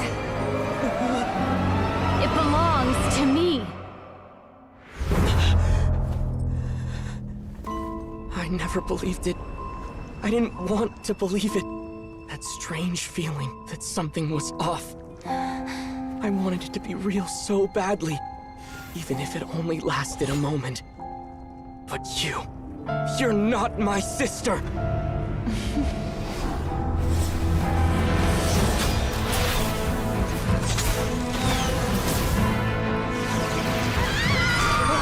goddess, please save us!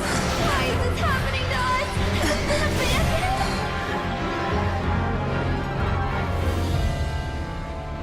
The cold night should be our blessing, yet only confusion and sorrow remain. The truth may yet lie beyond the sky, but must we become lost because of it? Standing before you, as a scion of Hyperborea and the Frost Moon's emissary, I say this.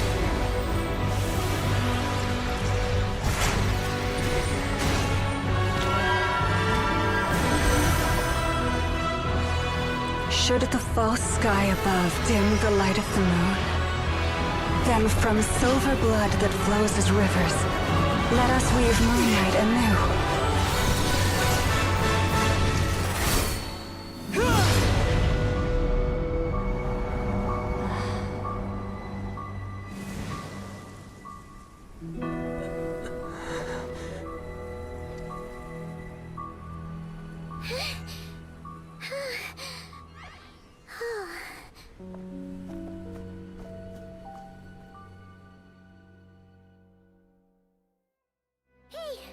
Is everyone okay? Think I saw my life flash before my eyes there. Oh, good thing Laomado was there to save the day. Are you all right, traveler?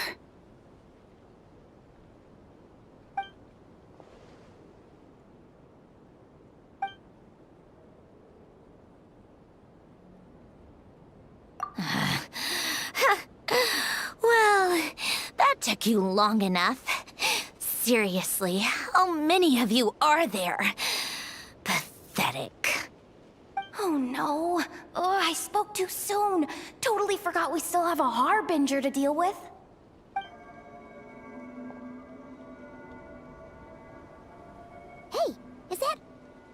moon marrow? It was hidden inside that big robot of hers all along! But that robot... That's Polonia to you, not just some robot. Take it and get lost. Huh? You're just giving it to us? Well, I wasn't the one who put out the order to find this thing in the first place. So if someone wants it, they can help themselves. Maybe even choke on it. See if I care.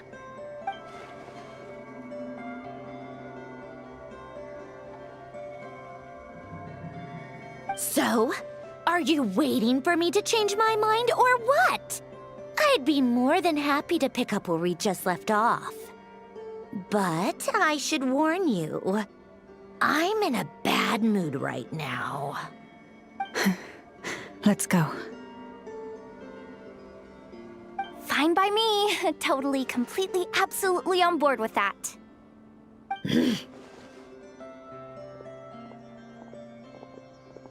It's finally over.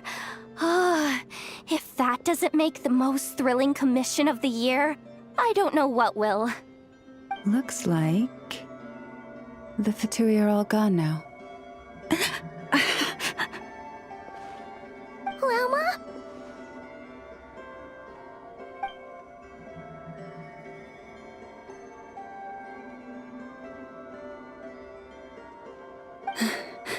I'm all right. It's just been so long since I truly felt the power of the moon. I thought I sensed the wild hunt nearby. Don't tell me you've already taken care of it. Hey, it's Flint's! Hey, he's that Ratnik. Unless I am mistaken, you are the moon chanter of the Frost Moon Scions, are you not? May I ask, what is that in your hand?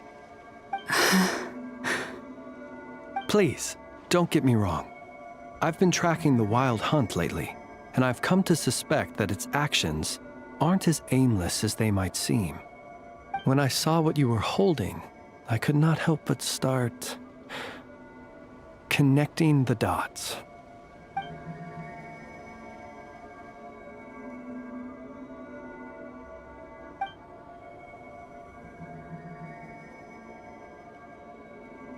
You better be extra careful, Flint. It seems like the Wild Hunt is capable of impersonating people now.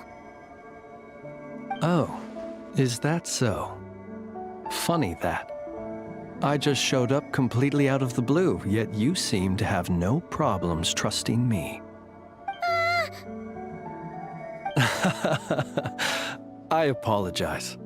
I shouldn't be making jokes like that right now. Anyway, I understand. Thank you for the tip-off. It seems that the Wild Hunt has somehow changed in nature. I'll have to report this to HQ right away. For now, let us part ways here.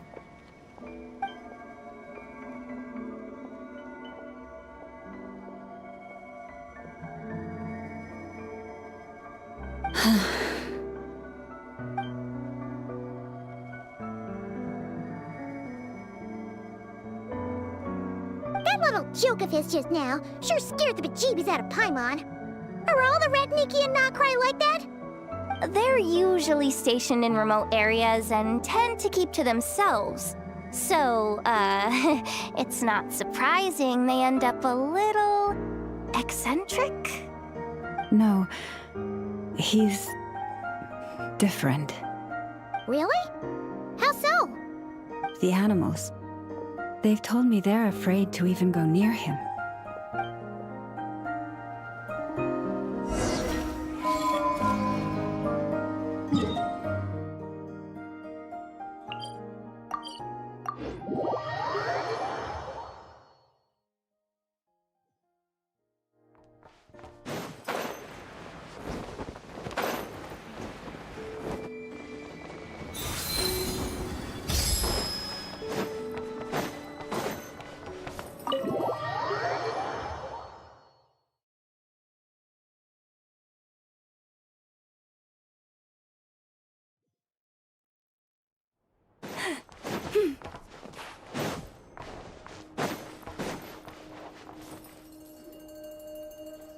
Oh, you're back.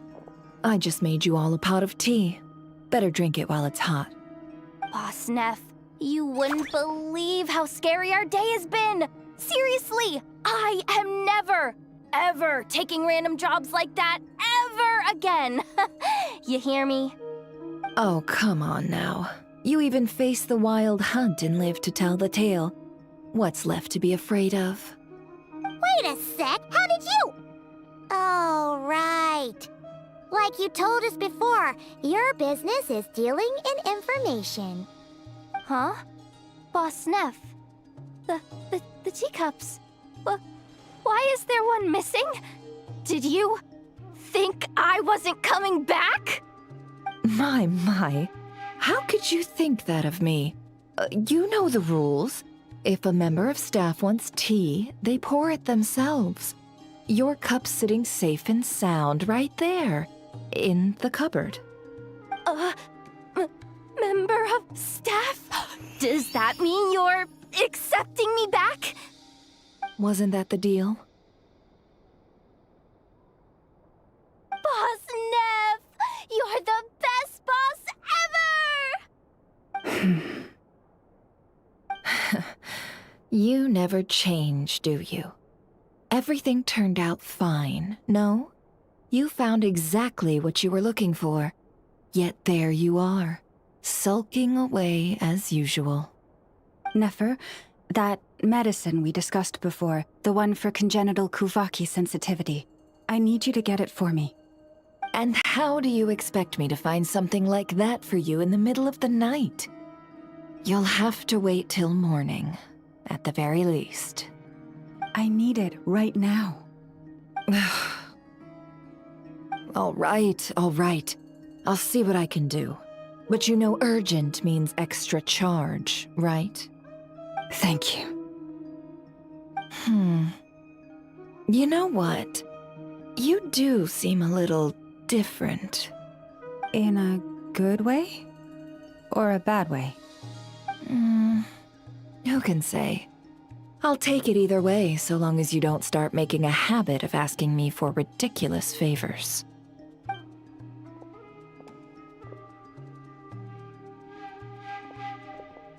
Traveler, Paimon, a lot has happened these past few days. I don't know what I would have done without you. Hey, don't mention it. That's what we're here for.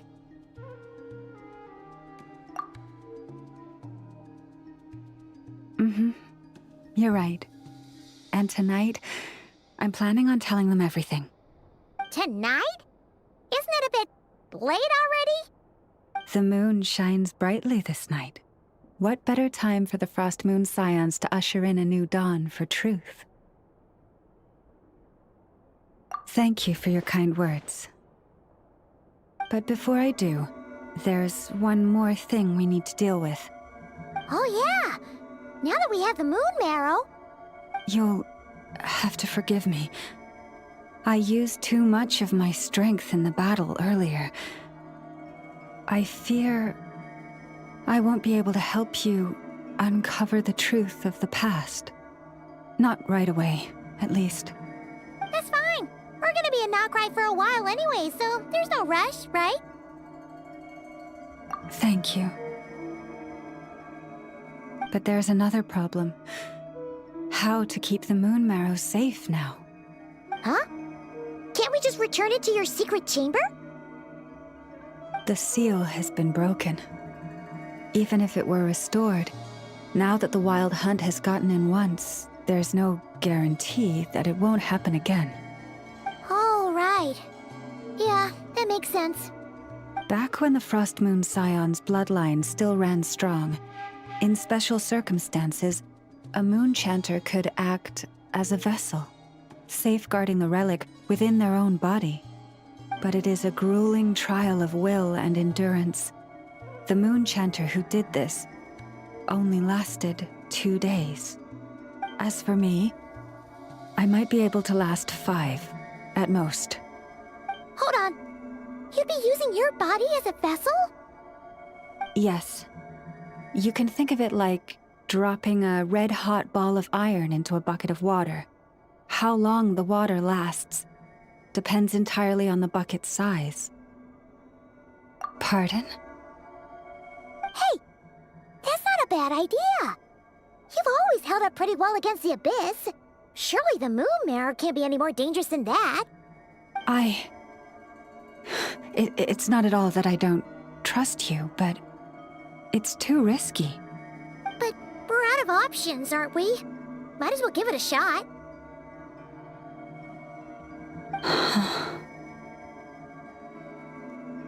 All right. Well, I'll be right by your side. If anything feels off, please tell me immediately.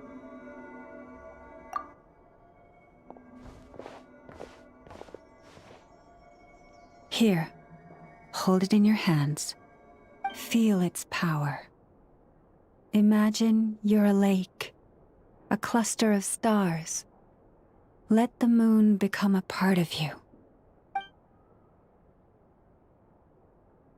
Whoa! It went into your body! How is that? Are you feeling any discomfort?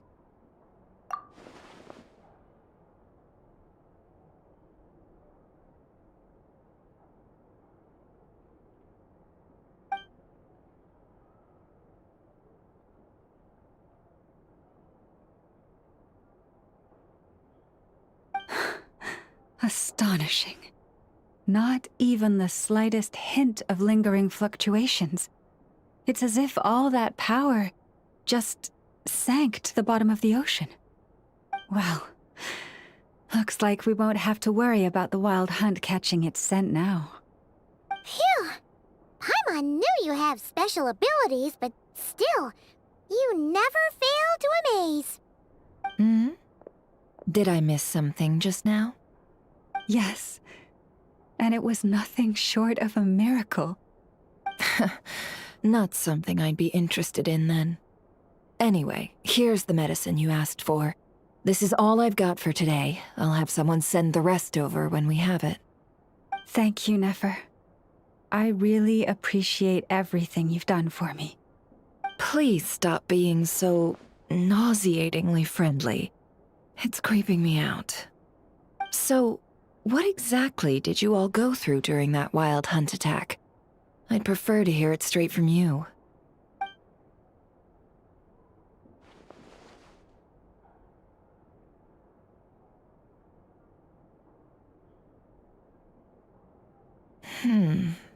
A phantom that can mimic the appearance of others. Quite different from what we've seen before. Yeah, and both times it appeared, its goal was pretty clear. It seems like it was after the moon marrow. And on both occasions, it was accompanied by the wild hunt, too. It appears there must be some close connection between the two. I must say, I don't often see you look this serious, Nefer. Too late in the day for thinking, that's all. We'll pick this up again later. You all feel free to keep chatting, though. Just don't forget to lock up when you leave. On that note, Traveler, please keep the moon marrow stored within your body for the time being. We'll take it back off your hands as soon as the wild hunt's been taken care of. Once and for all. Of course. Anyway, if the two of you will excuse me, I'm heading back to Hisi Island now.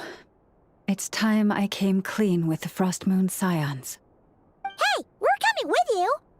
Though, guess we won't be able to do much more than cheer you on from the sidelines. That alone means more to me than you could ever know.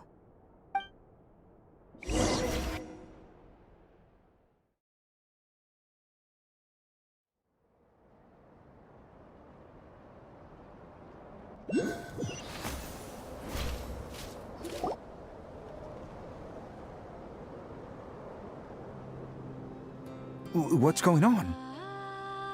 I'm not sure. It seems like the Moon Chanter has something important to tell us. I heard the relic's already been retrieved. That's Our Lady Lauma, all right.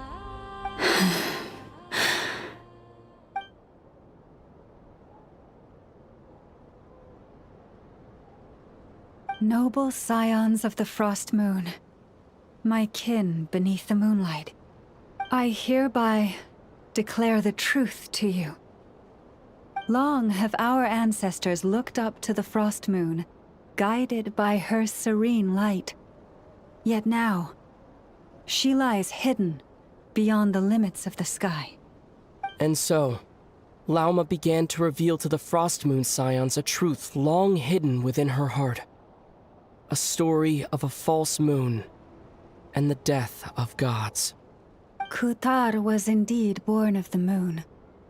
But that does not give us the right to reap without sowing, nor clothe ourselves without the toil of weaving. As she spoke, some who listened were stunned into disbelief, while others seemed to awaken as if from a dream. From this day forth, the road shall be paved with truth, and we shall pave it ourselves.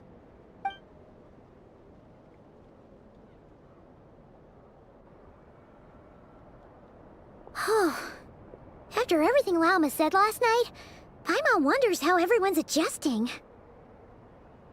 Still, judging by their reactions at the time, it didn't seem as intense as Paimon might have imagined. Says a lot about how much trust she commands, huh? Hey look! It's Lauma! Welcome, both of you. The animals were most lively this morning. They told me of your coming. Nothing too dramatic happened, did it? No one took it so hard that they went on a binge-eating rampage and ended up cleaning up the whole pantry? Or something? Hey! Paimon's just trying to lighten the mood. Thank you for your concern. Change doesn't happen overnight, and new ideas need time to take root. But nothing as extreme as that has happened, no. Although... Although what? Well, just as I thought might happen, some have chosen to leave the Frost Moon Scions for good. For them, losing their faith was like losing their home.